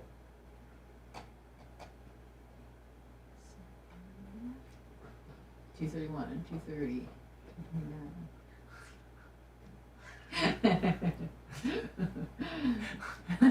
I'll give you $1 if you. I don't know. It says it's 70 degrees during the day here, but it feels about 85. $5. No, Just be honest. What's your price? $20 bill. I would do it for because he would yell at me for fucking straight 2 minutes. Yeah, I know. It'd be like $250. $250? Dude, I don't Oh, that wanna ain't deal with worth that it. shit. No. I'm not trying to deal with that shit. Because then he holds it against me How for about like this? 4 months. I'll give you Gary $1 Breeze from Wine's each here? number you consecutively Fair. count down from. 58,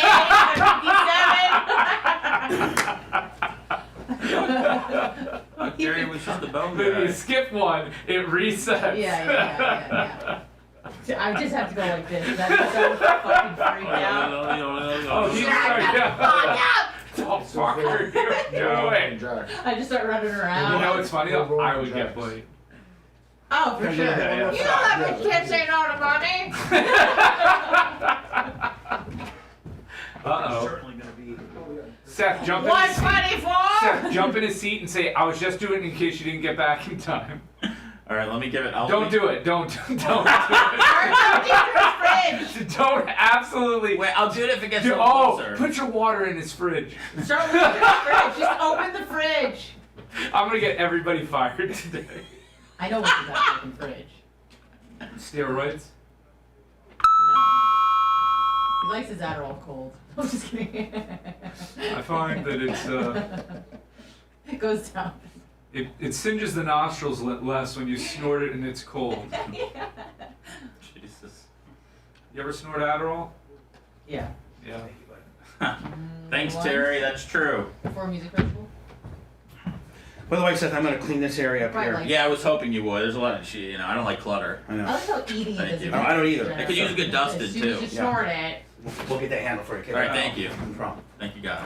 You ever boof it? Hey, guy. Nothing in my dish. Not even a little blue pill? No, I don't know. That's where I draw the line. Is my butthole. $10 we suck.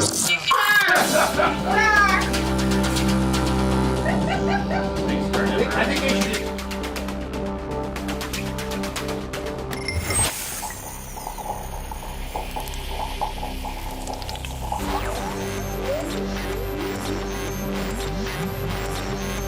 I'm out in the car listening to Bubba the Love Sponge. Oh. Love you guys. Gotta be Bubba. Wondering who he's going to yell at next. Yeah. People from all facets of life can relate to this show, and that's why I like it. I love it. I can't get enough. Bubba the Love Sponge. Exactly. You're listening to the Bubba the Love Sponge Show. Today, the podcast, which will be up by 1 or 2, easiest way to go is just go to Bubba Army HQ. Register for free, get you a screen name, and you can download all you want. Or go to iHeart. They got a really, really, really easy way to navigate through podcasts. And just type in The Bubba Army. We have something usually new every day. And now Seth is thinking about putting up the, which is, I think, a great idea, the roast that we did. Yeah, it was actually an idea in chat. I saw somebody saying, I was like, oh, you know what? I think it's been enough. I feel like it's been long enough on YouTube to where we could take it and it wouldn't like hinder any views or anything like that. Agreed. Bubba. It restarted itself. So we'll just play that on Monday. The big day. I hear Anna and Babyface they just when they talk back and forth at each other, they act like they're they go into their Bubba impersonations. It's like a weird way of flirting. Yeah, it kind of is. And so I think you guys should do a podcast as Bubba one day. Just as you. Yeah, like a 30, not a long form Willie, maybe a 15 or 20 minute. I hate this guy. Dueling Bubbas. Yeah, like you guys get a couple topics that you got that I would Indiana food. Yeah, you guys Packers. know. You guys know what I like. Yep. Dirt track racing. Ketchup. Not mustard though. I actually listened to some of your recent shows. I like the new feel without Sorry, said Manson that. dead. But man, has Dr. Dan become a real douchebag. Two giant Hogan. Hold on. Hogan farts. Hold on. Thank you, Mach. Mach put it for where I left off at. So here we go. I wouldn't mind some alone time with her while you go hang out in your office, if you know what I mean. I actually listened to some of your recent shows. I like the new feel without Manson and Ned. But man, has Dr. Dan become a real douchebag. So anyway, thank you, Macho. Take that down. We were talking about P. Diddy. So Anna, Brian, could you find yourself doing a one-off dueling Bubbas? Absolutely. If you and Anna could plan that, it would be like a 15, 20 minute. I mean, anything more than that, it would be exhausting. Get like three topics. I was thinking like 5 to 10 minutes. Yeah. Yeah, 3, 2, 1, maybe even just one topic. Short podcasts work. We proved that with the 14-minute one we did this week. It's eaten, cuzzo. Why do you got to bring up? It's eaten. People love it. We're back with new allegations of sexual harassment and assault against Sean Diddy Combs. Rodney Lil Rod Jones, a producer on Combs' latest album. Rodney Lil Rod compared to Rodney Big Rod Well, he's Jones. been through it, Bubba. I mean, Filed a lawsuit Monday. He alleges that Combs sexually harassed and assaulted him while he lived at several of Combs' homes. Jones also alleges Combs forced him to engage in unwelcome acts with sex workers and that Combs and his staff engaged in, quote, serious illegal activity. He is seeking $30 million. An attorney for Combs said Jones, quote, reckless name-dropping about events that are pure fiction and simply did not happen is nothing more than a transparent attempt to garner headlines. Now, this is, one of the latest, celebrity sex deals.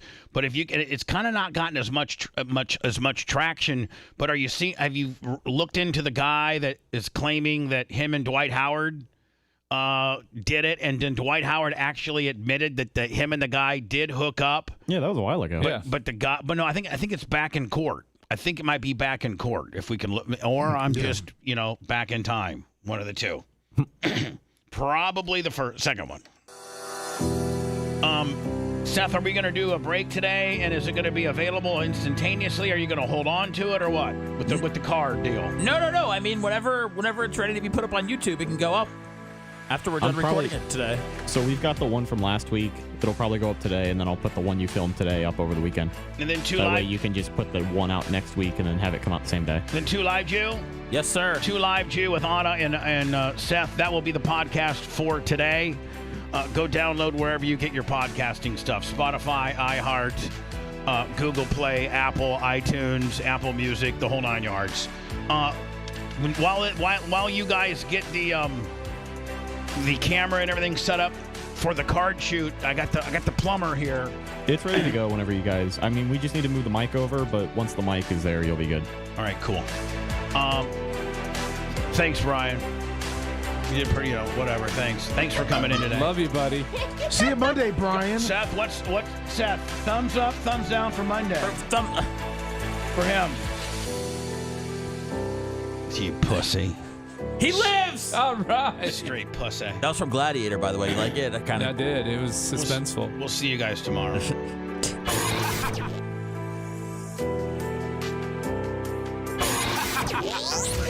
Thanks for letting me finish. You've been listening to the Bubba the Love Sponge Show, starring me, Bubba the Love Sponge. Co-host and show historian, Lummox. Co-host, Anna Hummel. Co-host, Dr. Dan Diaco, Esquire, of Council. Co-host, J. Diaco, Esquire, the Spitting Cobra, of Council. Rhett, the Filthy Ginger, video editor. Yeah, back here wiring up. It's Mini Macho. The BRN agent, Thomas Buttoned Up B. And for everything else, go to thebubbaarmy.com. Now, time for the legal disclaimer. Disclaimer. Exactly. The Bubba the Love Sponge show is intended solely for the enjoyment of our listening audience. Any rebroadcast, retransmission, or other use of this show without express written consent of the Bubba Radio Network is prohibited. We must dissuade him of this delusion.